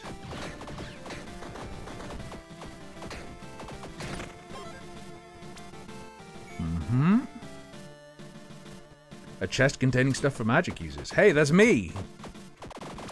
Wait, that's not me. I'm just too mage-pilled. I'm a ranged user. Oh well, I'll just skip the chest. Whatever, it's fine. I would never skip dicks, though.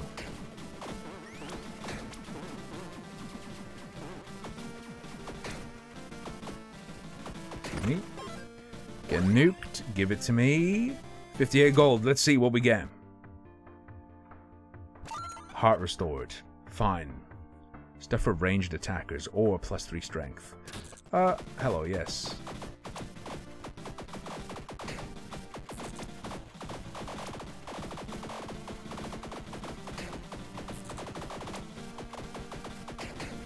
Ranged attackman. Beautiful. Pop in. Something good, please.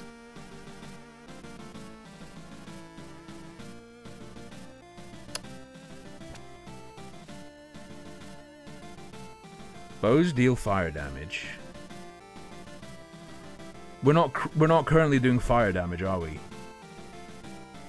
Nope, we totally are.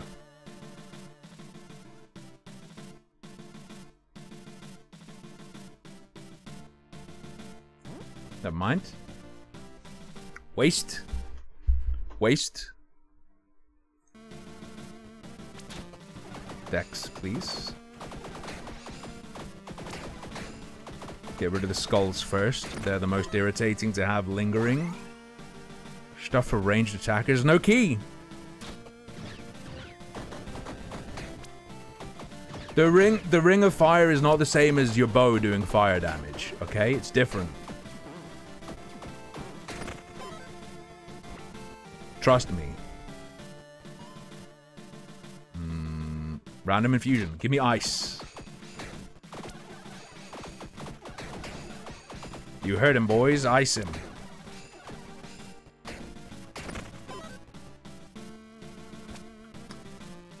We just got an ice infusion, by the way. Random offhand. Random ranged weapon. Here we go, ladies and gentlemen. In the end, all mortals bow to death. You are no exception to this rule. You have come very far. Count me impressed. But nonetheless, your time has come. You need to die. Many people are saying this.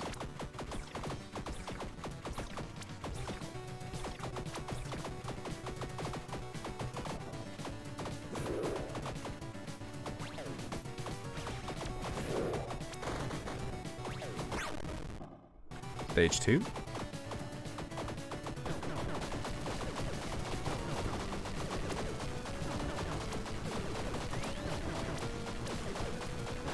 Okay, that's a bit OTT. I shouldn't have done that.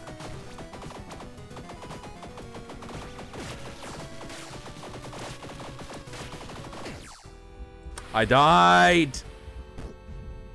I should have switched to my close range weapon. Taking double damage is a little bit rough. Taking double damage, a little bit rough.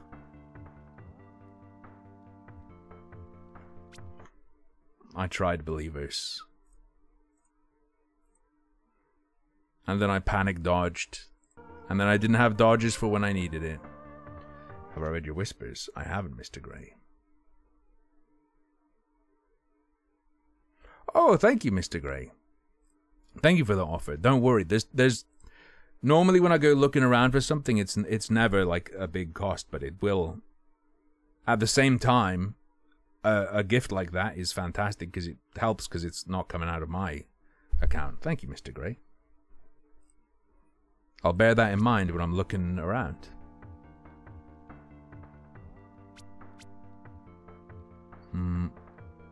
Yeah. However, I also have a bonus 20% damage against bosses from meta progression, which is very scumdog cheesy.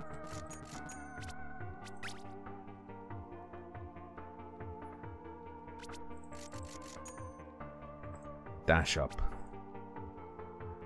Let's go, more damage per maximum armor. Who are you? You're available? Oh, I could have taken him. Warrior. Attack speed up per heart container. Now, I might have to end this run before the end of the stream. If I do, I'll just end the bet.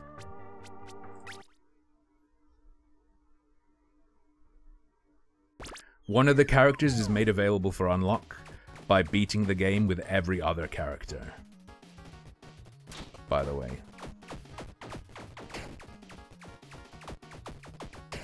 Oh. There we go. True. And yeah, that's true. Mr. Grey isn't a simp. Mr. Grey is helping you guys by facilitating horror stream content.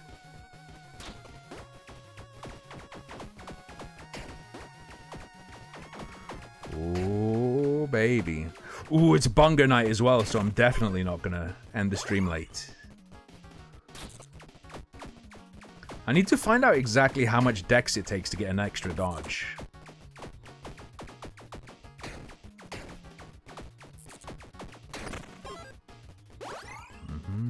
More bombs. I don't like this hammer, by the way. Fuck this hammer. Yeah, yes. We're going strength and dex. Every Monday is Bunga night. Homemade bungers. In the air fryer. Cheap as can be, delicious as can be.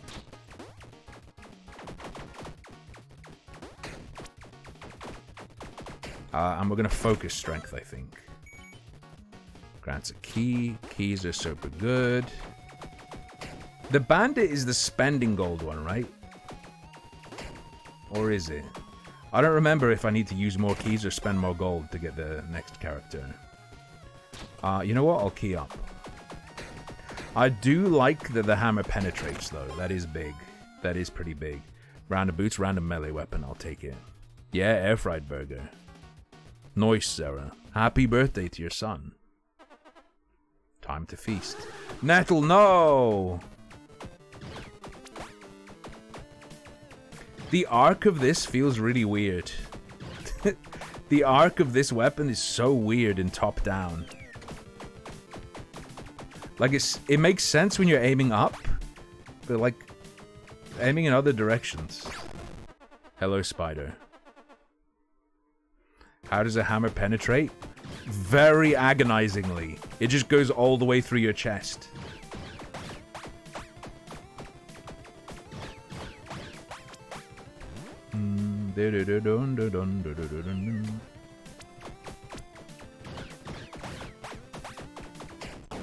Beautiful.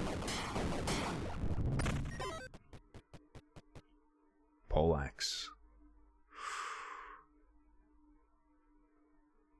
Hello.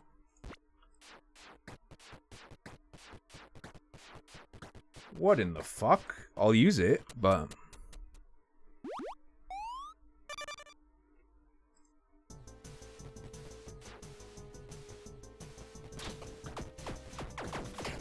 Okay, it also seems good.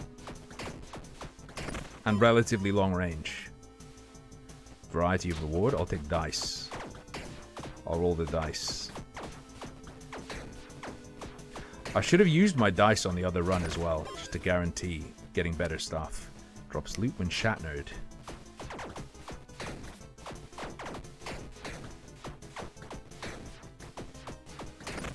This just seems super good. And what's the like effect it has on them?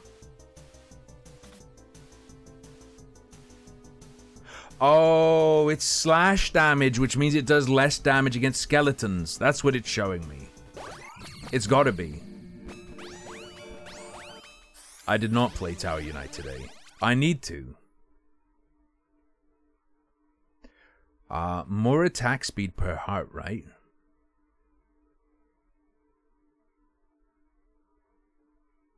So that's 12% increased. But this is 30% increased. But this is also 2 more hearts, so... yeah.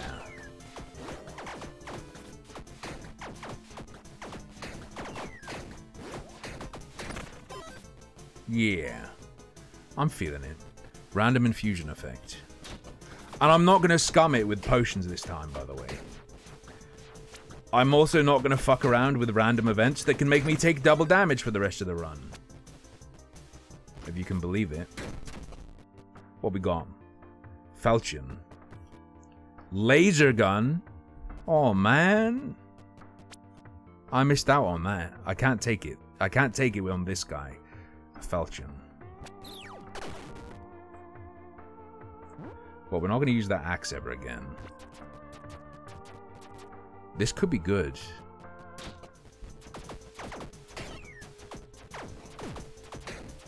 I don't think it is, though. Is it? I need to compare. I really need to compare. Falchion? I said Falchion. Yeah, this is better.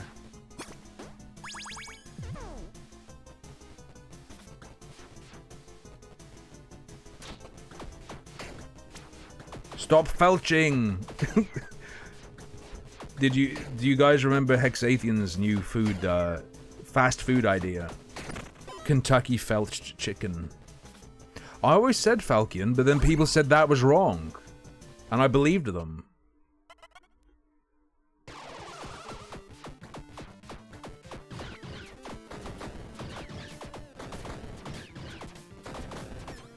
I can't tell which one does more damage. I think this does. Fuck, I took damage. Don't be afraid of death's embrace.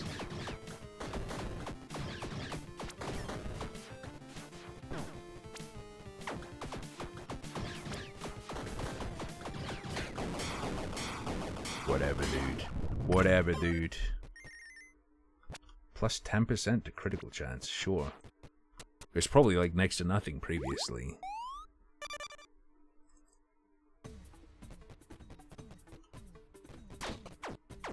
Falchion? Oh, come on.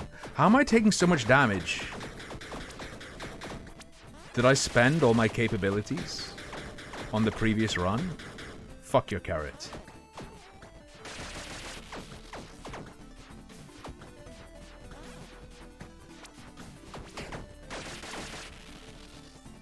Hello? Hello?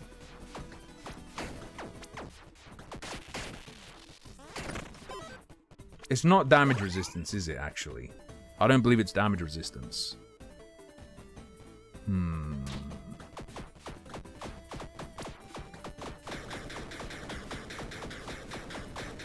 What is that?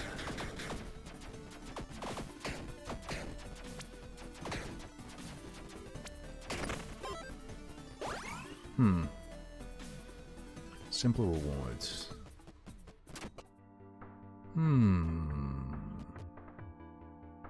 Spore flail. That's cool as fuck. Enchant your weapon.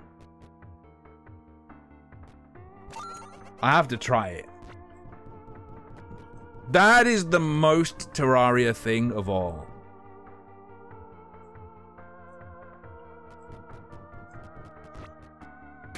That is intensely Terraria build.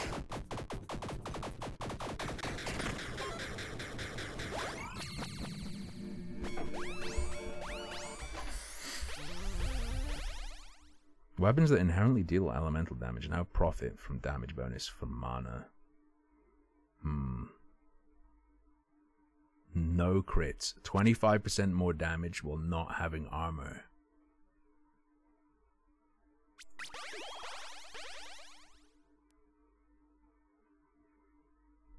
Mason Flail Bleed. I'm gonna take crit up. I'm gonna take crit up. 35% crit chance. Fuck it, dude.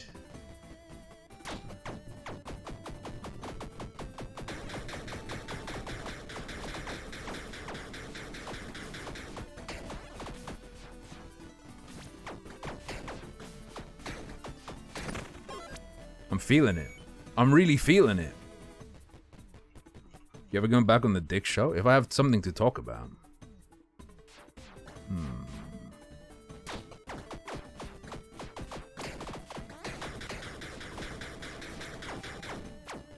It's weird, right? This is just like a sickeningly good weapon.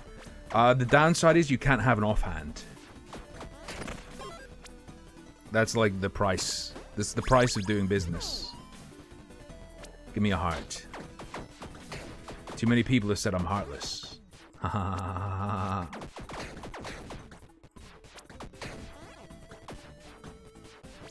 Also, it's hardly full screen.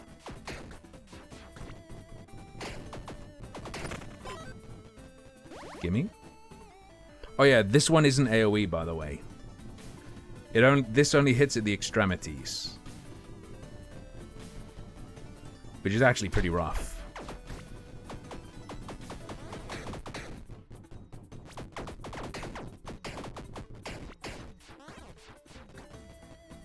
Hello? Hello. I'm gonna upgrade.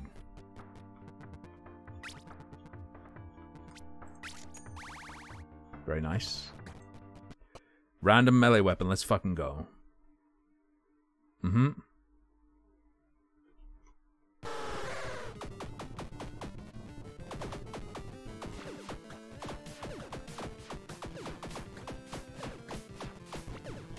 Oh, he gets rid of the poison pretty easy, huh? What am I even looking at? Oh, the thorns on the ground hurt you! I wasn't even looking.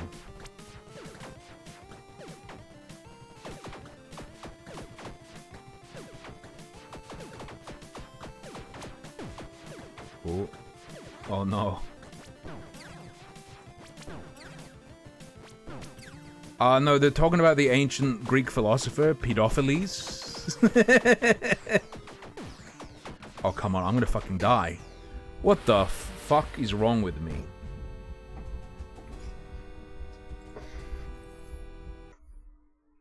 You're distracting me, chat. It's your fault, okay? What a disaster.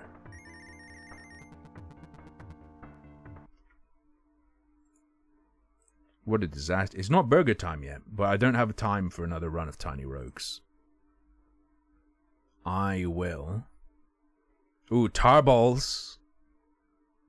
Everyone root for Tarballs. He's on my Steam friend list. He's currently on floor 10, the final floor. Everyone cheer for Tarballs, please. Send him your energy.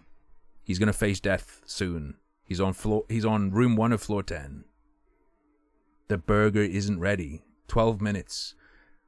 Last 12 minutes.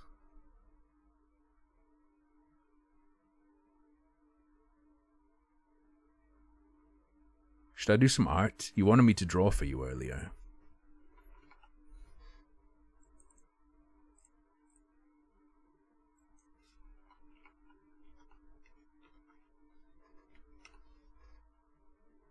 Let's go.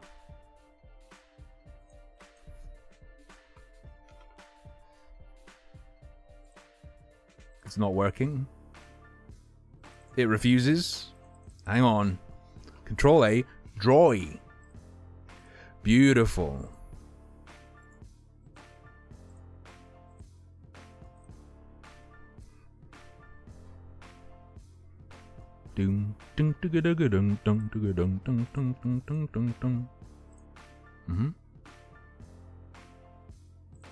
Finish. We're all good. We're connected. Moisturized in my lane. Infected. General 5 words. Alright. If you don't know how this works, it's extremely simple. I draw a picture. You type in chat what you think the picture's of. If you get it right, you pop up on screen as the winner. Dog.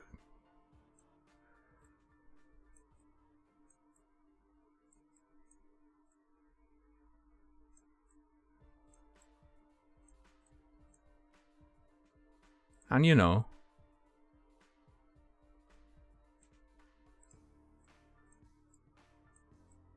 Oh, come on.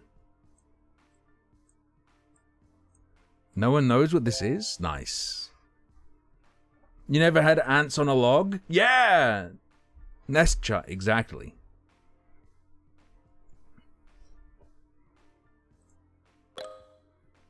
Bruh, come on.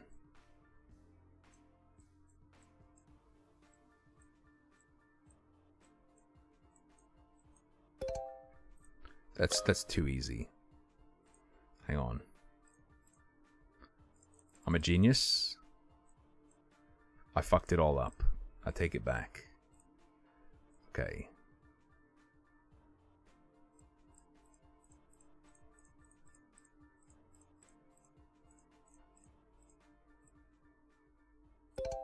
Nice. Beautiful.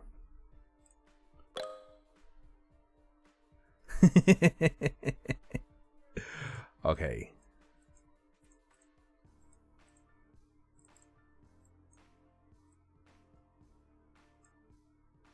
Let me do that.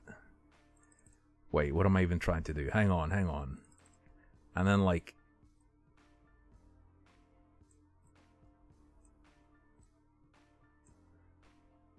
What am I drawing? Is this a thing? And then... Oh, fuck me.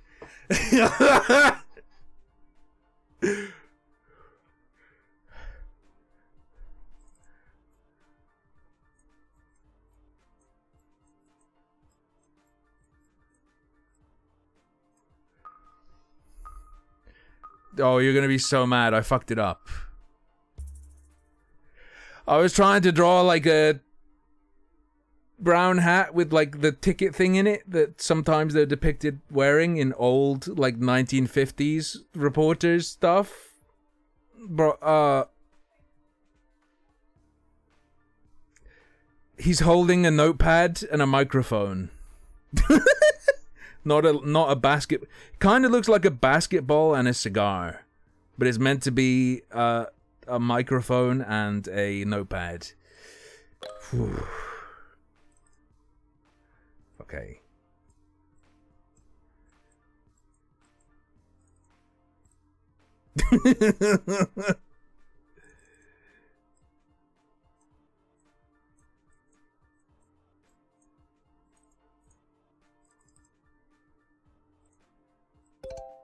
There we go. What?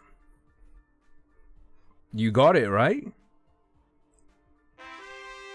Jim Lovebow with 41. Hexathian with 20. Nestcha with 18. The top three. We have time for more. Let's go, let's go.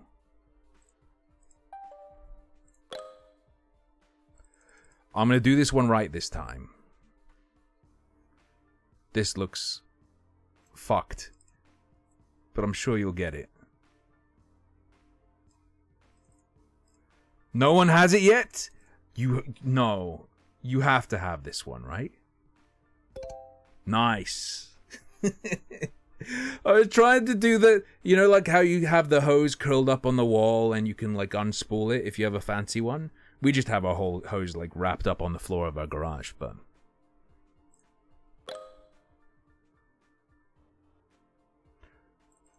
Okay.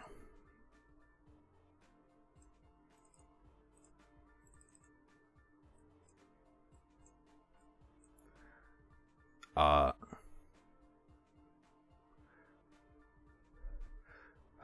panicking. What?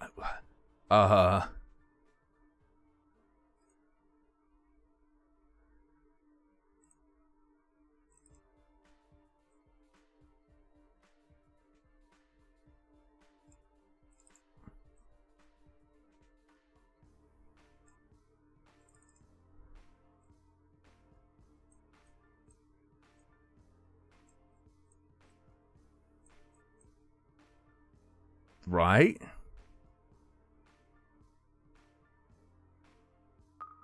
Combine the contextual clues.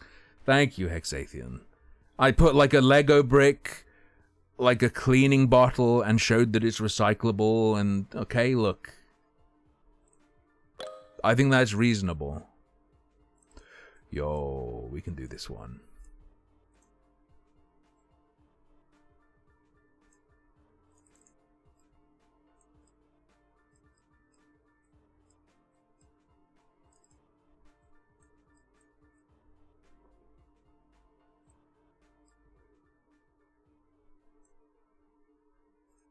Like,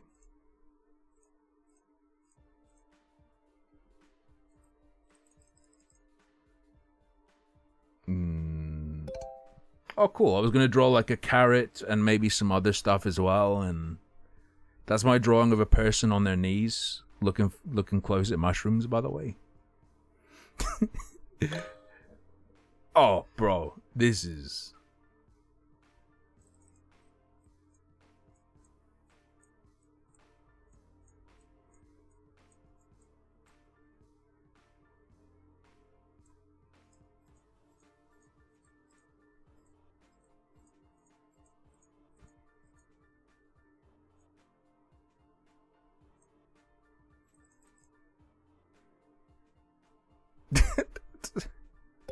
Yeah, nice. That's not a bad one, okay?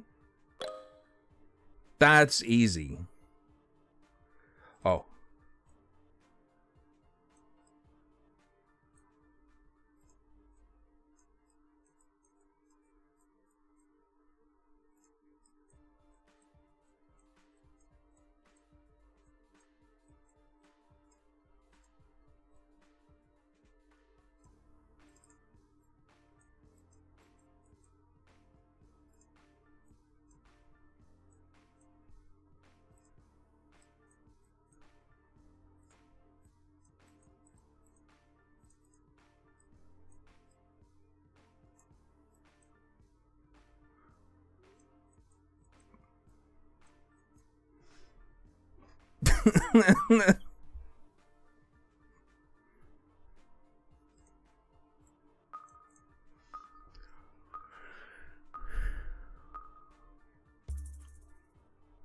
What's going on, big guy? You just tripped my wife.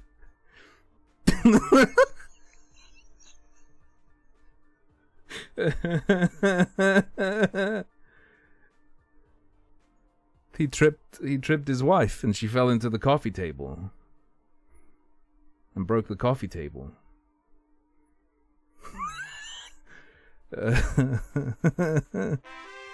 Okay.